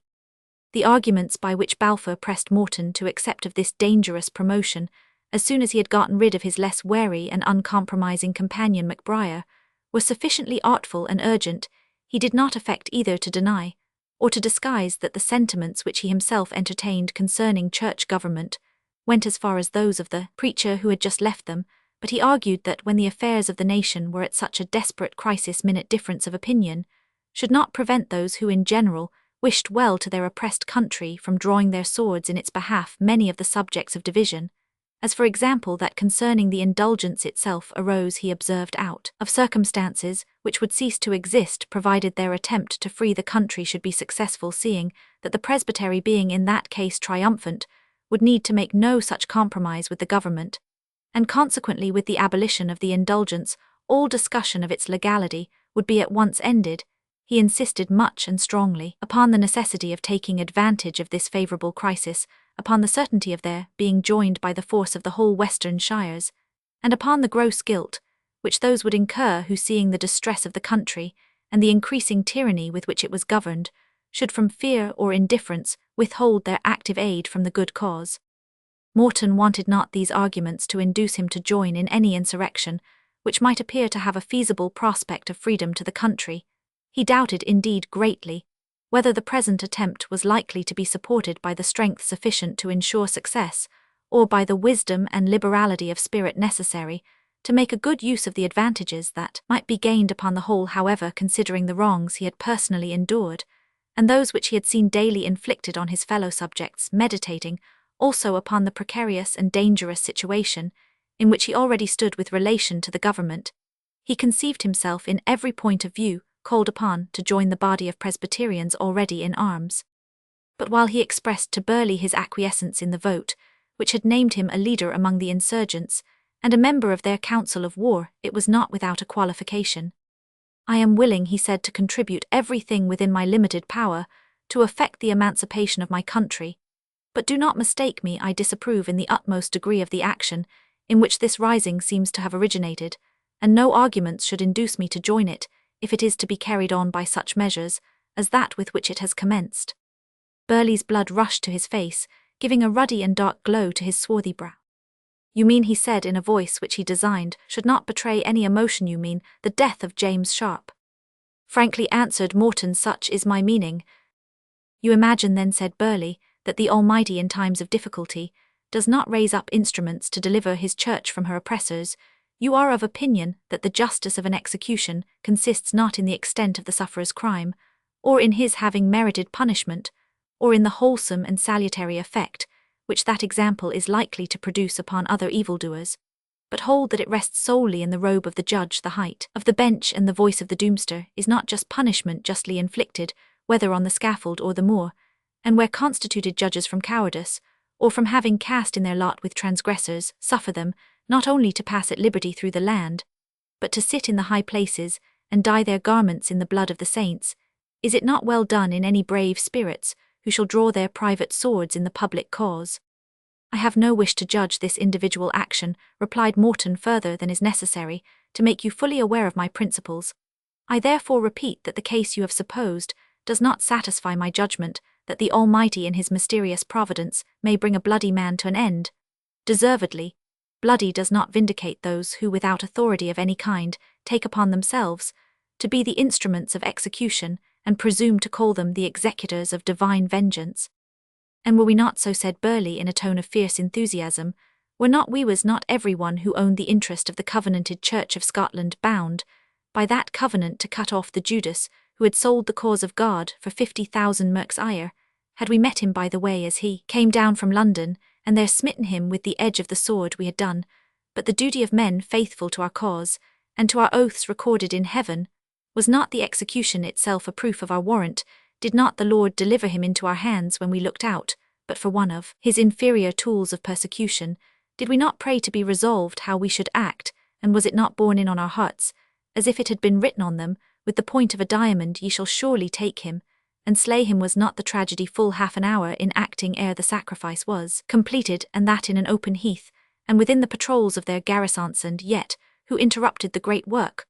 What dog so much as bade us during the pursuit, the taking, the slaying, and the dispersing? Then who will say, who dare say, that a mightier arm than ours was not herein revealed? You deceive yourself, Mr. Balfour, said Morton. Such circumstances of facility of execution and escape have often attended the commission of the most enormous crimes, but it is not mine to judge you. I have not forgotten that the way was opened to the former liberation of Scotland by an act of violence which no man can justify, slaughter of Cumming by the hand of Robert Bruce, and therefore condemning this action as I do, and must, I am not unwilling to suppose that you may have motives vindicating it in your own eyes, though not in mine, or in those of sober reason. I only now mention it, because I desire you to understand that I join a cause supported by men engaged in open war, which it is proposed to carry on according to the rules of civilized nations, without in any respect approving of the act of violence which gave immediate rise to it.